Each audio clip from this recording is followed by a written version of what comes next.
It will be a 12 lecture course, 4 weeks, 1 month, and we will be talking of the great experiments which were done to discover this photoelectric effect, and then study this photoelectric effect, and then the great work of Einstein, who has given us the photon theory, from which we not only we understand this photoelectric effect, but immense applications emerge.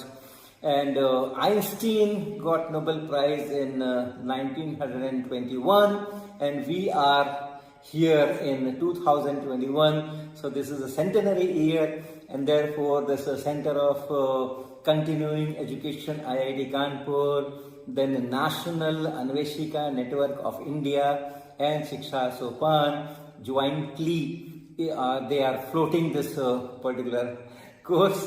It's a tribute to the great experimentalists and great theorist Albert Einstein.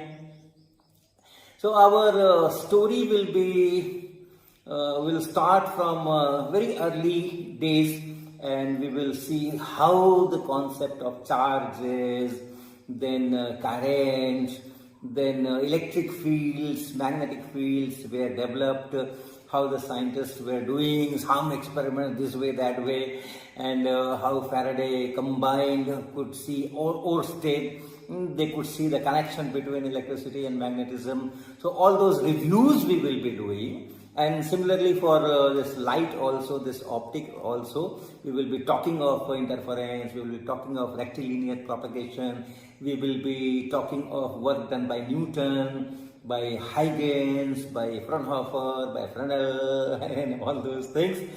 Okay, and then Maxwell coming into it and developing theory for this electricity and magnetism, and then the proposition that you must have electromagnetic waves, and then the great experiment by Heinrich Hertz on creating these EM waves in the laboratory, and accidental discovery of a photoelectric effect there, and later experiments by Hallwachs and Lenard, and very, very important, Millikan.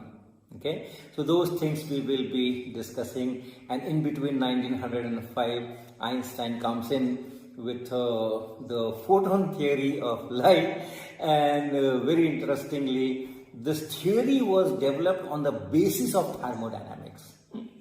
Okay, normally we understand thermodynamics to mean something where heat is exchanged and this and that, but it's very interesting to know that this photon theory itself emerged from that thermodynamic considerations, and all those things are very, very interesting. This photoelectric effect is a textbook stuff. In class 12 we have this particular topic in the syllabus, and therefore all the students, all the teachers who have gone through this, they know the basics of it. So I will not be very much interested in doing what photoelectric effect is and the deeper equations and this and that. Qualitatively, yes, right? But the textbook really does not do justice to our great scientists. It doesn't do that. And if you read, I happen to read, fortunately, original research papers written by Einstein, written by Lenard and Millikan and those things, and then it's a divine experience. It's a really divine experience to go through those original writings of these great experimentalists and theorists, and that is how this course is produced.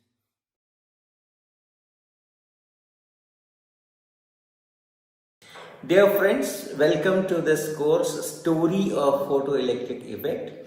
As the name indicates, it's not a course in its regular sense. We will not have much of examinations and gradations and telling who has performed well and who has not performed well and all those things. We will not be doing that. It is just a story. And I have chosen this photoelectric effect, telling stories of photoelectric effect, because a very special timing. We are in 2021. It's very turmoil everywhere because of the health problems and virus problems and all those things. And it seems that life is very different from what it used to be and very difficult also. But at the same time, those who have fought well with this virus and are still in a good spirit, they have the opportunity to explore newer things, because you don't have those compulsions of regular fast life for your occupation and all those things. So this is one. And then this is a centenary year of Einstein getting Nobel Prize. This Nobel Prize in Physics 1921 was given to Einstein, and it's a common knowledge that Einstein had done a lot of work on relativity and Brownian motion and photon theory of light basically. And the Nobel Committee chose this last part, the contribution of Einstein in explaining this photoelectric effect. So we are in that, we are completing 100 years of that Nobel Prize, and this is a good time to talk about what is this photoelectric effect that brings Nobel Prize to Einstein, and which supersedes relativity, which is so dramatic and so revolutionary, which changes the entire concept of space and time. And that work was also there in 1905, and this photon theory of light explaining photoelectric effect was also there in 1905. And the Nobel Committee mentions about relativity and all those things in the presentation speech, but then says that no, this photon theory is something very, very special, and this explaining photoelectric effect has big consequences, and awards Nobel Prize to Einstein. Okay, this whole idea of celebrating this centenary year of Einstein getting Nobel Prize is from Indian Association of Physics Teachers, the branch of it, National Anveshika Network of India, for which I am the coordinator, national coordinator. We have 26 labs running under this umbrella in India, and all those in charges of 26 Anveshikas are doing something or other on photoelectric effect to tell these stories and to make aware of how the experimentalists have done wonderful experiments to bring out this photoelectric effect, and how Einstein has come out with the explanations and all that. So that's the background of this course. And if I go into the story, we will go into the story, but before that let me tell you, there is yet another very special thing about photoelectric effect. It has contributed in 3 Nobel Prizes. Not only Einstein, but 2 more Nobel Prizes this photoelectric effect has contributed in that, and those are one to Philipp Lenard, and in 1905 Nobel Prize in Physics is to Lenard. I will just read from presentation speech. Although the prize is basically for doing experiments with cathode rays, which are nothing but the stream of particles emitted by some material, and Lenard had done a wonderful thing that I will tell in more detail. But Lenard's presentation speech, Nobel presentation speech, also mentions the work Lenard had done on this photoelectric effect. Einstein is there, and the third one is Robert Millikan. Many of us know Millikan's oil drop experiments. Many of us who are teachers, who have done MSc, BSc, MSc, they might have done this experiment also, where the determination of a charge on electron, that is the goal of that experiment, is very famous Millikan is for that. But he gets Nobel Prize for all the studies, but very specifically a good contribution in that is from the experiments Millikan had designed, conceived and implemented and performed and results obtained on photoelectric effect. Okay, so let me read some sentences from the presentation speech of these 3 Nobel Prizes where photoelectric effect has some contribution. So here I am reading from awards ceremony speech, Nobel Prize 1905. This is Nobel Prize 1905, and it is given to Dr. Philipp Lenard, professor at University of Kiel, for his important work on cathode rays. Now, this is 1905, and photoelectric effect experiments by Lenards were say from 1899 onwards. So it was not, it was very recent that time. So focus on these sentences here. In his more recent work, Lenard has been able to produce cathode rays with relatively slow speed, rays which are formed through, cathode rays are just electrons. At that time, cathode rays was more popular name, which are formed through the influence of ultraviolet light on bodies charged with negative electricity. This has also served to explain an important phenomenon noted by other research workers. So this is the Nobel Prize presentation speech for this Philipp Lenard. And then let me tell you at the 3rd Nobel Prize, which is this. This is Nobel Prize in Physics 1923, and this was given to the Royal Academy of Sciences, awarded this year's Nobel Prize of Physics to Dr. Robert Andrews Millikan for his work on elementary charge of electricity and on the photoelectric effect. I will tell in much more detail what Millikan had done, what kind of experiments he has performed on photoelectric effect, which has earned him this Nobel Prize.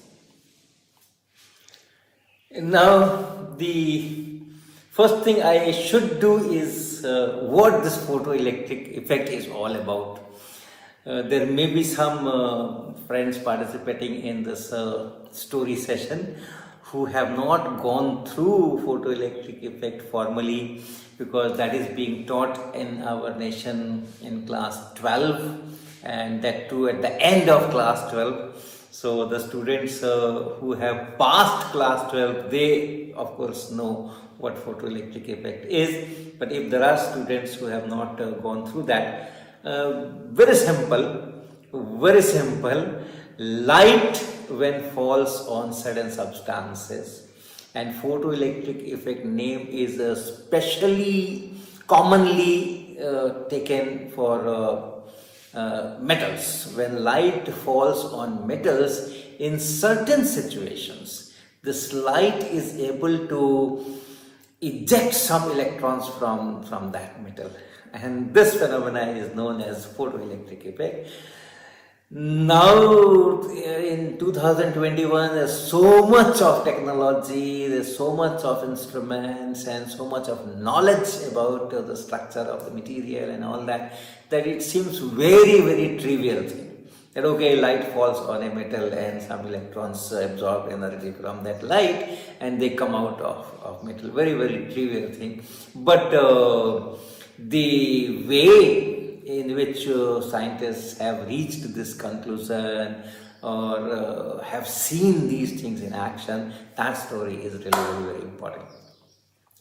Okay, so today I'll just go through the very early developments in electricity and magnetism, and I have put some names here that you can see. Early heroes of electricity and magnetism. So maybe what is available, what is documented, what is known to us, only we can talk of this. There may be many heroes who might have done wonderful things in this area, but somehow at least I do not know them, and therefore I am not listing. So this is no way a comprehensive or a big list or a complete list. There may be many scientists, and in fact I have chosen only few.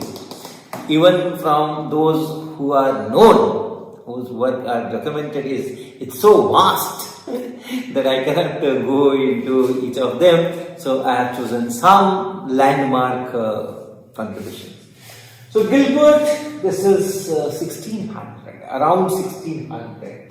He writes a book in Latin, which is the title, the name, the English translation would be On the Magnet.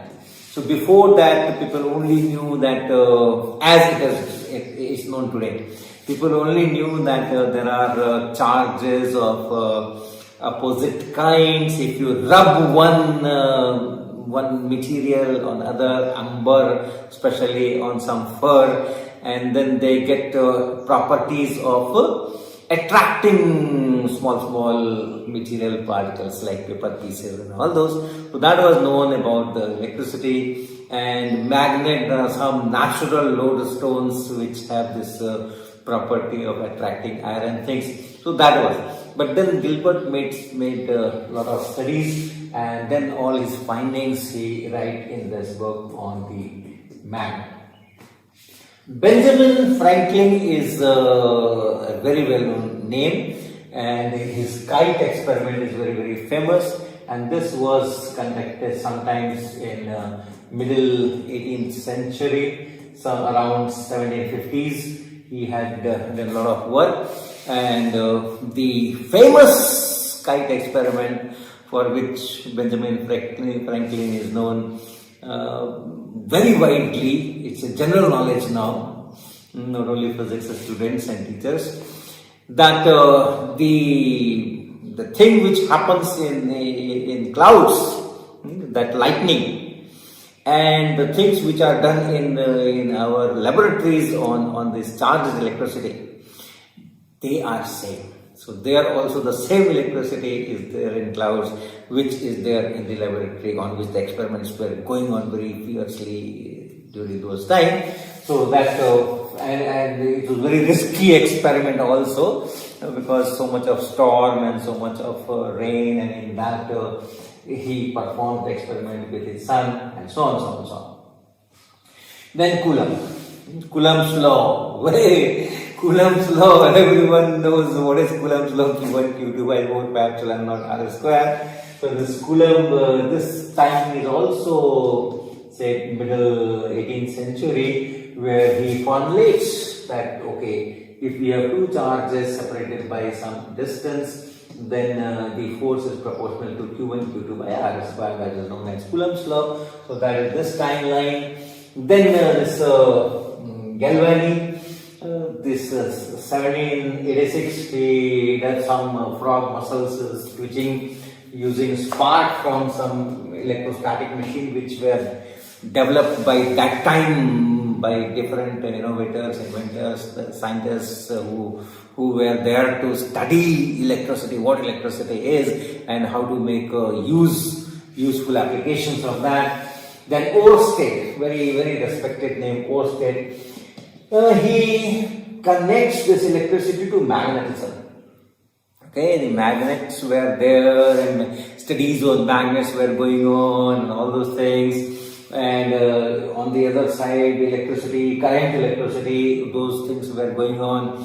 And Oersted connects through his experiments that the charge flow, the electric charges, and that affects compass. So just like a magnet affects compass, the electric current also, current carrying wire also affects compass, and therefore electricity and magnetism are related phenomena. So that comes from Oersted. Then Ampere, we know Ampere's law, Ampere's circuitial law, and the unit of current is ampere in honor of this person. Then Ohms, then Faraday, Henry. These are very big names who have done a lot of experiments, and based on those experiments they have formulated laws like Coulomb's law, right? Faraday's law and Ampere's law and all those things that are there. So these kinds of experiments separately on electricity, separately on magnetism, and then combined electricity and magnetism. Faraday's law of electromagnetic induction, we all know. So those kind of things were done. And then comes the superstar. And that superstar is James Clerk Maxwell. He writes some articles, some papers, and there he writes number of equations, a number of differential equations, okay? All kinds of calculus, differential calculus is there. And the best thing is that from those equations, from that mathematics, he predicts that there should be electromagnetic waves. If you do proper experimentation, electromagnetic waves should exist. So that came from his equations, and in the original paper there are some 14 or 16 such equations, but then later people have arranged them in a nice way in vector form, and now we know the entire electricity magnetism can be clubbed in 4 Maxwell's equations. Okay, and so that is a theory. He has developed a wonderful theory which combines electricity, magnetism, and predicts that there should be an electromagnetic wave. And not only that, he predicts that there should be an electromagnetic wave, he calculates from the theory what should be the speed of that electromagnetic wave. If you do something, you make a circuit and then do something, maybe from your setup, waves will be generated. What kind of wave? Electric field and magnetic field. They will be changing with time and the space. So that wave will propagate. And what will be the velocity, speed of that wave when it propagates in empty space or in air? Calculations from those equations give that it should be somewhere around 3 into 10 power 8 meter per second. And a totally separate set of physicists, scientists who were working with light, a lot of research on light, and there's a wonderful story of measuring the speed of light, how people have gone through various exercises and finally gotten the speed of light as 3 into 10 to power 8 meter per second. So that was independently known, and this Maxwell's equations tell that, okay, the electromagnetic wave should be there, and if they aren't there, they should move with this velocity. And immediately, light was also clubbed with electricity and magnetism. So with this background, next lecture, I will be coming to some experiments where this electromagnetic wave was created by Heinrich Hertz. I'll be talking about that, which will relate to photoelectric effect.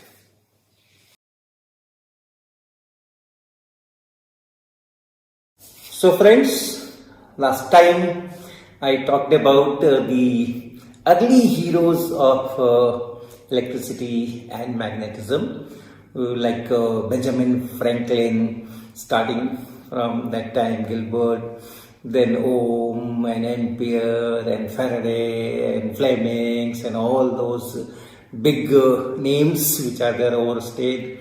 They collected so much of information about the electricity and magnetism and interrelation between them, that finally Maxwell collected all that information and tried to formulate a theory. Now that finally resulted in what we call the Maxwell's equations, or the theory of electromagnetism as formulated by Maxwell. But interestingly, the whole derivation of those equations in the Maxwell's paper was based on a mechanical model. So he assumes that whatever is the medium, dielectric or whatever, or ether, that has mechanical properties like particles which are there, elastic forces are there, elasticity is there, electrical elasticity and all those kinds of things he takes, he models like that. And then just like a mechanical wave goes through a material by disturbing the particles and then the particles disturbing the next neighbors and so on. So with that kind of model, based on that kind of model, Maxwell formulated all those stories, all those equations. And I admit that when I try to read the two very classic papers in which these equations are derived, I understood very little of it. Okay, and there are so many equations and so, right? But from that it does result that electromagnetic waves should exist. Okay, they should exist if these equations are correct, and if these equations are coming from the observations in the laboratories on currents and magnetic fields and induced EMF, inductance and so on. If these equations describe those experimental observations correctly, and if these descriptions are the main forces which drives all those experiments, then there should also be electromagnetic waves which can travel in some medium or free space and so on. So those things came from Maxwell's equations. But then the Maxwell's equations did not get acceptability because of the background modeling or whatever. And then comes the main character of our story on photoelectric effect, that is this Heinrich Hertz, who was a brilliant physicist, very short-lived, 36 years of age total he lived on this planet. But in that short period, he has really done wonders.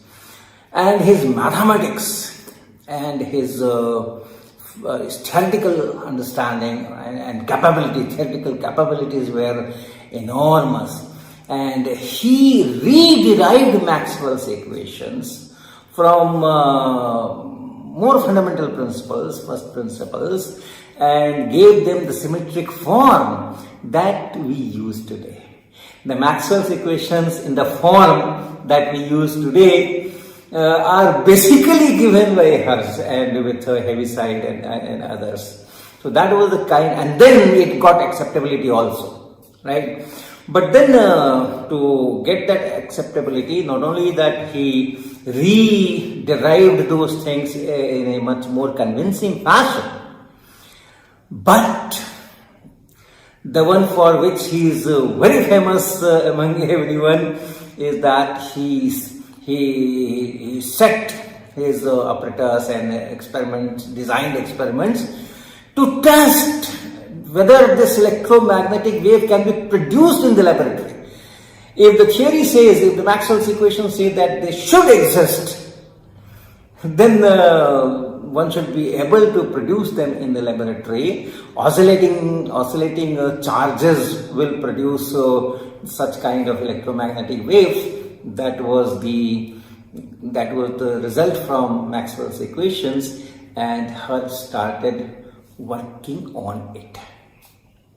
Alright, and what kind of apparatus he thought, conceived, designed, and then did experiment on that. A very short description, textbook descriptions. Now it's all class 12 stuff.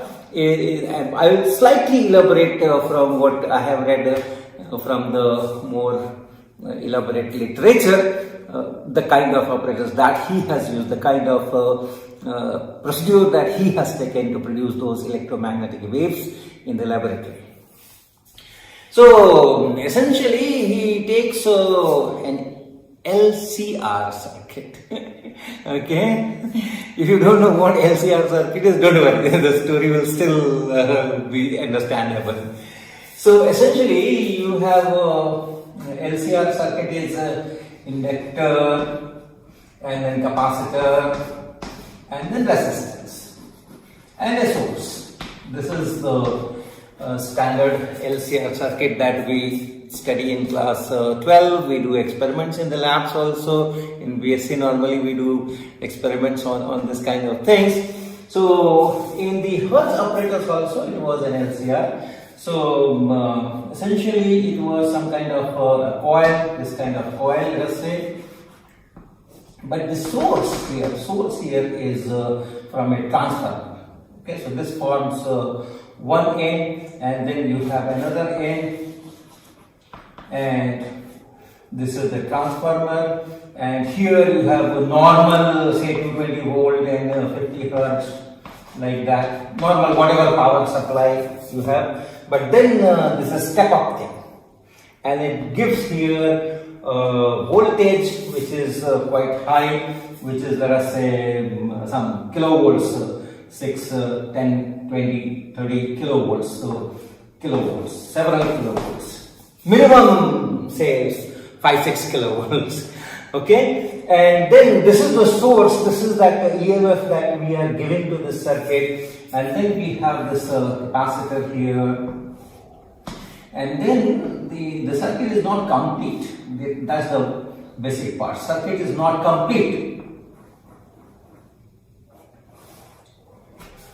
So there is a gap in the circuit, and here you have very small spheres, separated by a small distance. So the circuit is broken.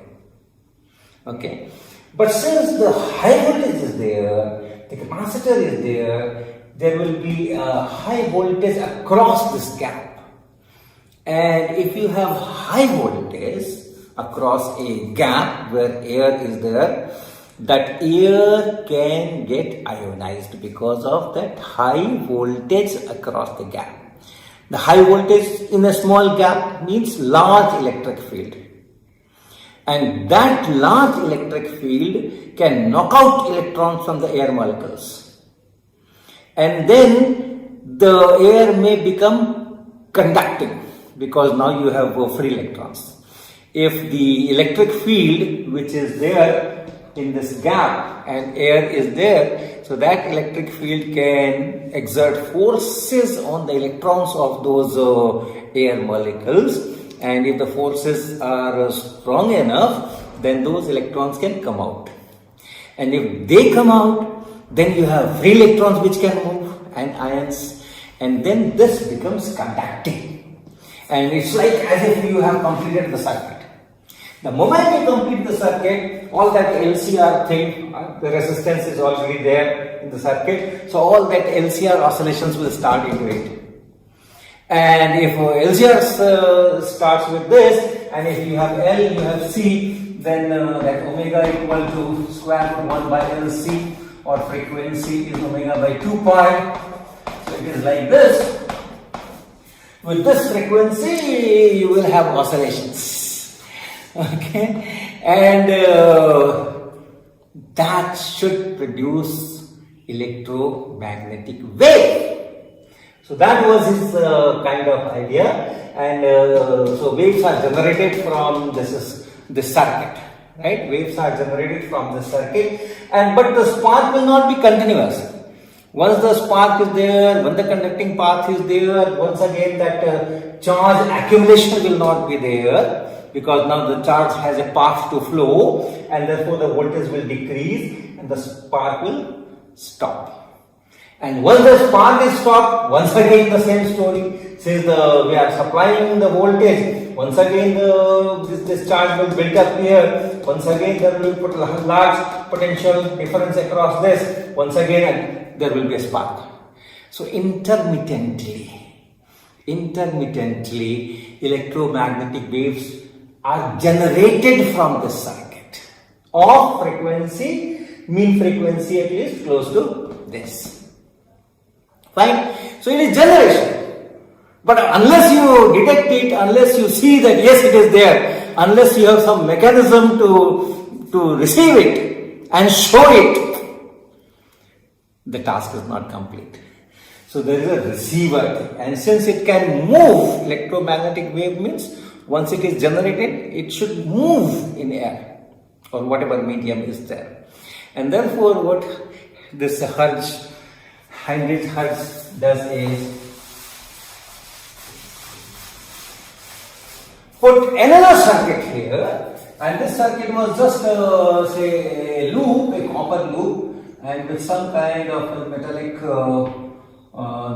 material here, maybe two spheres or one pointed and one sphere with a small gap and so on.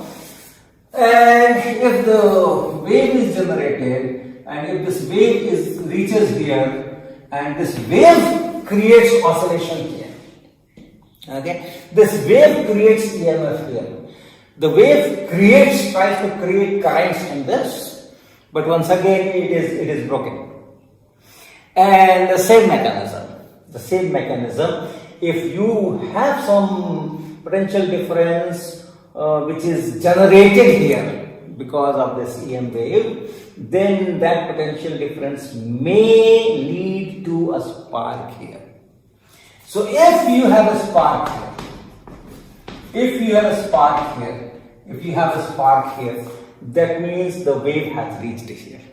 So that's the detection of electromagnetic wave. So you generate it and you detect it. Now in actual experiment, in the real experiment, this gap is adjustable. It is all a very schematic design I am writing here. It's all some kind of screw, micrometer screw on which these things are fitted, and by rotating that screw, this gap can be adjusted. Okay, so if you reduce the gap, the chances of sparks will be there.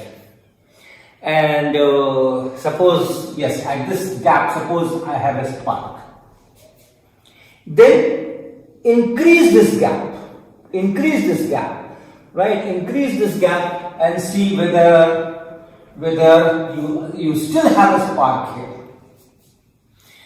If you still have a spark here, increase the gap further and see if you have a spark here. So the maximum gap that you can create and still there is a spark. How much gap? How much maximum gap you can create to get those sparks, to have those sparks? That gives the idea of strength of the wave which is reaching here. If this wave is weak, if the intensity of this wave is low, then at this much of gap there is no spark. But if I reduce and make this much of gap, possibly yes. So this length, spark length, that is related to intensity of the wave received.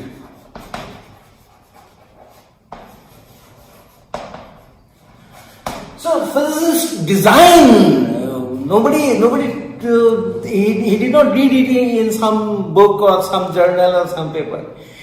Physicists design their own method and then fabricate apparatus and then do the experiment and get the results. So this was the kind of setup.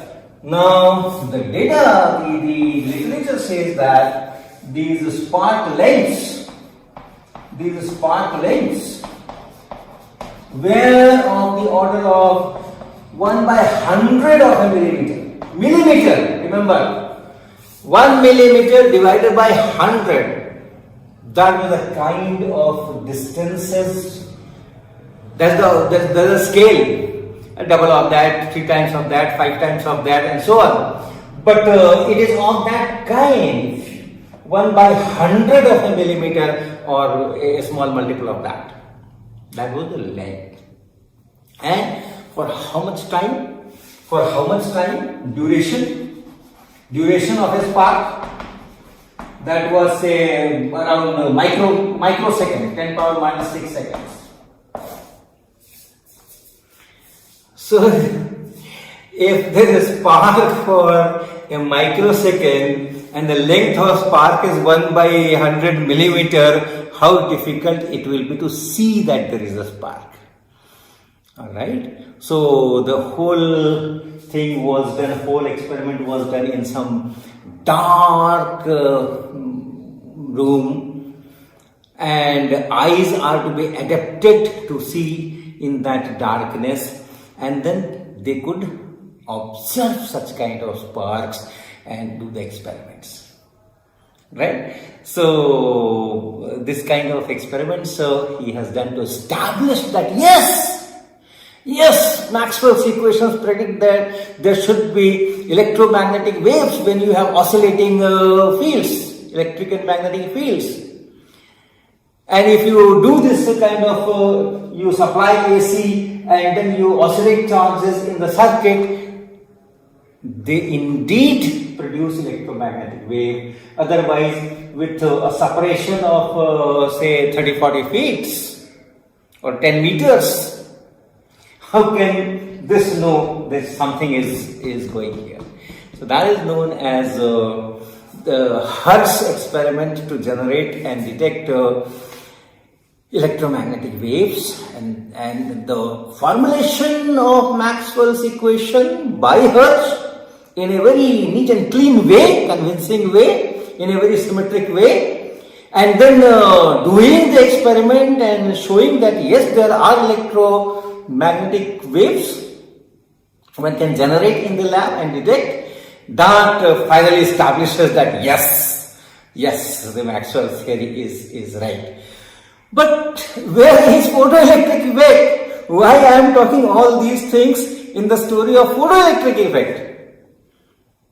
That is because to make these sparks visible, when he makes this portion darkened by putting some case or some material around to block the normal light, so that this faint spark can be seen, then he observed something else. Okay, that generation of wave is there, this detection of wave is there, but on top of that he observed something else when he is trying to put those enclosures to make it more dark, and that is where he finds that okay, from the spark, from the light, from this light, okay, there are two things. One is that the spark is there, so light is generated and that light is traveling. Another is because of the spark, the path becomes conducting, and therefore it is an oscillating circuit, and from that oscillating circuit, EM wave is generated.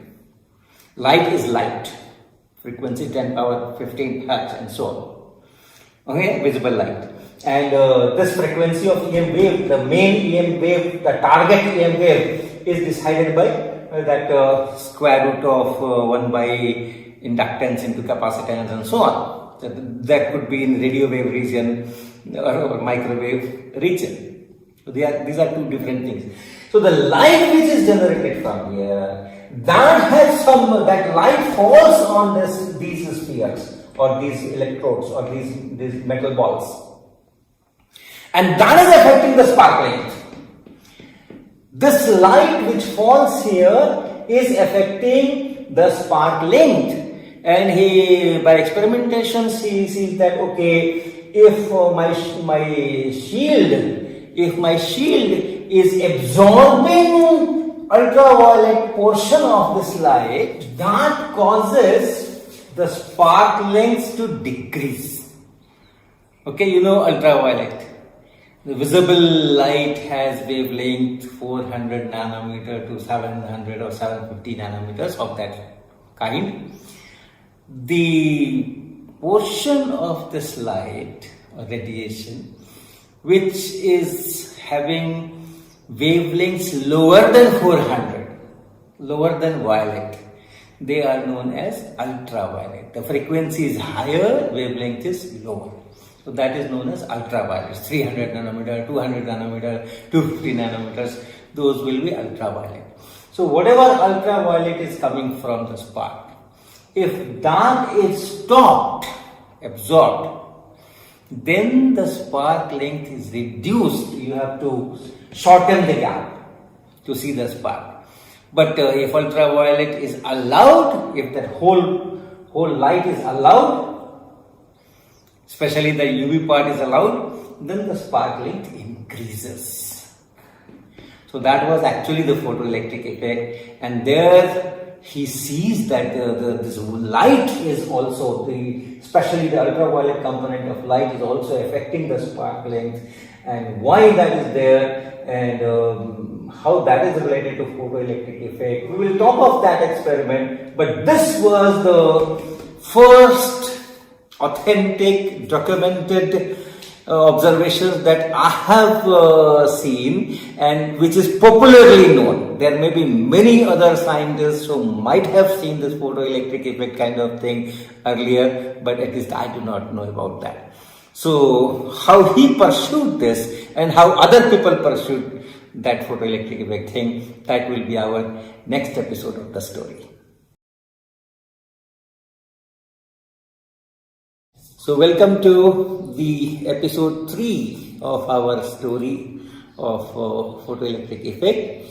And in the previous episode I talked about Hertz, who was doing a wonderful series of experiments to see if electromagnetic waves actually exist as predicted by Maxwell's theory, and Hertz himself was crucially involved in reformulating Maxwell's equation in a different manner, in a different style, which are much more symmetric and popular nowadays. We are all working with that. And during those experiments, the basic thing was this, where a primary circuit created some kind of a spark, and that spark controlled the LCR oscillations, and from there pulse of electromagnetic wave was generated, and those electromagnetic waves could travel a good distance in his lab, where the secondary receiver loop was there and created sparks there. And the adjustable length here, that was his meter for how strong the electromagnetic radiation is coming. This wave is coming from the primary circuit, and this adjustment of this length, that was the kind of his tool. So length of the spark, length of this gap, that he could adjust using that whatever mechanism he has put here, and how much is the maximum length that a spark can jump. That gives me the idea of the strength. And then when he encloses this receiver circuit to be able to see it more clearly, and then he finds that okay, shielding sometimes reduces the spark length, and ultimately he finds that okay, it is basically the ultraviolet component from the spark itself that is doing the trick. So although this was a side dimension of this phenomena in his main paper, where he produced this electromagnetic waves in the lab and detected a very, very important and very, very crucial piece of experiment, which has really changed the whole perception of the whole technology. But then, this particular effect was so interesting to him that he took out few months, at least, from his main research course, and pursued this.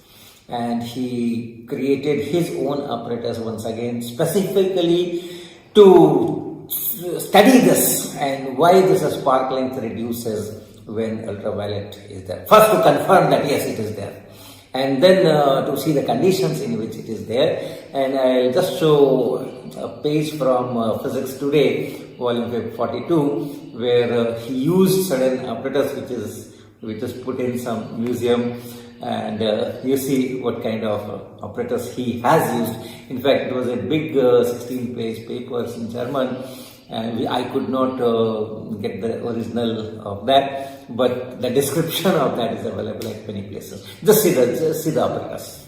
So this is the apparatus, the original apparatus, and the article says that Hertz used this equipment in Karlsruhe in 1887 to study the effect of light on the spark, jumping a gap between two electrodes in an evacuated bell jar. So this is in this Duchess Museum, Munich. Alright, so you can see here, this is that gap, and the spark is produced here using some external source, and then between that source and this bell jar, this evacuated bell jar, he puts varieties of shields and then studies that what kind of light or which part of the light create this change in the spark length, and so on, so on, so on. So this particular study was devoted to this aspect. Alright, so the description of this is here.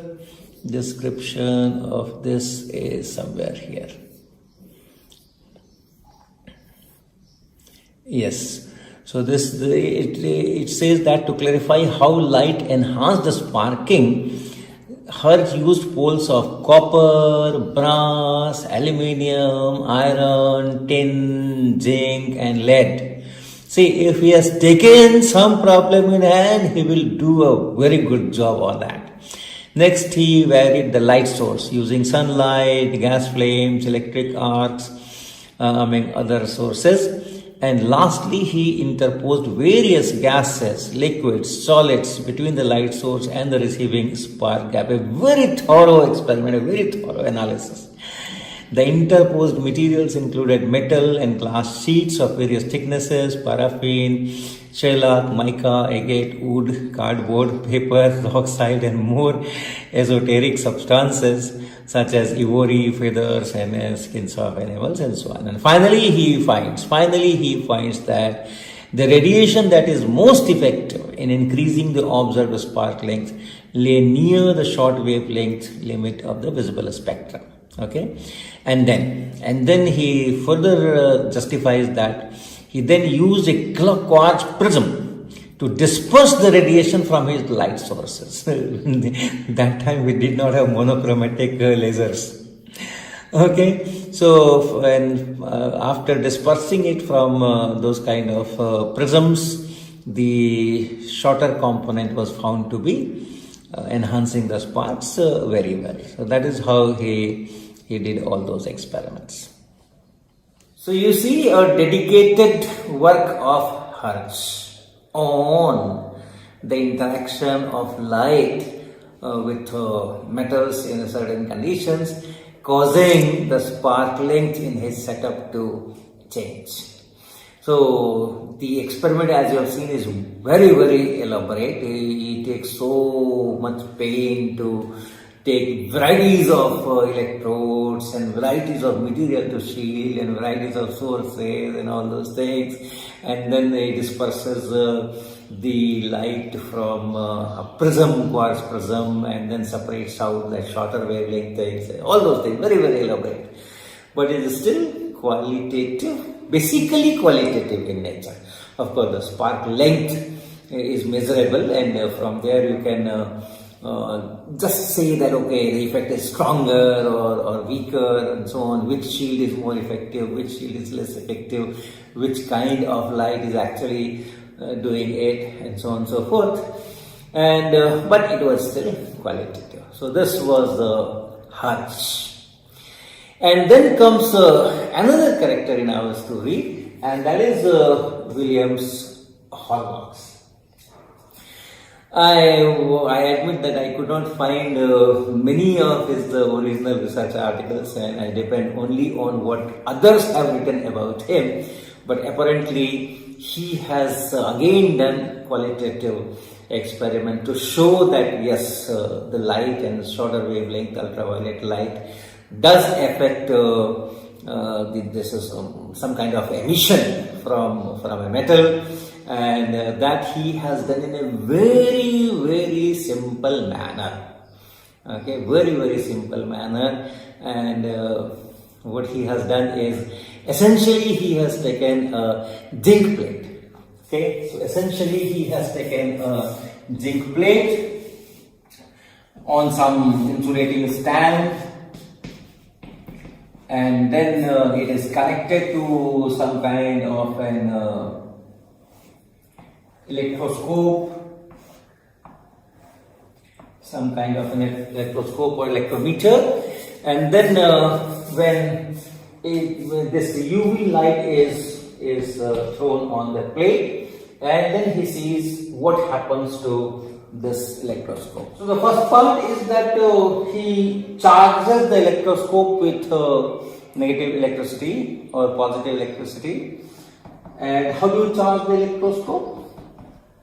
Normally we study in our school books that an electroscope can be charged in two different fashions: charging by conduction and charging by induction.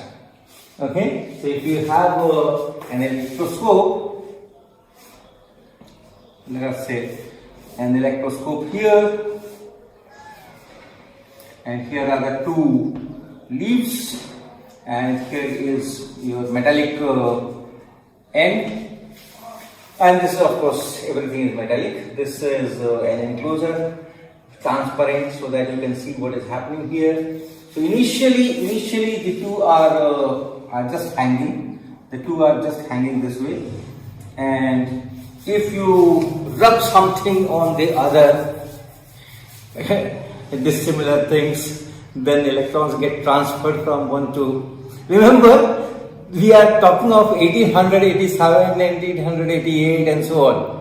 Alright, an electron has not formally entered into our story. Electron comes only in 1897 when J.J. Thomson completes his series of experiments on cathode rays and show that every material has electrons. Right? We will talk about that in detail. But from today's knowledge, I am just talking of electrons. So when you rub two dissimilar materials, and if electrons are transferred from one to other because of different kind of strengths with which these electrons are bound to the atoms, then the two get charged, positively charged and negatively charged. Okay, so if you bring, say, positively charged thing here, if you have a positive charge rod, let us say you have rubbed it, and this is positive charge, and that you have brought close to this, remember, close to this. So this is just somewhere here. This is just somewhere here, let us say. What happens? Because of this positive charge, you have electric field, and in the metal you cannot have electric field, and therefore the electric fields will exert forces on your electrons, free electrons, and there will be redistribution. And the redistribution will be such that negative charges will appear on this side, positive charge will appear on this side. There will be charges on this rod also. How the charges will distribute? The total charge is 0 if we have not made any contact. The total charge is 0. But how positive and negative charges are distributed, that is a tough thing to talk about. Okay? In schools, somehow students get impression that if you bring a Q charge here, then correspondingly minus Q charge comes here and plus Q charge goes at the other end, but that is not the case. It's a very difficult story, and the guiding factor is everywhere inside this material, conducting material, the electric field should be 0. So whatever is required for that is how it is distributed. But finally you will have negative charges here, positive charges. If this is positive, then negative charges here, positive charges here, and these positive charges on the two plates will repel each other, and the leaves will spread out. Okay, so that is the explanation, a simple explanation. But remember, what we are talking in our story is before the idea of electron is established. Alright, Anyway, so this is it. So this is positive, this is negative. So this whole thing is positive. Alright, but if you remove this, this whole distribution will again be neutralized, and you won't have any charge density anywhere. But if you have brought this positive charge here, and positive charges are appearing here, and negative charges are appearing somewhere here, distribution of course, and now you touch this plate, metallic plate, with your finger. So what happens? So you have touched it and you have provided another path through which electrons can flow, and that we call grounding. Right? Touching by finger, because our body is also conducting and a big reservoir of electricity. Easily electrons can flow into the body or from the body. So when you connect it, you have provided one more path for electrons to flow either from this side to that side or that side to that side. So the positive charges are here, and these positive charges are attracting the electrons. So electrons are coming from here and reaching here, and this is somehow bound to this, and the positive charges are at this end. What it will do is that the electrons will flow from here and will neutralize this. Okay, and this whole plate, the two leaves will not have charge, and they will just be hanging like this. Okay, you can think it in a simpler fashion. Positive, negative charges, if you treat at par, then the positive charges are pushing the positive charges far away, and here we have given another path which is even far away, and therefore this has limited capacity to hold the charge, but this has large capacity to hold the charge. So the positive charges trying to go away from this rod will just flow into this, and this will become neutral. Right? Similarly, if you bring negative charges here, okay, let me first do this. So now it is the huge. What you will see if you touch it with the finger, you will see that these two leaves are again just hanging. They are not spreading. Now what I do is, already some electrons have flown. You still have negative charges here. This is neutral. Now I break this contact. I remove my finger. Now this part is no more neutral. There is a net negative charge on this part, and even when I remove this, my charged rod, this negative charge still there, and now it will spread throughout to make the electric field zero everywhere, and therefore redistribution. Some negative charges will everywhere, negative charges will be here, negative charges will be here, and it will spread. Okay, like this. Now my electroscope is negatively charged, and similarly, if I want to make it positively charged, then what I will do, I will start with a neutral electroscope, and I will rub something on something and ensure that what I am bringing here is negatively charged stick. So if this is negatively charged, it will repel the electrons to go away and reach here, and they will be spread like this. You will have positive charge here and so on, and if you touch it, you are providing the conducting path. These electrons which are trying to go away, they will go away. From here also they will prefer to go into this, and this these electrons will go here, and this will become neutral, and they will just be hanging like this. But the positive charges are still here, and when you remove your finger from here, you do not provide anymore this conducting path, and remove this also, then this positive charge spreads everywhere, and then again you have this kind of structure. So this is how the electroscope is charged positively or negatively, it is called charging by induction. We are not touching our stick to this. Actually, my experience is that charging by touching is very, very difficult, and charging by induction is it's simple. So what Hallwachs has done is he does it in three different situations. One when it is uncharged, one when it is positively charged, and one when it is negatively charged. Alright, and in each case he puts some UV light on this, puts some UV light on this, and then sees what happens to these leaves, whether they spread further or whether they go closer.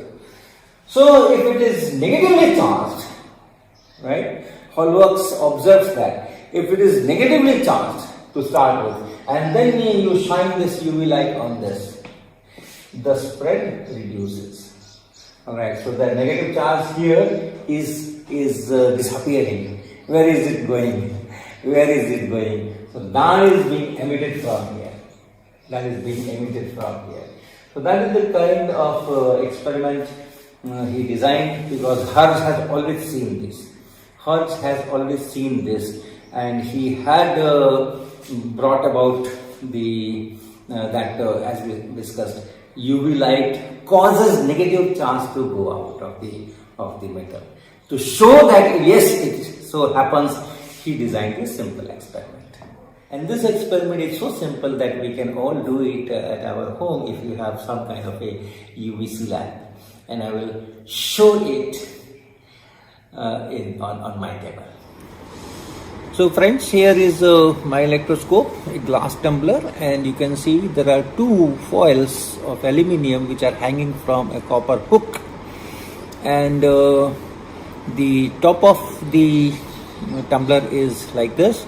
That copper wire from which these two aluminium foils are hanging, they are coming out of that aluminium cover, and that is our say disc. And on this electroscope I'll be rubbing this plastic bottle on my tablecloth, and then I'll bring it close to this. You can see these things have gone separated, and it takes time. Estimate the time it takes to come back.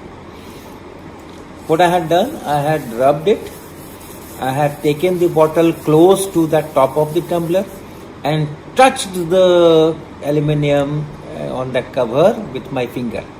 Watch carefully. So it's charging by induction. Okay, so I am going here, then I'm touching, and then I'm removing.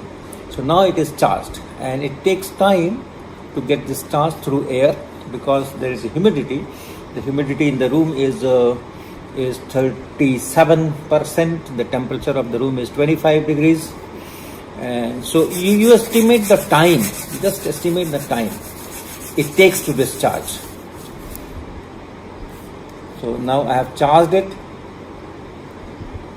and now it is discharging. Next I will charge it and put a UV lamp on it. So I am charging it. This is charged. Now the UV lamp is there, and you see it discharges quickly, corresponding to the previous result. So once again, without UV, see how much it stays there. And then with UV,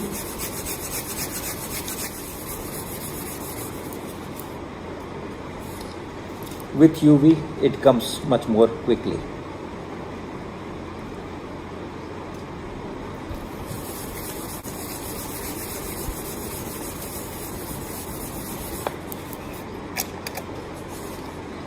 With UV, it comes much more quickly. Okay, once again, without UV, say it takes much longer time. See, it's taking much longer time. Okay, and with UV, and with UV starts decreasing much more quickly. So that's the experiment. So you have seen a very simple homemade setup is all that you need to describe what Hallwachs has reported. I'm not very sure if I am actually getting it because of photoelectric effect, because I don't know what kind of charge this bottle contains and so on and so forth, but nevertheless at least it matches with the descriptions of Hallwachs. So next episode we will be talking of work on photoelectric effect by another giant personalities like J.J. Thomson and Philipp Lenard.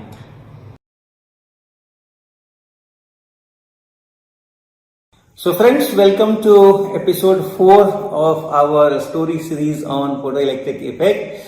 Last time we talked about Hallwachs experiment to qualitatively show that yes, when ultraviolet radiation falls on a metallic surface, the electrons that time electron word was not there, but essentially there is charge created, and those things were done, and we had done an experiment to kind of replication of Hallwachs experiment. And now today our hero will be a very, very giant personality, and that is J.J. Thomson, right? Sir J.J. Thomson is such a big name. Everyone knows, it's a general knowledge, not only science students, even normal audience also know that he was the person who discovered electron, and that was year 1897. Okay, so before that, atom was the final smallest unit, and people believed that okay, this is the last, there is no subdivision of that. But then the series of experiments by J.J. Thomson, and in continuation with what other scientists had been doing for long, and that was studying conduction of electricity in gases at low pressure. So those the whole thing culminated finally in 1897 when Thomson declared from his experimental data that all materials, all atoms have tiny particles in it which have negative charge, which have mass, and then he also measured E by m and all those things and established that inside atoms also you have structure.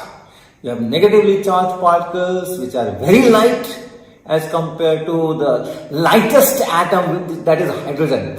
Okay, so these tiny particles had mass apparently some 1800 times smaller than the smallest, lightest atom, and these particles, which he called corpuscles, they were part of all the materials, so that was a big discovery.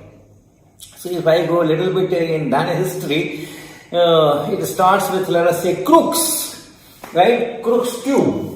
Crookes was the person who used to make varieties of glass chambers, and is known as Crookes tube. And the basic elements in the Crookes tube are, you have some cathode, is a metal electrode, and this is connected to the negative terminal of a large potential difference, and then you have anode somewhere. You have anode somewhere, let's say somewhere here you have anode, and then you have from somewhere you have to pump out the air, so going to vacuum pump,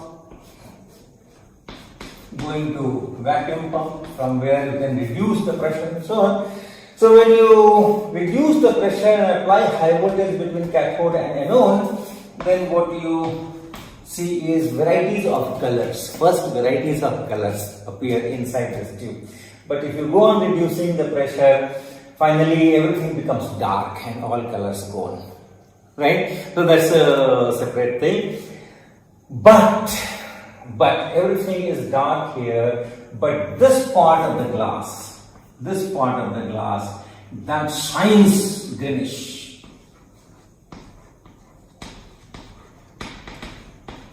This part opposite to this cathode here, that shines greenish, known as fluorescence.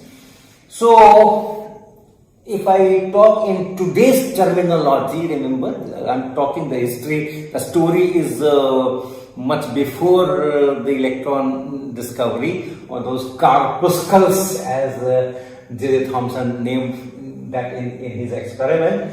Before that, right, some 20 years before, the 1870s or so, these Crookes was there to study all the conduction of electricity in this low pressure environment, low pressure air or low pressure gas.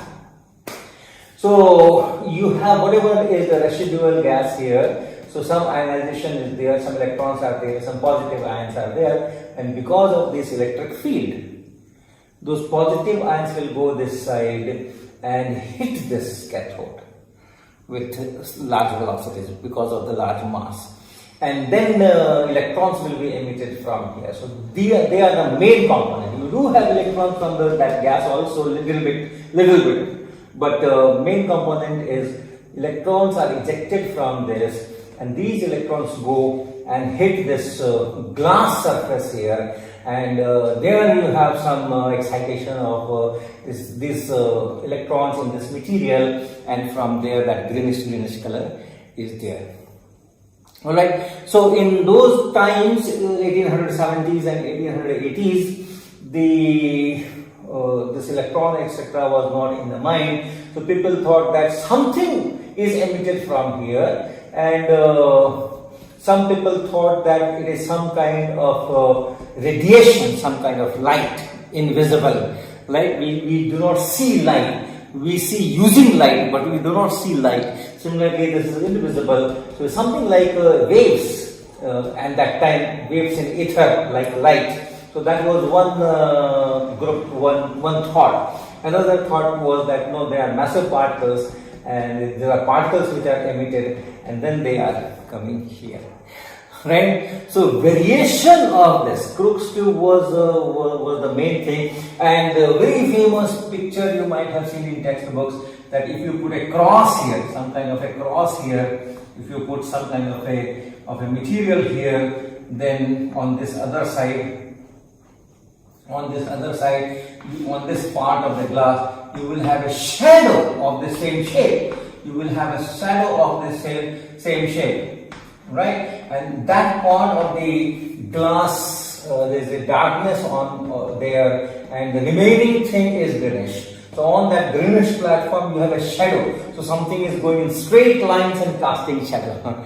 Right? So these kind of experiments were extended by J. Thomson, and then he found that yes, these things which are coming here, they can be deflected by electric field and deflected by magnetic field. So people were trying to study this before Thomson also, but then magnetic deflection they could see, but electric field deflection was difficult to see, right? And then this J. Thomson found that okay, people failed to see the deflection by electric field because there was enough air here or enough gas here, the pressure was not that low, and then that got ionized, that became conducting, and that shielded these cathode ray beams from being deflected, and so on. So when he reduced the pressure to very low values, he found that it can be deflected by electric field, it can be deflected by magnetic field, and then from the calculations he established that it has certain charge and certain mass, and from that experiment that E by M could be calculated, and that was the characteristic of those corpuscles. So changing the gas, changing the cathode material, this E by M was all the time same, and from there it was established that okay, all atoms do have inside these kind of particles, identical particles, the whole of the world and all the materials and so on and so forth, and that was later named as electrons. So that is J.J. Thomson. When Hertz did his experiments on electromagnetic waves, and as a side result found that okay, ultraviolet radiation when falls on metal, then these sparks are easier to do, and therefore the conduction increases, and therefore some negative charges are there, so that photoelectric effect. And then Hallwachs and Hertz himself and certain other scientists also performed that, and J.J. Thomson also did that. He also did a separate experiment, and then showed that okay, if you shine ultraviolet light on this, don't apply any voltage, but shine ultraviolet on this cathode, and again those cathode rays are emitted with the same E/m ratio. Right, so that is how he also confirmed photoelectric effect. Yes, by shining UV light on cathode, electrons are ejected from there. Okay, so these experiments that I have described by Thomson, these were performed in the year 1899, and that is 2 years after that so-called discovery of electrons, where he showed that cathode rays, which were known for a very long time, are nothing but streams of particles having certain charge and certain mass, and the ratio of E/m or m/e that he has calculated in his 1897 paper, and very carefully designed experiment.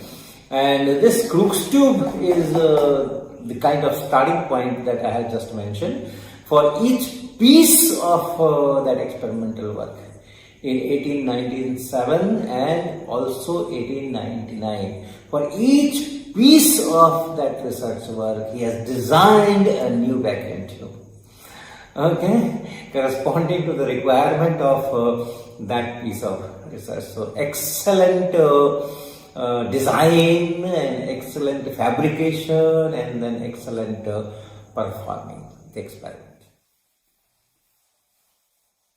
So the first observation of photoelectric effect was made by Hertz in 1887 when he was trying to generate electromagnetic waves in the laboratory. And then Hertz himself made a full-fledged experiment to confirm this using again spark gaps and shining light on that. And in 1888, Hallwachs did experiments to confirm what Hertz had observed in his 1887 experiment. And J.J. Thomson's experiments that I had described were in 1899, 2 years after he had established that cathode rays are nothing but electrons, which are only present in all materials. Okay. Now, I should mention at least one more scientist, a Russian physicist, who had done experiments on photoelectric effect in 1888 itself. So that is our another character of the story, M.A. Stoletov. This name, the last letter here is V that I see everywhere, but in that paper which is published in 1888, this is W. So I go with the majority and write it to V here. Now he was a Russian physicist, and he also did a simple experiment on photoelectric effect in 1888, but that was bit more quantitative. Let me first describe his apparatus. He had taken two metal plates and circular discs of radius some 22 centimeter or so, and placed them face to face. Now one of the discs was a solid disc and another was not a disk as such, but it was a wire mesh. So this is that solid disk. This is that solid disk, and then in front of it another disk which is actually conducting wires, these kind of wires, wire mesh like that. And then he connects this to battery, alright, and battery he makes that just copper zinc type of battery, Daniel cells, but then 2 plates, 3 plates, 4 plates, many plates, 100 plates and so on, so varies that.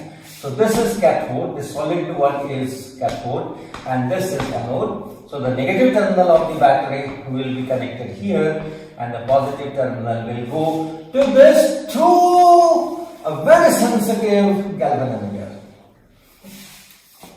A static galvanometer we say, and the sensitivity is of the order of say some 10 power minus 11 amperes or so. So when galvanometer deflects, one can measure how many divisions it is going, and from there one can measure the current. Then he shines UV light on this using an arc lamp. Alright, so let us say this is an arc lamp, and it gives you light which has UV component. Of course, other lights will be there. So this is arc, right? This is arc lamp.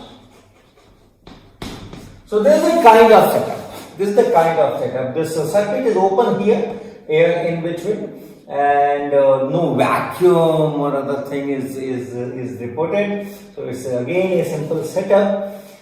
What he finds is this light goes through these gaps and falls on this material, on this metal, on this disk, solid disk, which is the cathode, which is placed at a negative potential with respect to this. And then when this arc shines and the light falls on this, you have a current. That's the photocurrent. This arc has some UV component, and that UV component falls here, and then there is a current. Now we are calling UV all the time. It doesn't mean that only ultraviolet can cause this kind of emission of electrons from here. Right? It all depends on what metal it is. Generally, the metals which are used in these experiments have this character that visible light is not able to eject electrons from here. We will talk more about it once we complete this series, and then we go to the Einstein's explanation. There we will talk more about all these properties. Nevertheless, this observation was there, and then he studied several things. In this particular piece of experiment that was reported in 1888, he has done several things. One is that putting a screen here, putting some kind of shield here, right? Some kind of shield.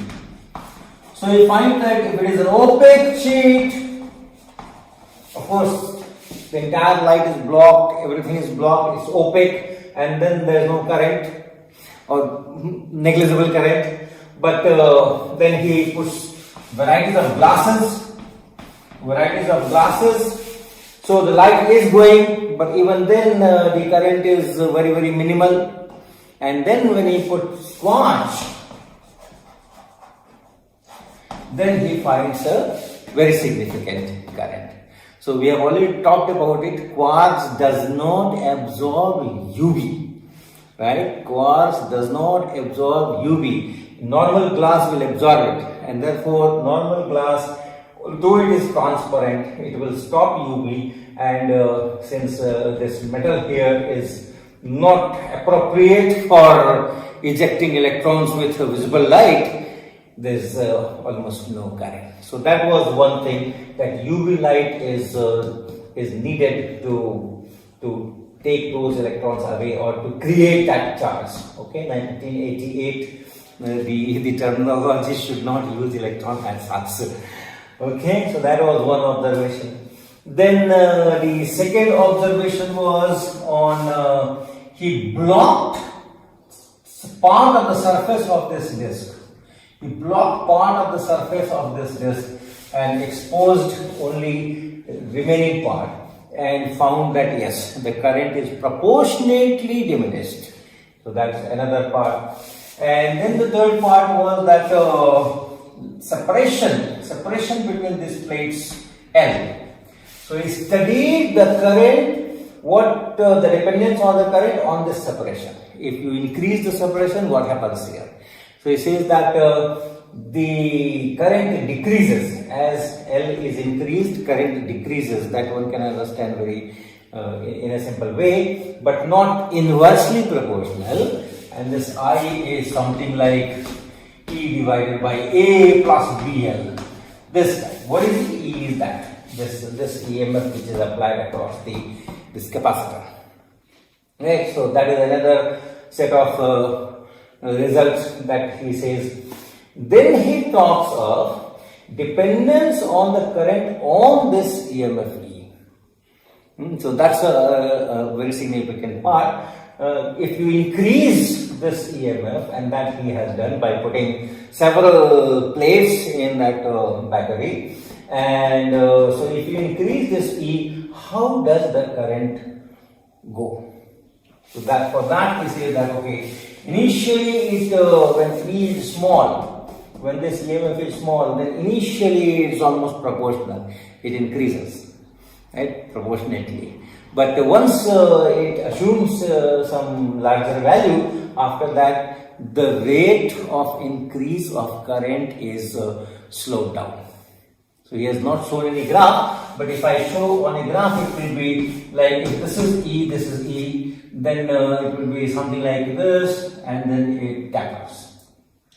That we know when we do. I'll talk more about this.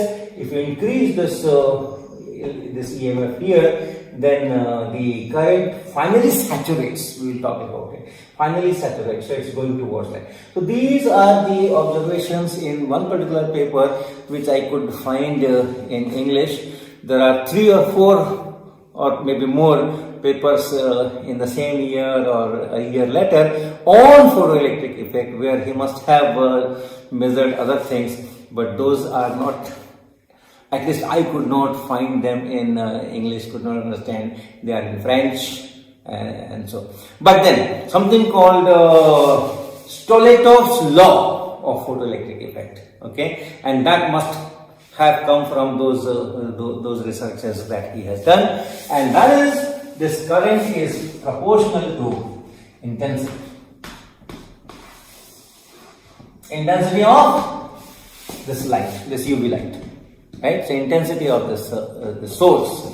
In this experiment also he has taken different materials to produce this arc, and has established that okay, aluminium is the best, it gives largest current, and other materials are giving different kinds of current. So it depends on what material you are using, because different materials will give different wavelength distribution of UV, and therefore the current will depend on that. So maybe he has studied it more systematically and has established that the photocurrent, this current here, is proportional to the intensity of the light that is falling on that, and this is sometimes called Stoletov's first law. Okay, now this is significant. I chose this one because I came across it, so that was one. And second thing is Hertz has done just he has mentioned that it is there, and even his next paper where he has done this research on this part only, there also he has not made much of data collection, quantitative data collection. He is busy in showing that yes, the spark length increases, decreases on this UV, and the length of the spark little bit gives indications, but measurements are still missing. Hallwachs, of course, is no measurements, but this one, they are all 1988, and even that Thomson paper of 1899. There also the main focus is that these charges which are generated when ultraviolet falls on a metal, so those are same as cathode rays. Okay, the main focus was on that.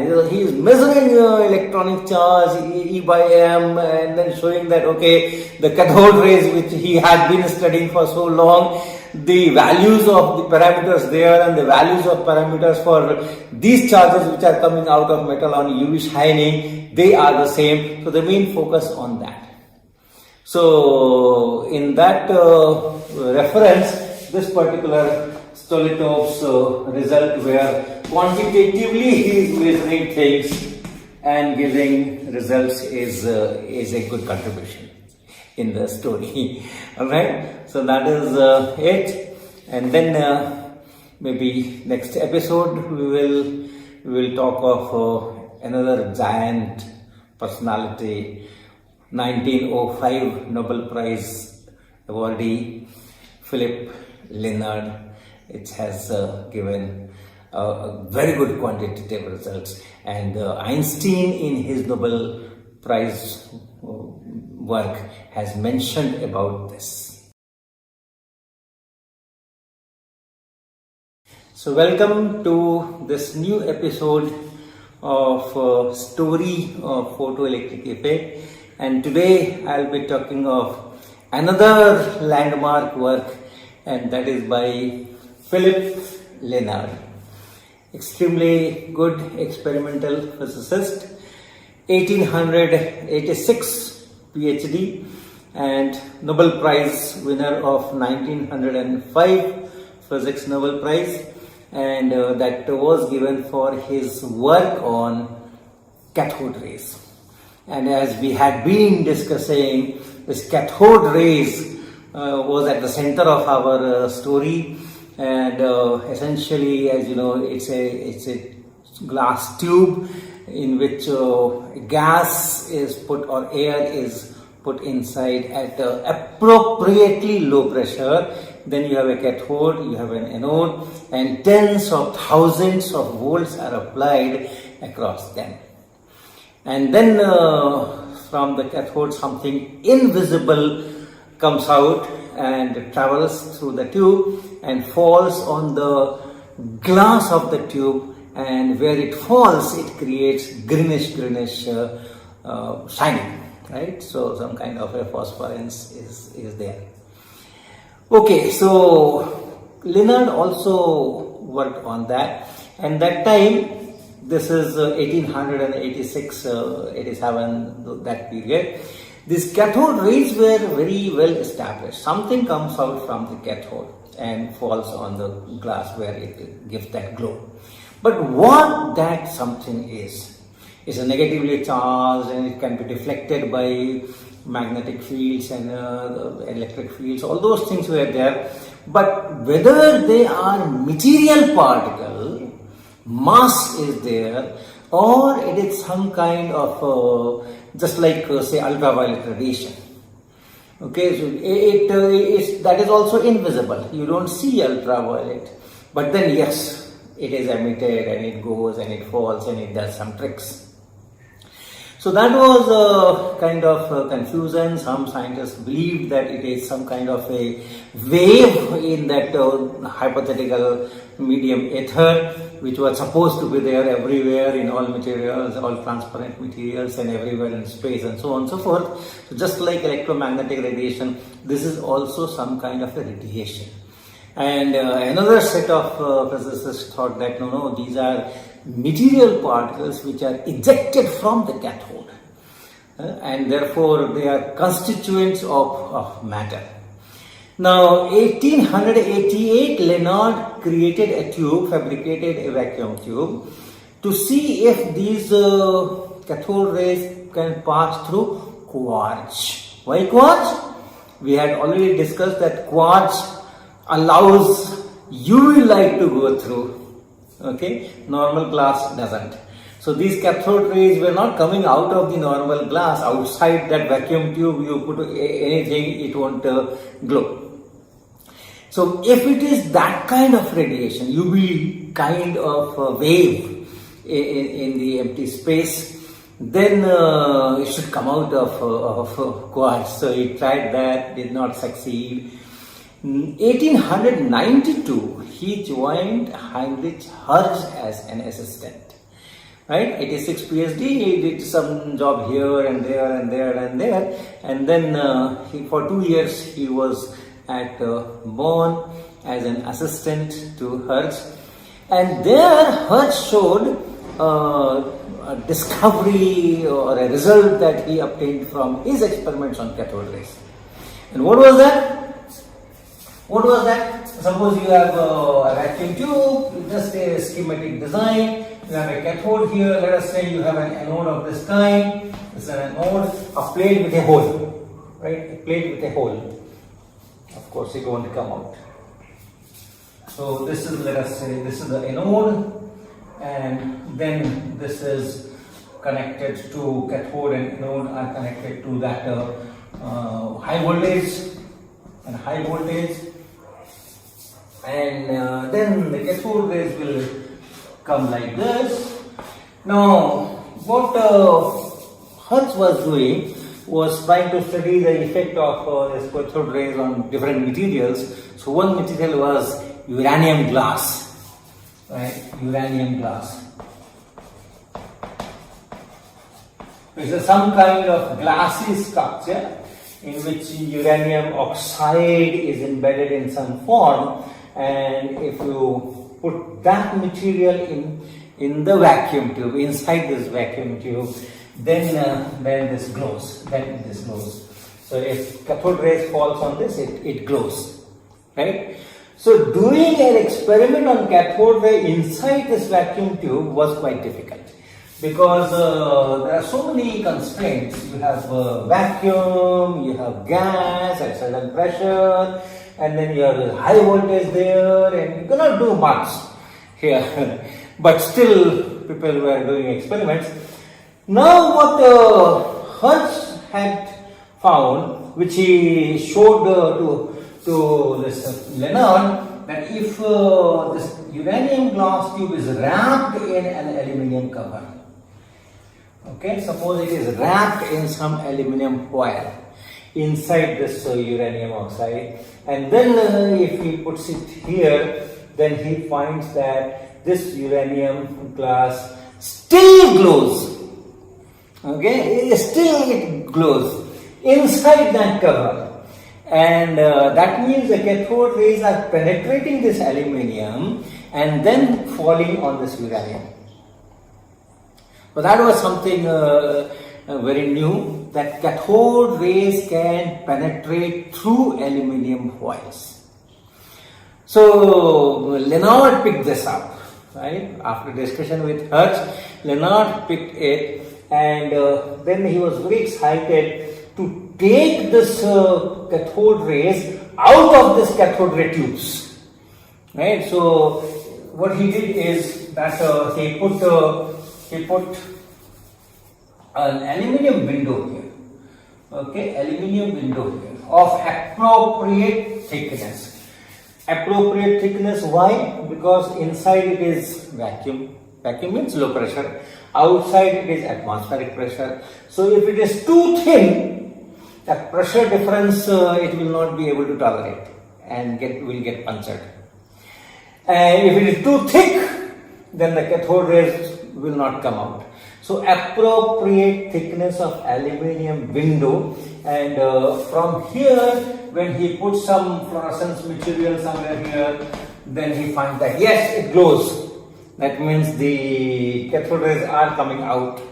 And not only that, if he puts this this material somewhere at some distance also, then also it glows. That means after coming out, it travels.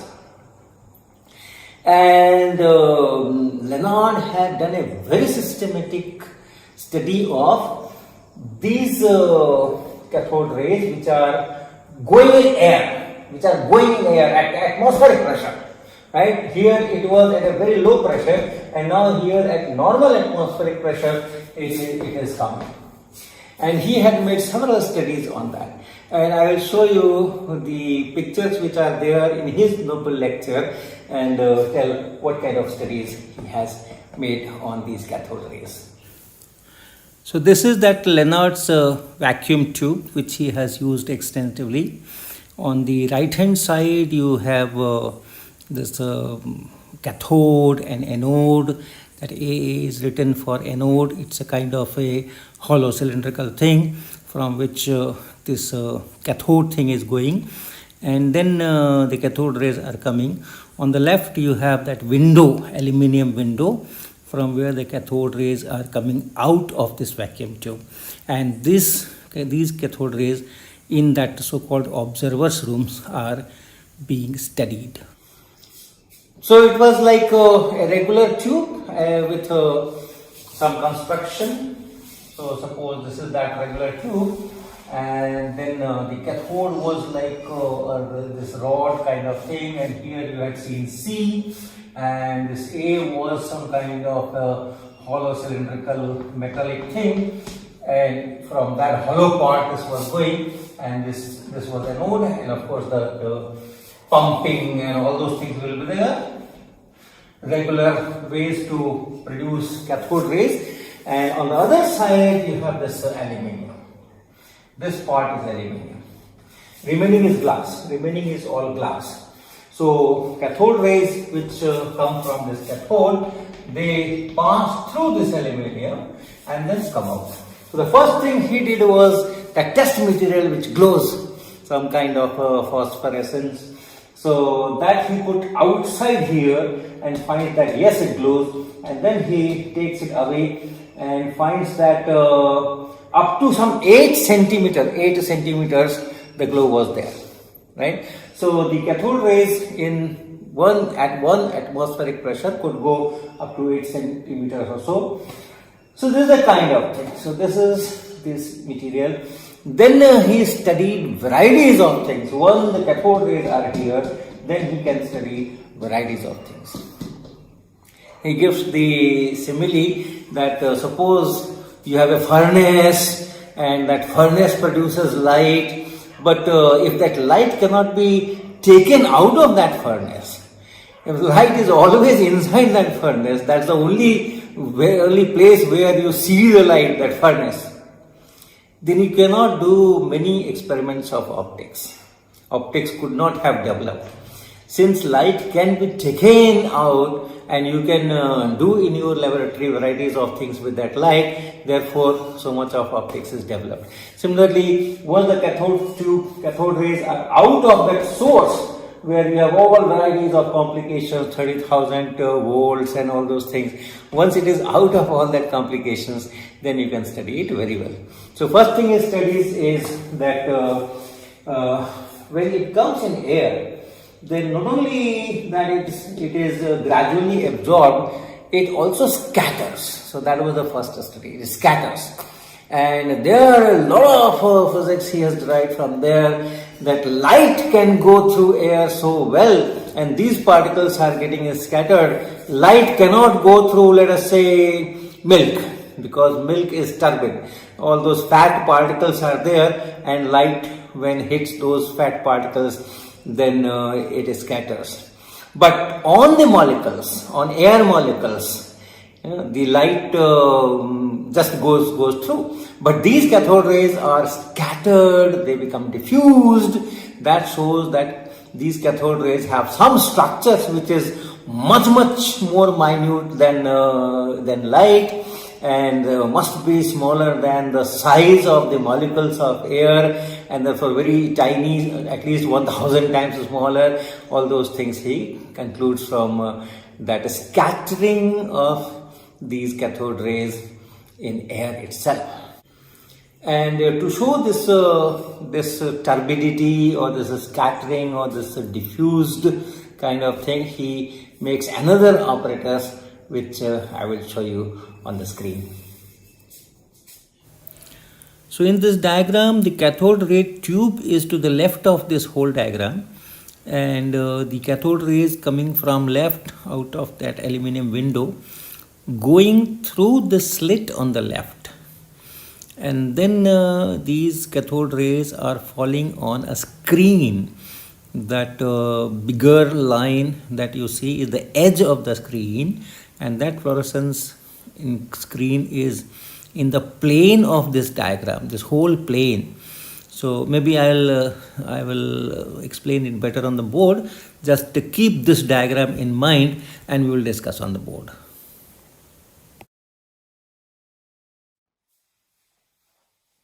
So in this screen you have a slit here, and the cathode ray tube is on the left, and here is that aluminum window, and then the cathode rays are coming through the slit, and then here he puts the screen in this plane itself, like this.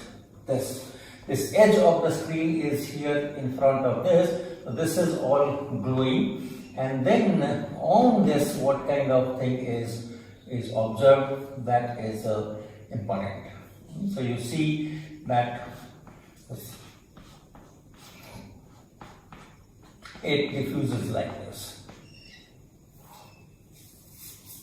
And next thing that is there that he has studied is absorption by different materials. So there the arrangement is like you have a screen here. Let us say you have a screen here, and then parallel to this, between this screen and the cathode rays which are coming, you put another material parallel to that, and then this material, this is the absorbing material, and different thicknesses, different kinds of materials he puts here, and then sees what happens to this, right? So this is let's say that material in between. Here is that screen on which this cathode rays will make marks, and the portions where cathode rays will come, that will glow, and from here the cathode rays are coming. So varieties of materials he has put here, and then he has seen whether it is absorbing and it still remains dark, or portions are glowing, and so on. So you first see the original things, and then maybe we can discuss.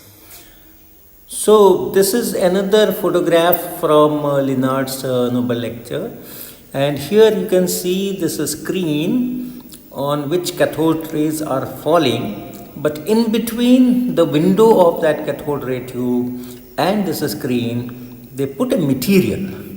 The upper half, which is almost black, completely black in fact, that corresponds to a 0.5 millimeter thick quartz plate which is placed between the cathode rays and the screen, and the lower half where you see a lot of this glow, there a thin aluminium foil is placed between this window and this.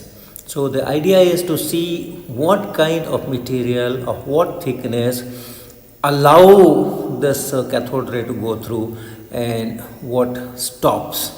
So this kind of studies are there. So what you have seen, if you see this in this orientation, then this part was dark, and for this part this was quartz plate.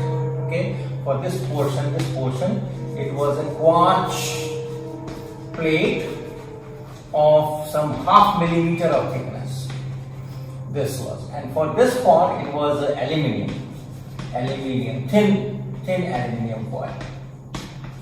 So varieties of materials he has studied, and very interesting result he has found that the pattern of absorption, what will absorb and what will transmit and how much it will transmit, that does not depend on the chemical composition of the material in the first approximation.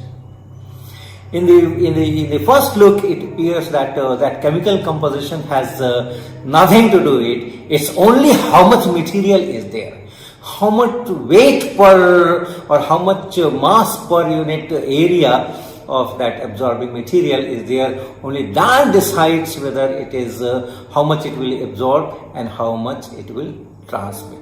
From this he discusses a lot of things about the atomic structure. and comes out with beautiful models which finally could not sustain, but very thought-provoking and very interesting models he has devised. And one of the things that he has concluded from this is any atom of the material has lot of empty space in it.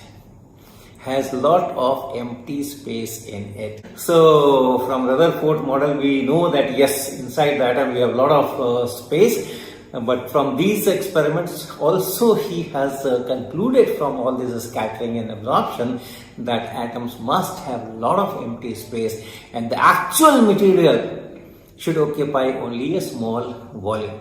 And based on other things he comes out with a thought model, and that model is also very interesting, and it's like this.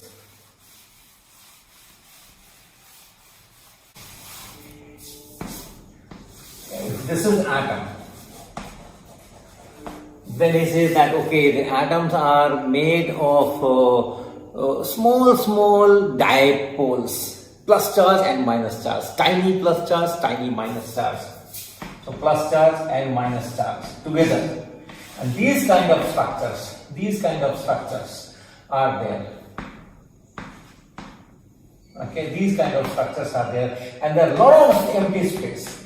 There are some these things, and then a lot of empty space, and the atom as whole is of course neutral, and so on and so forth. So these are the kind of things, many things he has done, but not diverting too much in the other things that Lenard did. We will talk of his work on photoelectric effect. So here is the apparatus. We have already described it. This is the plate from which the photoelectric effect will take place, and from the source L light is coming. This E is counter plate. This U is the plate from where we expect this photoelectric effect, and that is placed at sudden potential that you can control from here. And then this is opposite plate, another metal plate, and potential of this can also be controlled from outside. So you can create a positive or negative potential difference, whatever you like here. Then this metal plate has a hole, and in front of this cathode, let me call it cathode. And then from here, if something is going this way, straight it falls on this alpha. There is another plate alpha, metallic plate alpha, and this is connected to an electrometer. Electrometer is some kind of a simple device where charge falls on the electrometer plate, and how much charge is falling, that can be measured, right? That can be quantitatively measured. So in how much time, how much charge has been measured here, that tells me the kind of current received. Now this is another similar metal beta electrode, you can say, and this is connected to another electrometer. So this is the setup. Now when this light is put on, what it's seen, right? So if suppose this is at neutral potential, these two potentials are equal, or it is slightly more negative than this, then what will happen? What is seen in the experiment of Lenard? This is 1902 that this experiment is done and reported. So you have a kind of charge which is deposited here, and you can measure how much is that charge in how much time. So Lenard had studied that, and then if they put some coils here outside and create a magnetic field, those magnetic fields can deflect this beam. The beam which is coming, that can be deflected by putting some magnetic field here using coils or so, and the value of the field is adjusted so that this beam goes and falls on this beta. and there also you can measure how much charge is there, and you know that okay, whatever charge was coming here, now it is going there. So this beam, when this light is on, some kind of a charged beam comes out, and that charged beam normally goes straight, but using magnetic field you can deflect it. And how much magnetic field is needed to deflect it from going in this straight path, reaching beta. Okay, so from that one can make calculations, and Lenard did all these calculations and found that the charge by mass ratio, if you consider this to have massive particles having mass, right, and charge, of course, then this charge and mass ratio E by m, that can be calculated, and that matches with what J.J. Thomson had done for cathode rays since 1897. So it is established that this is same cathode rays. The ultraviolet light emits from this cathode or this metal plate the same kind of cathode rays which were generated when in the vacuum tube you have a cathode anode, some 30,000 volts you apply and put some gas in that vacuum tube at appropriate pressure and then create some negative charged beam. So that cathode ray beam and this beam are identical. That was established from this experiment. So that was one result. Now the other result was variation with this voltage. Variation with this voltage. Suppose it is going and falling here, and then you change the voltage. Okay, this is negative particles are coming in, and therefore if you put a negative voltage here as compared to this, with reference to U, if you put a negative voltage here, then this charge will be repelled, and if you increase that negative voltage in magnitude, then this repulsion will be stronger and stronger, and at a certain stage you find that alright, there is no current reaching here. The entire thing which is emitted from here is going back. Just like if you throw something up, and because of gravity it comes back. Similarly, from here the cathode rays are ejected, but then because of this negative plate here, they are forced back to go on this U and not reach here. So that was the kind of stopping potential. Okay. So again, if you consider in terms of mass and velocity, then the maximum kinetic energy of those particles will be equal to that E times that potential difference, and the same idea of stopping potential was there. So that maximum kinetic energy and therefore the maximum speed is related to that particular potential, negative potential, which stops all the current here. Right? Now, the observation is, the first observation that Lenard writes from his experiment is, one is this, of course, he establishes that this is the same as the cathode rays of J.J. Thomson, and then the next one is that only few volts of negative potential is sufficient to stop all the current here, and therefore whatever is ejected, that is ejected, the cathode rays are ejected with very small velocity. That is the conclusion. In the vacuum tube, in the normal vacuum tube, discharge tube, right, the voltages applied are some tens of thousands of volts, and therefore even if you make some aluminium window and take out those cathode rays will be high velocity cathode rays, because they had been accelerated by those tens of thousands of volts inside that chamber, and then these cathode rays are coming out. But here the cathode rays which are there, they are emitted with a very small velocity, and with the same velocity you can we can change only a little bit of it, right? So a little bit of it. If you wish, you can put your potentials in appropriate fashion, and then the velocity can be adjusted according to your will. You can get slow cathode rays. Okay, slow cathode rays. If you don't apply any potential difference here, then whatever is ejected, that's with same velocity, it will go. Of course, there will be complications of a charge being accumulated here, and that negative charge itself will start repelling the newcomers. So those things will be there, but nevertheless, you can accelerate with a whatever volt you want. 100 volt if you want 100 volt, yes. 50 volts, yes. 20 volts, yes. 1000 volts, yes. So in the normal cathode ray tube, the constraint is that whole thing fires only when you apply tens of thousands of volts. So you always get fast cathode rays.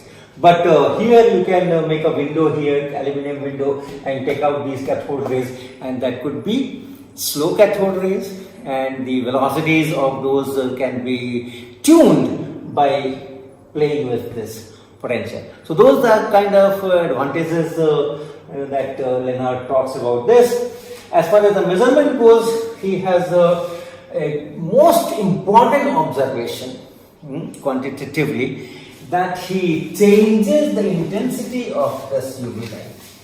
He changes the intensity of this UV light, and to make that change in intensity is not very difficult. You just change the distance of this lamp, this source, from this window, and therefore from this cathode. So if you take it away, the intensity will be lower. If you take it closer, the intensity will be more, and you can do all that inverse square thing and so on and so forth. So from the distance you can sort of compare intensities. What is the intensity now, and if I take this lamp here, what will be the intensity? So from the distances you can make those comparisons. So I can be varied, the intensity can be varied, and then he finds that the velocity of those cathode rays coming out, which is measured by this potential, the negative potential which is applied here, the negative potential which is enough to repel even the fastest part of that cathode ray. Okay, so that is a measure of the velocity with which these cathode rays are coming, at least that maximum velocity, and that he finds that this velocity, he talks in terms of velocity. Nowadays we talk in terms of kinetic energy. So velocity of cathode rays, I am not writing electrons. Okay, so in fact Lenard uses the word quanta of electricity. Right? Thomson uses the word corpuscles. He uses the word quanta, and finally the accepted word is electron. Alright? So velocity of these quanta is independent of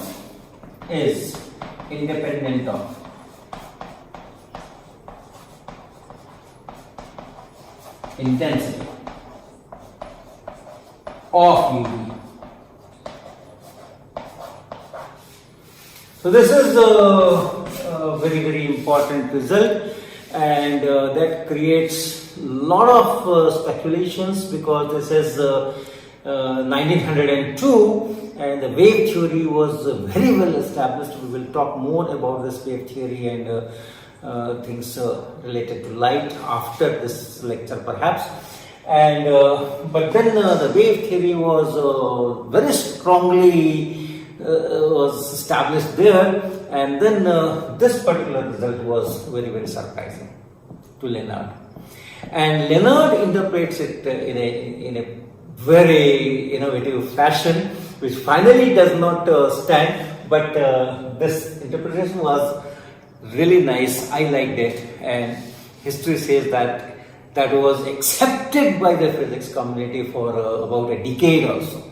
Right? And what was that? The mechanism, he thought, since it is independent of intensity of light, even if I am putting more energy per unit time on this material, even then the electrons or the quanta are coming out, or the cathode ray is coming out with same velocity.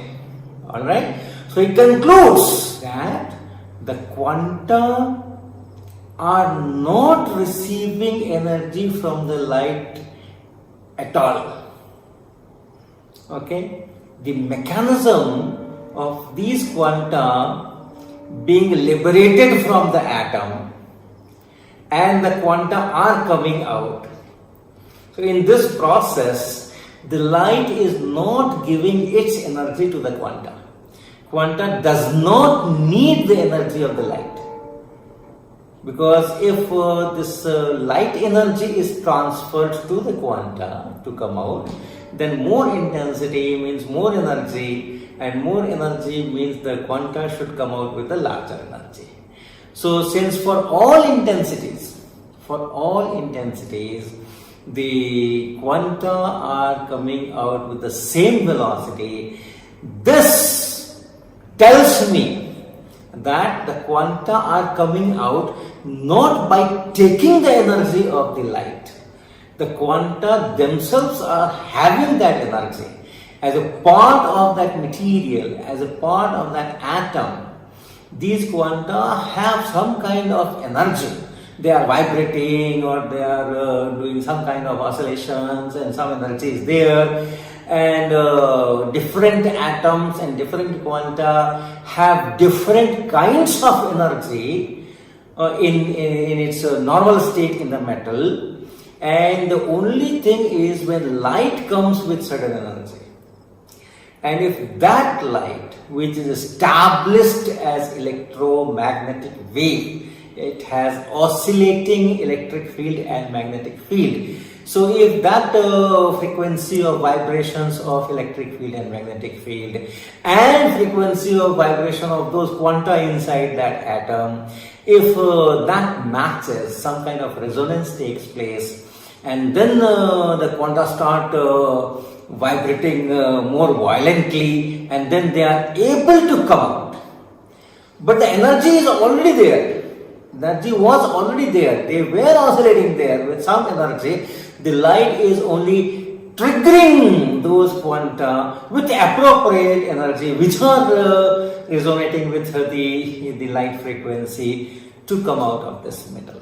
So this was called triggering hypothesis. Okay. So because of that, the conclusion, very, very important conclusion that he derived, that these quanta are not taking energy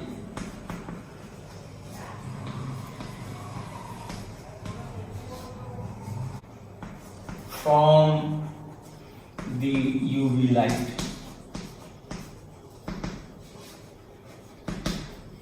They already have the energy, or they use their own energy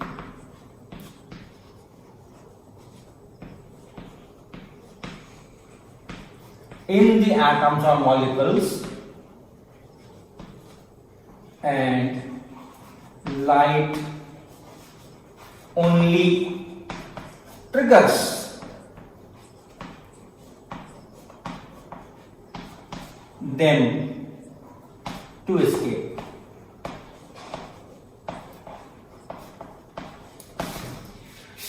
Okay, so this was the conclusion that Lenard draws from this observation.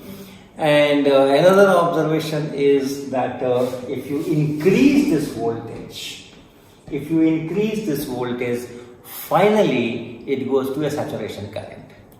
So that is understandable, because once these quanta or electrons, which we call it today electrons, if they come out from here and then if this potential is not high, then some of them will just make a charge here and they will stay here. Some will go in straight directions. But then if you do have some kind of positive potential, then it draws them. And if you have sufficiently high, then all the quanta which are emitted, if all of them go through this, not all of them, they are of course blocked here and there, but there is no side going in this side or that side and so on. So they are all streamed in a direction, so you get a maximum current, so that saturation current is there. So all that variation of I, variation of this current here as a function of this voltage,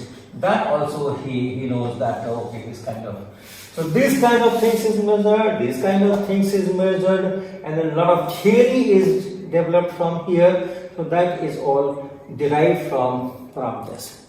Lenard does not quantitatively explores the dependence of this this current on frequency, or this maximum velocity on frequency. So that was not on the agenda.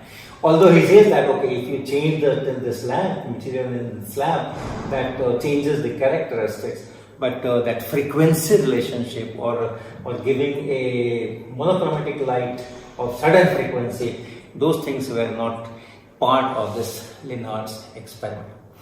Now, I should mention that in 1900, in that period when these experiments were done, Lenard was almost sure that these are not the normal particles. These are still, he thought that it's something like that ultraviolet radiation. So this is charged fine, there are quanta fine, it behaves like particles. But he had a conviction that these are essentially not material particles as such, but these are some kind of radiation. So that also I should mention, there's a lot of discussion and theory in his paper that we will not go into that at present.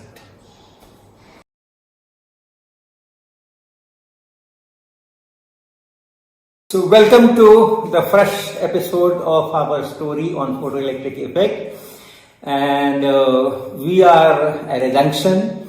So far we talked about these scientists working or doing experiments on the photoelectric effect, which Hertz accidentally discovered that yes, if UV light falls on metal, then it ejects negative electricity. Then Hallwachs confirmed that in his own way, and we almost reproduced that experiment of Hallwachs in this course.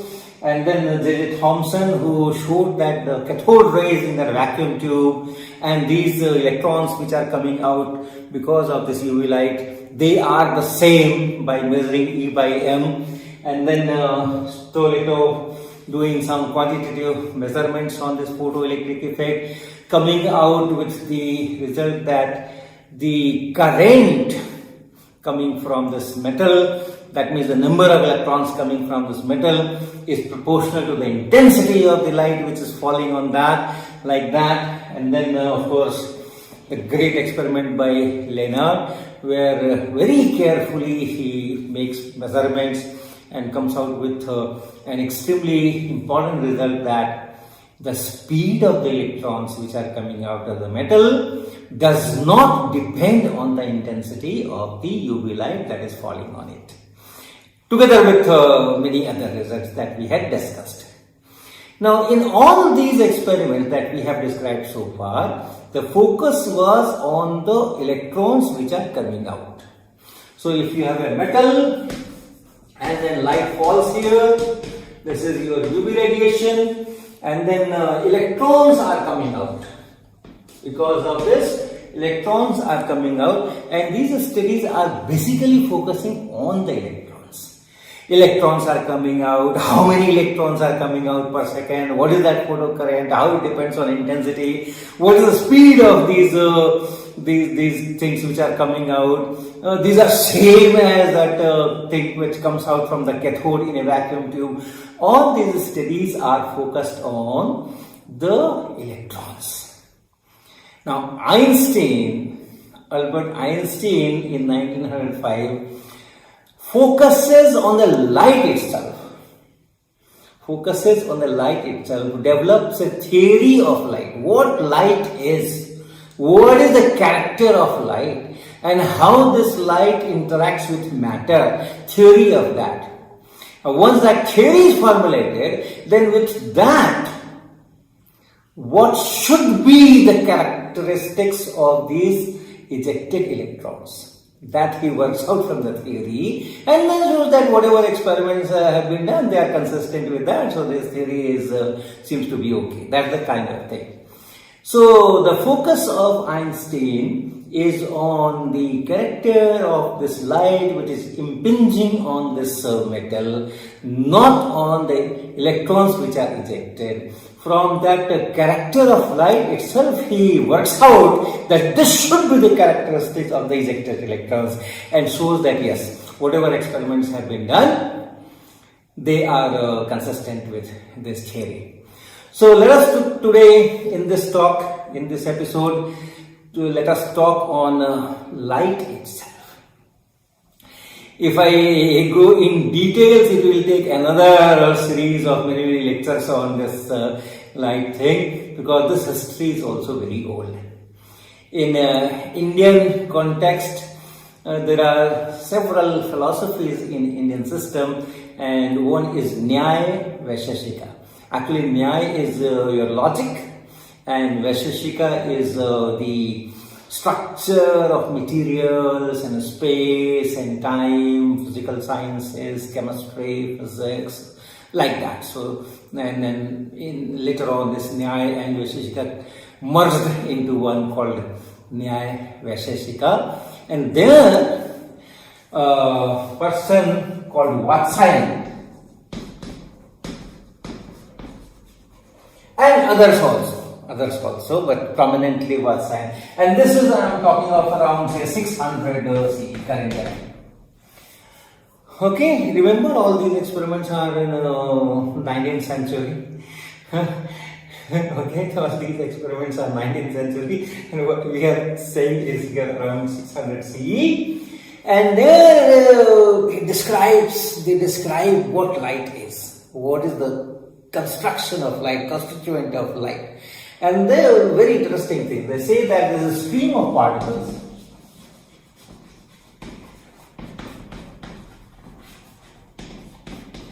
but not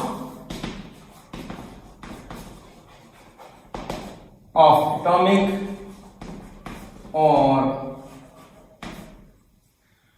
molecular structure. In Vaisheshika, they talk at length about atoms and molecules, and how atoms combine to form molecules, and how different proportions of atoms, different kinds of atoms can make different kind of materials just by numbers. Okay, so there are elements, and then different atoms, different materials will have, different elements will have different kind of molecules combined together to form molecules. So all that chemistry is there. What is the effect of heat? Heat will first dissociate molecule into the atoms, and then those atoms will recombine in some another proportion and another structure, and the material will have different properties. All those things are discussed in Vaisheshika in great detail.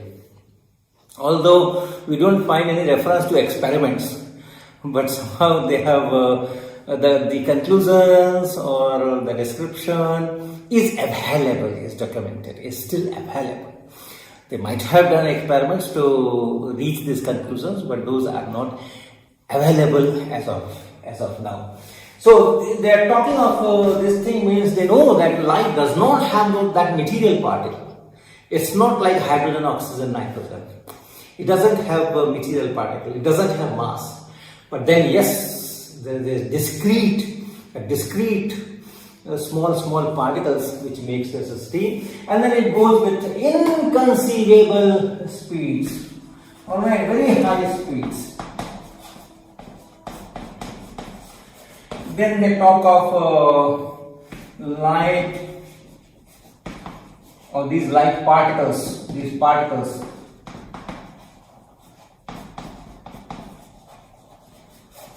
going through interatomic spaces in the materials. So if you have glass or water, why it is transparent? Why light can cross through? Because in these materials they go through the interatomic spaces. So that kind of descriptions are all there.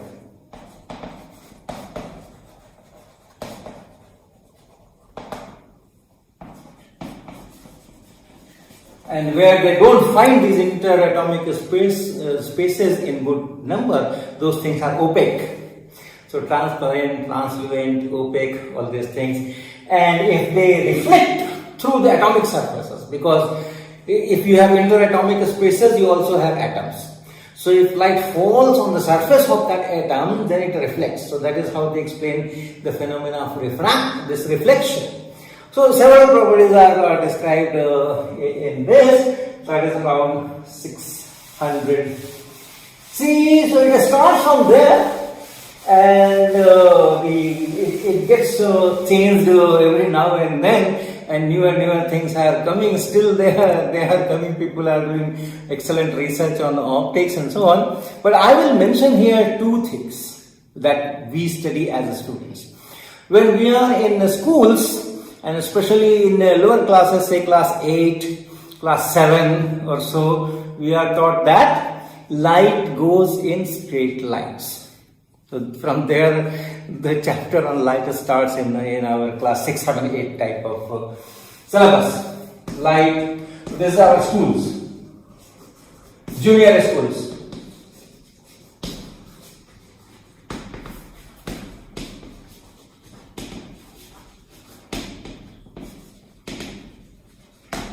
Okay, and for that, the very famous activity which textbooks ask the students to do is to take 3 cardboards.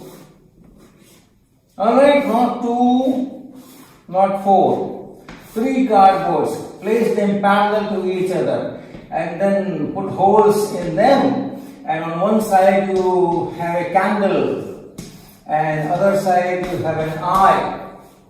Okay, so this eye can see this candle flame only if the 3 holes are in one straight line, otherwise it does not see. So that's the proof, okay, that light goes in straight lines.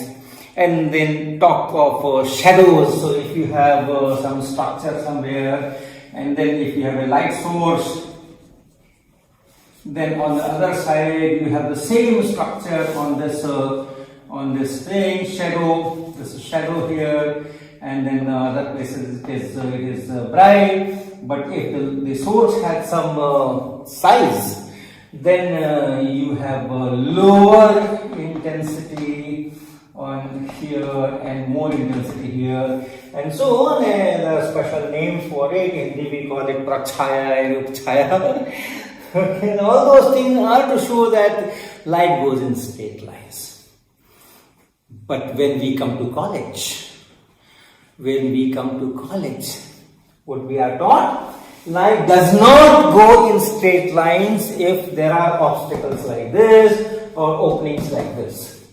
Right? Here it is opening, rest is all open, and this is opening, small opening. Here rest is all open, and here you have some obstacle.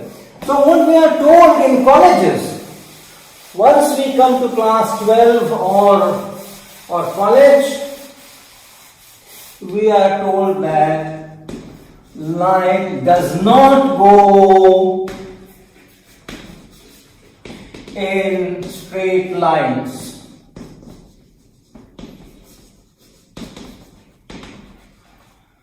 When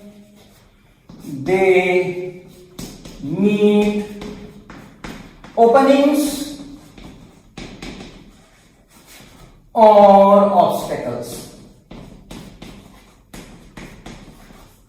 Okay, if you have a small opening here and a parallel beam of light comes, monochromatic, one color, what happens? Class 7 textbook will say that, alright, very good, you will have a bright patch here and rest all will be dark. Rest all will be dark. But the college textbook will say that, alright, you have a bright thing, not of the same size, but maybe depending on this distance, maybe much bigger than this, so your bright can extend from here to here, possibly. Okay, so if a bright extends, that means perhaps this parallel beam becomes diverging beam. This becomes a diverging beam, so it bends. It bends. But still it goes in straight lines. But the more interesting thing is, this whole thing is not dark. This whole thing is not dark. You have dark here, you do have dark here, but then after that you again have bright. So the light is going in this direction. The light is going in this direction.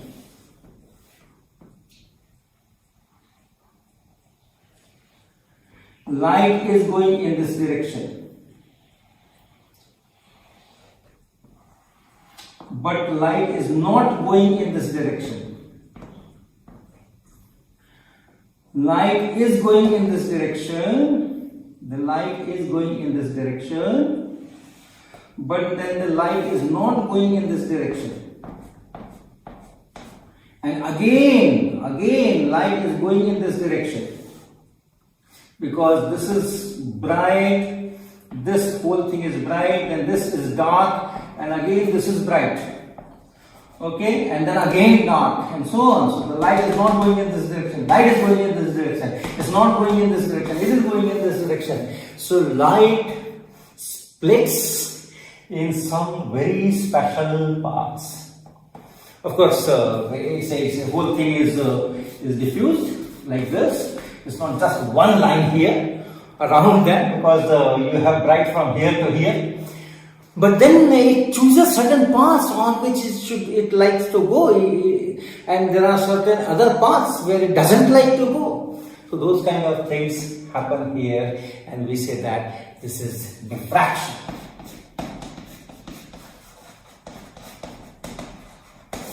Okay, so you have phenomena, a lot of scientists have studied that. It's a long history. If I go into that, I can give another series of lectures on that, the history of light itself, but I will confine to some specific things. So you have phenomena of reflection. You know the laws of reflection. You have phenomena of refraction. Phenomena of dispersion. If you have white light and put a prism there, then it disperses in different colors. You have phenomena of diffraction. You have phenomena of interference. You have phenomena of polarization, and so on. Several phenomena, speed of light.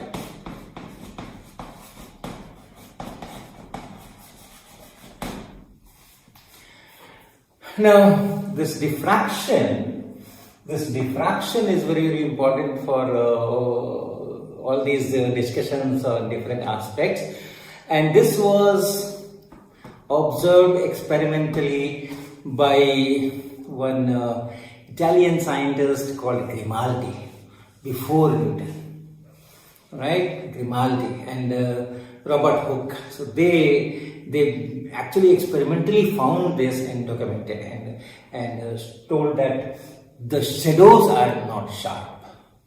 The shadows are not sharp, and at the end of the shadow you have alternate dark and bright regions, and then it finally goes into the openings, the brightness.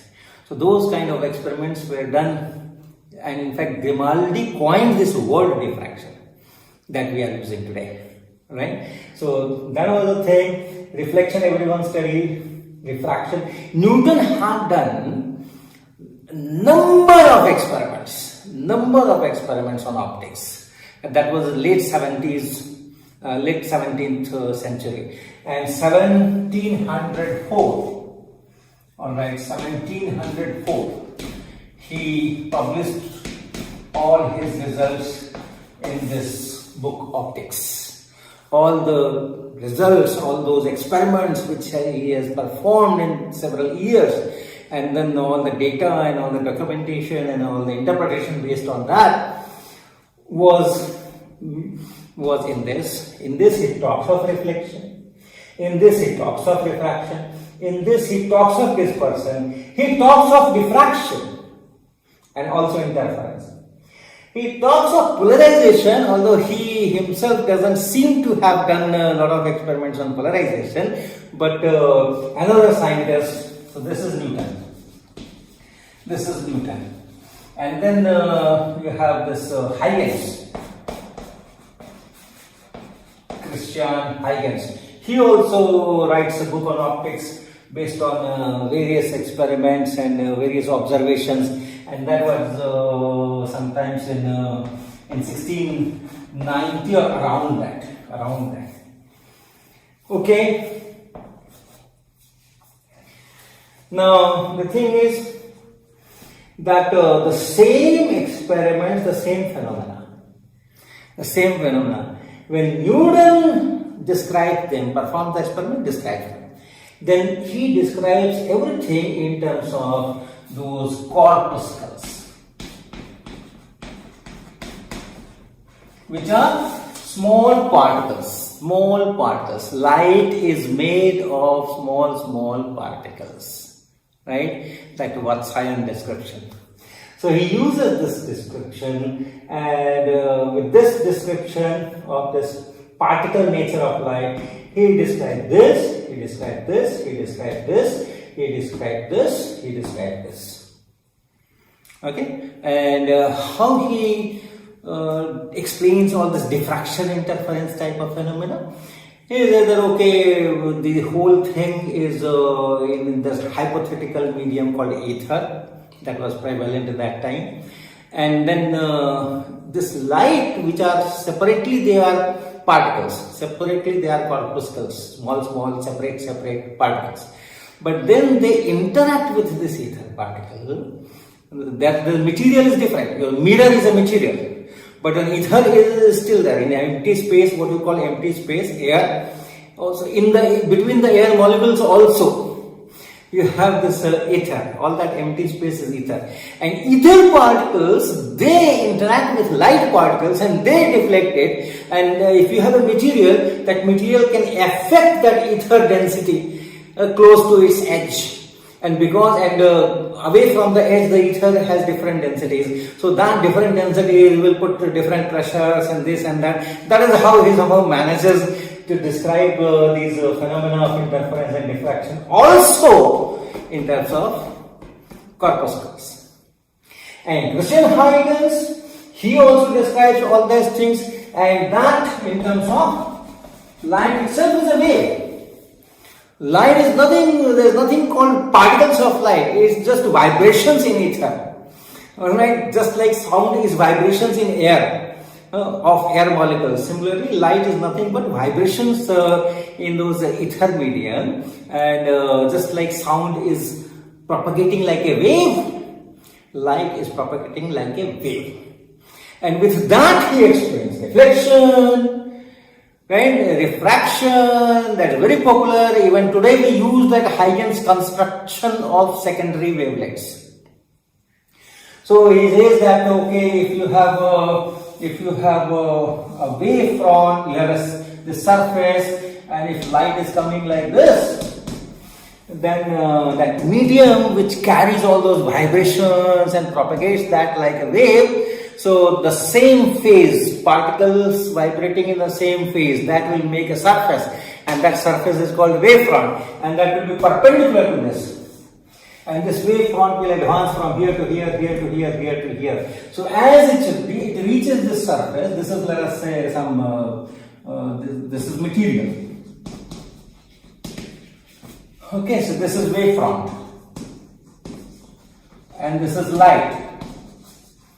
And light propagates means what? Those vibrations which were here at in certain phase, now these particles or ether particles, they will be in that particular phase. So this wavefront has advanced. So that is how the wave is going, that is how the light is propagating. So that is the structure. Here you have particles, and the particles are just going like balls.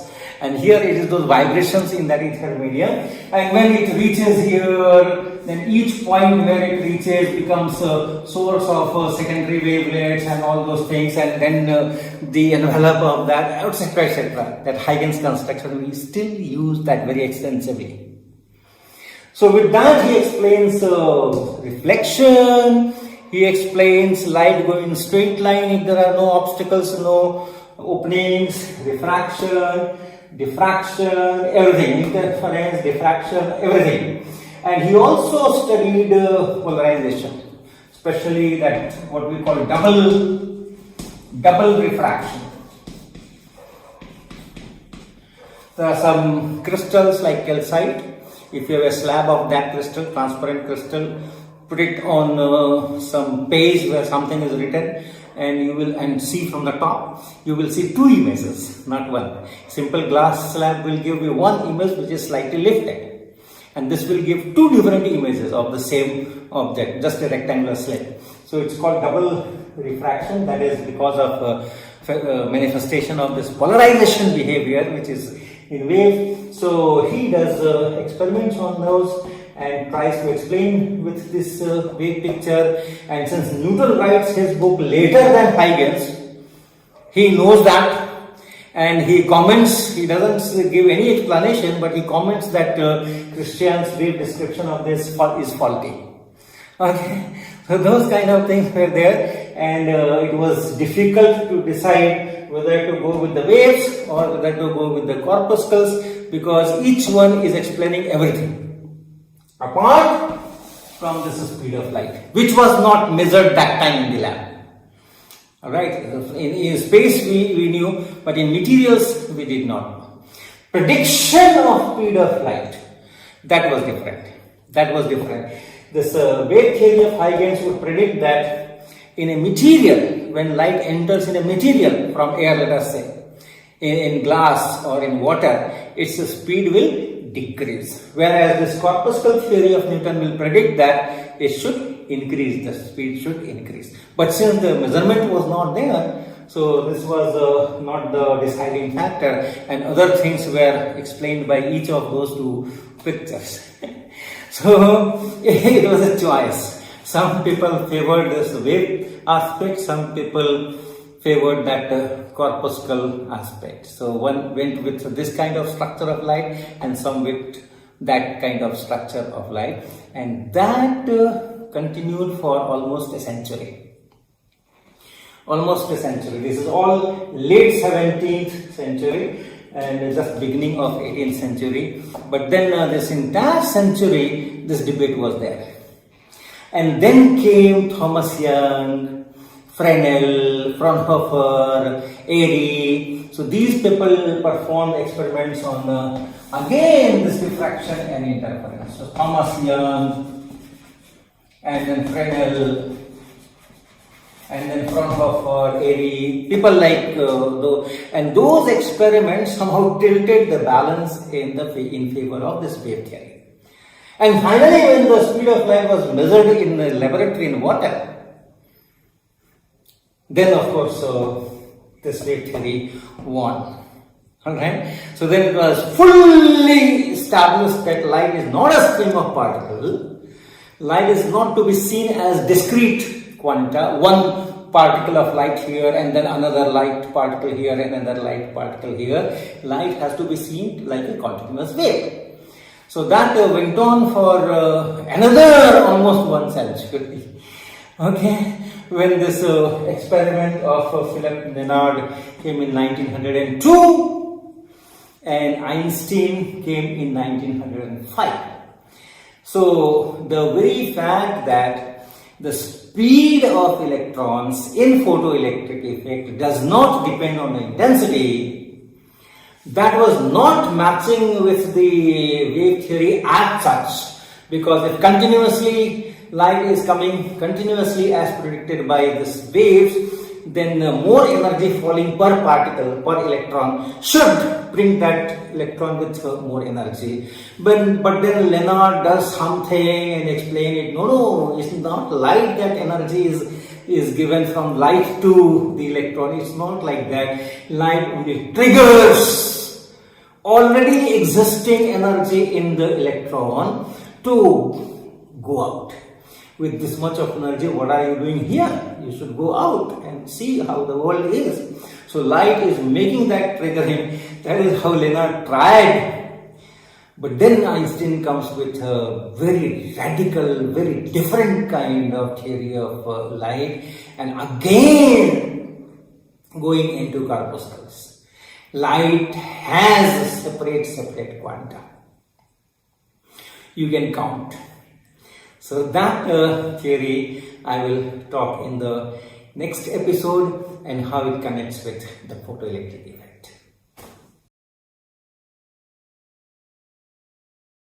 In the previous episode we talked about different phenomena shown by light and the wave model to explain those phenomena and the particle model to explain those phenomena. Newton, who did lots of experiments on optics in his house, he was firm believer of this corpuscle model. Light is nothing but collection of high-speed particles. Alright, the particles do not have mass, they do not have, they are not material particles, but that light is separate entities, and those corpuscles are coming from the light source. So that was his firm belief, and based on that he explained everything, all observations of rectilinear propagation and reflection, refraction, diffraction, interference. Newton was well aware of diffraction and interference. Right? Newton's rings, very famous experiments in our BSc syllabus everywhere. Newton's rings, that is based on interference only. Okay? But then there were another school of thought that no, light should be some kind of a wave in a medium. In the hypothetical medium, ether was common. Everyone believed that yes, in space you have ether in which things move. So light is a wave phenomena in ether. That was another school of thought, and they also explained rectilinear propagation, reflection, refraction, everything, diffraction, interference, everything. So that was let's say 18th century. That is almost whole 18th century these things were there. But then basically this corpuscle theory dominated over wave. Speed of light was something which could decide, but that time speed of light in water or in medium was not available, and therefore that did not have a role. Okay, now we come to 19th century, 1801 onwards. 1801, Thomas Young did a double slit experiment for the first time, and after that there were a number of studies on diffraction and interference, Fresnel, Fraunhofer, Airy. So those experiments brought this wave theory on top. Okay, and 19th century it was wave theory. Light is wave. Whoever wrote in examination light is wave got full marks, and so on and so forth. So that is how it went. And then speed of light in the laboratory was measured after this. Michelson developed very good setup where you can measure the speed of light in a hall. Okay, of course nowadays we can measure it on a tabletop, but those times, and that also gave a verdict in favor of waves. Alright, so the entire 19th century, light, there's no doubt, very, very clearly it has to be a wave phenomena. Independent of all those things, there were people who were trying to study the radiation in the wavelength distribution of radiation, right? So light is also radiation, but when I say radiation, the wavelengths, or it can be invisible. So not only infrared and ultraviolet, any kind of wavelengths. So let us think of sunlight. As we know, sunlight contains several wavelengths. Now we are talking in terms of the waves. Radiation is waves. So it has visible wavelengths from 400 nanometer to 700 or 750 nanometers, that range. Then infrared, more wavelengths, larger wavelengths. Then ultraviolet, smaller wavelengths, much smaller wavelengths, much larger wavelengths, and so on and so forth. So all those wavelengths are there in sunlight, but not in equal proportion. So we can draw a curve. One side is say wavelength lambda, and other side something called u lambda. I'll just tell what it is. It is essentially a measure of which wavelengths will have more energy and which wavelengths will have less energy, and how that energy varies with wavelength. So dominant contribution is coming from which wavelength range, and so on. So I'll just define that, and then it is something like this. Let's say it's something like this, and there's a maximum at certain wavelength, and for sunlight this is around 500 nanometer, green range. Okay, so you have if you take some 5 nanometer interval here, around this 500 nanometer, you will have certain energy. If you take the same 5 nanometer interval here, the energy will be less. If you take the same 5 nanometer interval here, the energy will be even less. If you take 5 nanometer interval here, the energy will be less. So it goes through a maximum. And this is in fact, if you take certain range, say this is delta d lambda.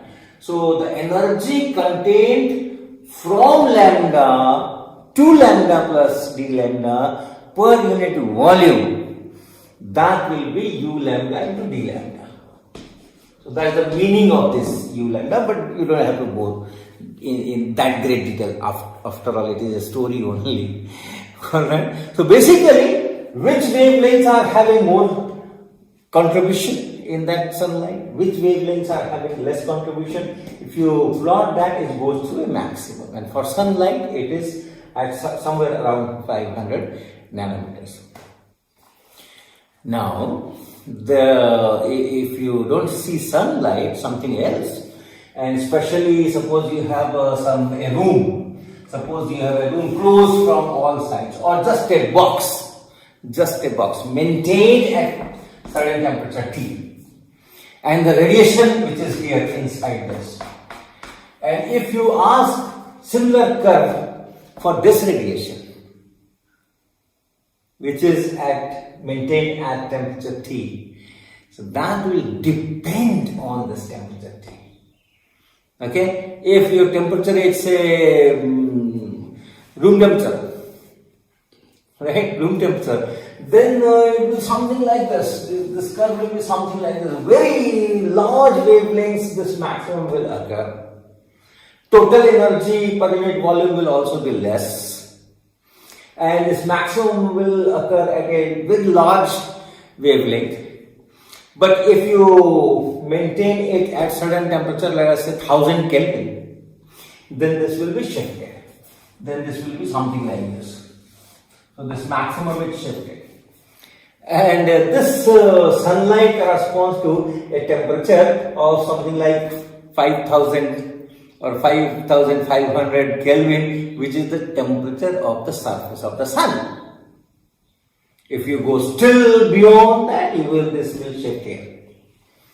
So experimentally, this relation between the wavelength at which you get the maximum contribution in the radiation and the temperature, that relationship was studied, and it's known as Wien's displacement law.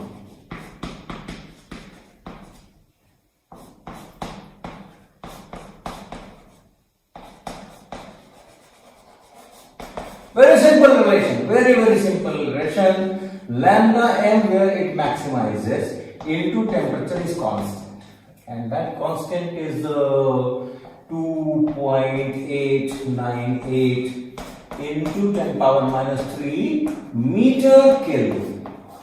Meter Kelvin. Wavelength is length and temperature is in Kelvin, so meter Kelvin is the SI unit. So the simple thing. Inversely proportional to temperature, this lambda. So this was one observation. People know about it. Then another one, if you have you take some kind of, let us say, a surface, some surface area A, right? Some material body, hot material body, and then it emits radiation. So how much energy is emitted? Total energy, all wavelengths taken together.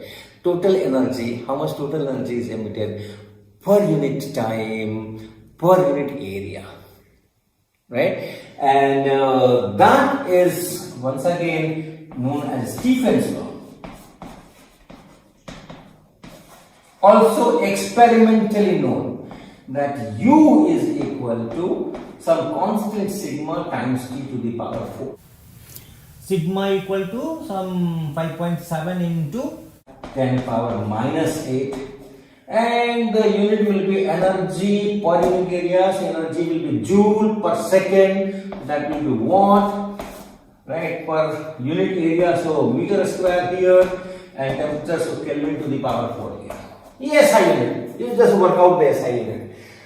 SI unit of this and SI unit of this, and you can work out. So this is also a constant, universal constant.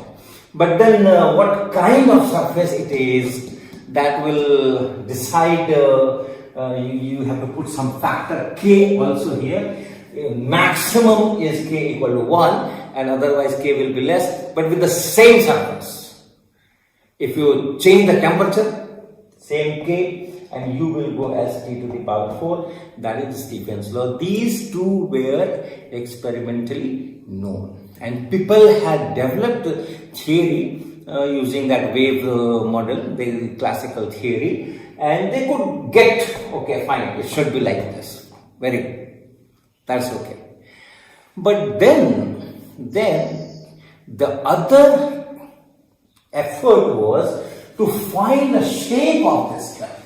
If I know the temperature, to find the shape of this, to develop a theory which can give me this result, that variation of this U lambda with T should be of this type. That was a challenging job.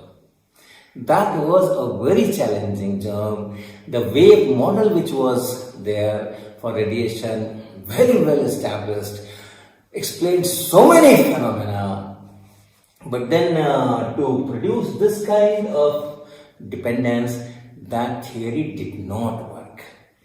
Since temperature is there, a lot of thermodynamics will be there.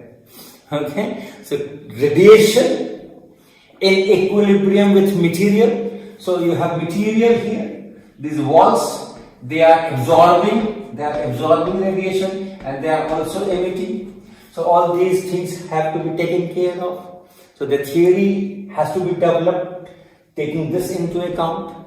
And all the known theory of that time, when they were applied, people did not get this kind of thing. What people got was something of this sort. Though this energy, this U lambda will keep on increasing, and will go to infinity as you go to very small wavelengths. Absolutely absurd. Okay, totally not matching with what it is. So that was a big challenge in 19th century. And then comes Max Planck, and he also tried various ways. It did not work out. Then he had to do something drastic. He had to make an additional assumption in the theory. Okay, and that assumption was turned out to be the foundation of all that quantum mechanics which we have, based on which we have semiconductors, based on which we have everything. So the whole electronic world is based on that. So let's talk about that Planck's assumption or Planck's addition to the theory, or the new component in the theory which was injected by Planck. Let's talk about that. So suppose you have an enclosure and maintained at a temperature T, and then it has radiation, and the radiation is falling on the wall of that enclosure, and part of it will get absorbed per unit time, and then it also emits, that material will also emit. So there will be an equilibrium and the temperature will be maintained. So if you have maintained the temperature of this enclosure, and then you have radiation inside, and the purpose is to find the distribution of energy in different wavelengths once the temperature is given. So that's the goal. That curve has to be reproduced. Now, what Planck does is something like this. Suppose you have the radiation falling on this wall and getting absorbed. And think of the component of this radiation which has a frequency nu. Right? This will have varieties of frequencies, varieties of wavelengths, but wavelengths and frequencies are all related to each other, because you know the relation. Lambda is equal to C into capital T, which is 1 by nu. So you can talk in terms of frequency nu, or you can talk in terms of wavelength lambda. This C is fixed, 3 into 10 power 8 meter per second speed of light. Okay, so this radiation which is coming and getting absorbed here in the material, think of that. That will also have varieties of wavelengths and varieties of frequencies. So consider that component which is having frequency nu to nu plus d nu, we can say. So consider that component with frequency nu. Now what will this do? What will this do? Remember, this is we are talking of 1900, and already Maxwell's equations were there. Another huge support to wave theory. Not only that light is wave, light is electromagnetic wave, and this support comes from a very unexpected quarter. Maxwell is working on electric field, magnetic field, not on radiation, not on light. But then he comes out with the equations which tell, okay, there should be electromagnetic waves with speed 3 into 10 power 8 meter per second, and already light is there. This radiation is there traveling with that speed. So those things will be there. So if this radiation of frequency nu falls on the material and gets absorbed there, what will it do to the material? The unit which is absorbing, that will start oscillating, because you have electric field and magnetic field all oscillating with certain frequency nu, and that will exert force on the material, the electrons there, and therefore the thing, whatever is available there, will start oscillating with that frequency.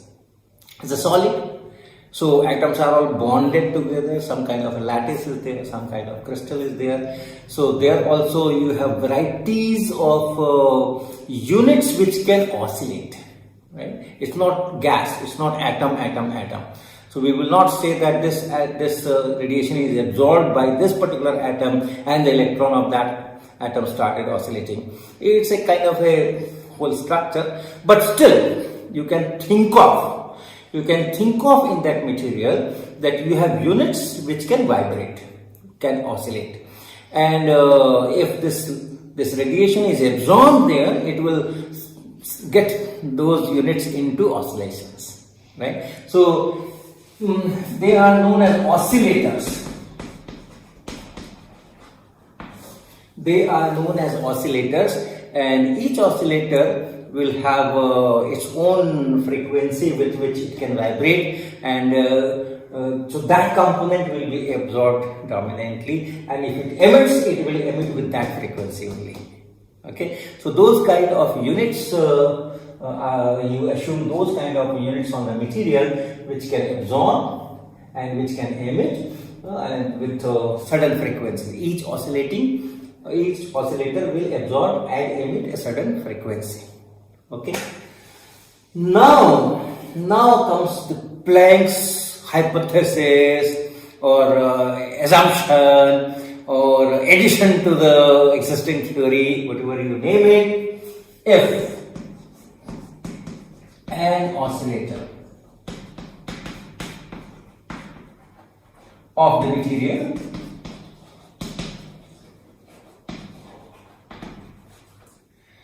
absorbs radiation of frequency nu, it can do so in one go with energy NH nu of radiation.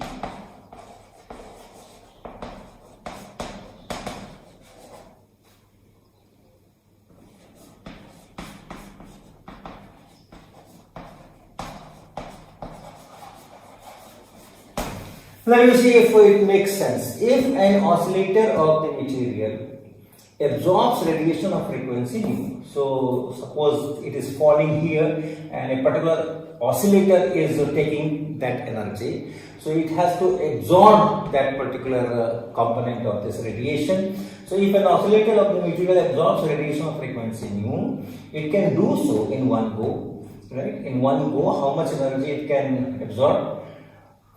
It can do so in one go with energy NH nu of radiation getting absorbed. So in one go, in one single blow, only this much of energy can get absorbed in this oscillator. So this is it. And what is this? What is this N? This N is a positive integer.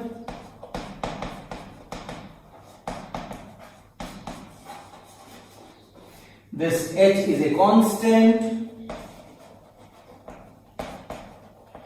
and nu is of course frequency. Right? From where it comes? Mind of the Planck. Okay, that's all. Not that okay, you don't have to justify or it's because of this, because of that. No. Nothing works at this. And it works. Similarly for emission, if an oscillator has to emit, if it is absorbing, it also has to emit, otherwise the temperature will not be maintained. So if a particular oscillator is emitting, just in this sentence perhaps we can do that. If an oscillator of the material emits radiation of frequency nu, it can do so in one go with energy H nu, N times H nu of radiation getting emitted. Just change these two sentences to words, and it tells that how it emits.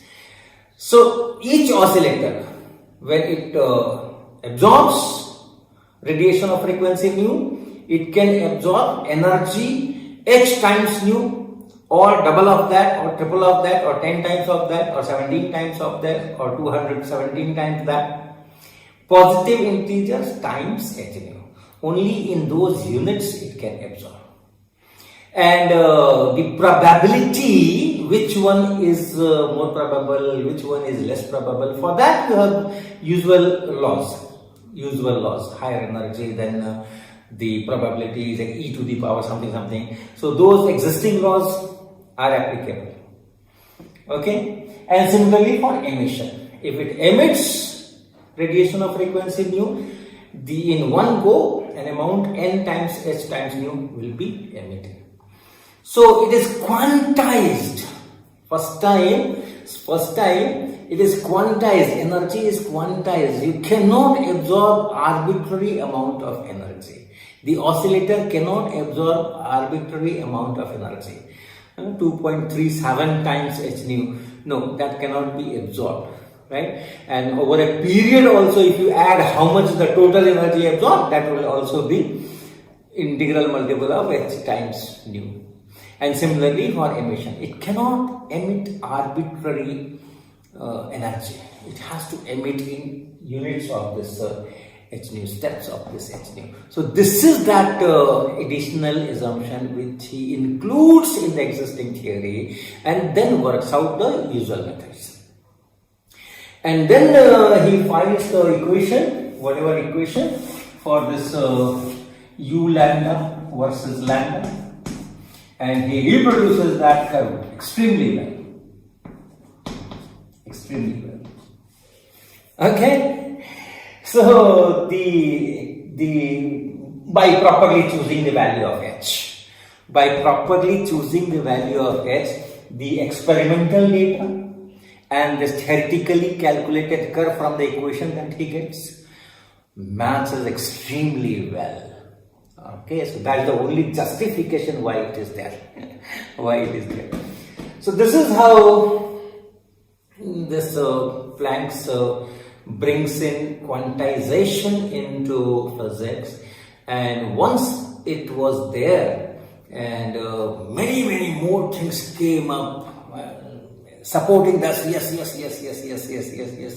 it should be like this quantum should be there, and all those things. The entire semiconductor physics is developed because of this quantum character, and because of that semiconductor revolution, we have so much of electronics working and so on. So this is the starting point of that quantum hypothesis. So we will pick from here in the next episode.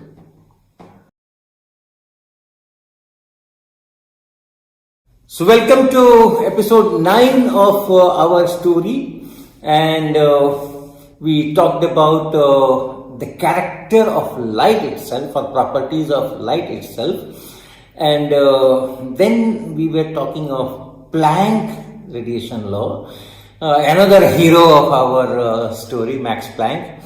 And the idea was that if you have radiation, electromagnetic radiation, which is in equilibrium with some enclosure at temperature T, how the energy is distributed in different wavelengths, because it will have different wavelengths. So how much energy is in this wavelength, how much energy in that wavelength, etc. So that distribution that Planck obtained, and I discussed a little bit of that assumption of each oscillating material in the wall absorbing energy and emitting energy, which was proportional to or integral multiple of some constant h times the frequency with which it oscillates. So that material oscillator in the wall and this radiation, they are in equilibrium with each other, transferring energy into each other. So from there, Planck did all those calculations and got that radiation formula. The description was not the actual path on which Planck got that. It's a kind of an equivalent description. In fact, during 2 years, 1898 to 1900, Planck wrote 4 or 5 papers on this, each time modifying his approach, each time doing something new there, and finally he gets it in this particular fashion. Alright, so the final derivation of Planck in this uses extensively thermodynamics, right? Thermodynamics. He puts some material oscillators, not necessarily in the wall, in the middle also, in the radiation also, which can just exchange energy, and then he does a lot of thermodynamics there. Why I am focusing or mentioning this thermodynamics thing so forcefully, that our next and very, very important discussion will be on Einstein's 1905 paper on photoelectric effect, which earned him the Nobel Prize in Physics 1921. And there too, he talks of a lot of thermodynamics of radiation and oscillators. So let me talk a little bit about what that central thing is, which Planck is using, which Einstein is using, and many others are using. So thermodynamics is a description of behavior of system having large number of entities. Like a gas in a chamber, you have some 10 to the power 24 molecules and all that. So Newton's description of F equal to ma will not be useful there. So how to handle those kind of systems, for that this thermodynamics is developed. And then there are laws, first law, second law, third law and all that. So the first law is that for an isolated system, the energy is constant. System can change its configuration, but the energy will remain the same unless you are supplying energy or taking energy away from outside. So that's first law, fine. Second law is more important for our discussion. And what is second law? This in fact is more interesting than the first law. And that is, let me give an example. Suppose I have water in one container. Suppose I have water in one container and some water here, and then this is at some 20 degrees Celsius. You have another container, and that this also has some water, so let's say same quantity, but the temperature is higher. Let us say it is 60 degrees Celsius. Okay, assume isolated system from surrounding. We are not allowing time to interact, or we can put it in some enclosure and so on. So whatever is this is the system, this plus this, and no interaction from outside. What we do? We take a bigger container. And just put all this water into this and leave it. So we pour this water, and then we pour this water, and then we leave it. So we have a larger amount of water, the entire water here, and that will be at some temperature, the amount it's same, it will be 40 degrees Celsius. So from this system, just by mixing, right? We have not done much on the system. We have just mixed it, and it can reach to this system. So it goes from this configuration or this situation to this situation. Can I invert the arrow? Is it possible that I take this container, this water, put half of water here, half of water here? This takes the temperature 60 degrees, this takes the temperature 20 degrees. Can the process be reversed? I had not put any refrigerator or any boiler to increase the temperature, to decrease the temperature. I just mixed it. Reverse, I separate it. The energy is same. But this is not possible. This is possible. This is not possible. So there are processes which can go only in one direction. If I rub my two hands, right, they become warm. Okay, they become warm. And then what happens? This kinetic energy of my hand is getting converted into thermal energy. Fine. Now what I want to reverse it, the thermal energy goes down, my hands cool down, and that energy is converted into the kinetic energy. So my hands again start rubbing to each other by their own. Because now the thermal energy should be converted into kinetic. I don't have to work.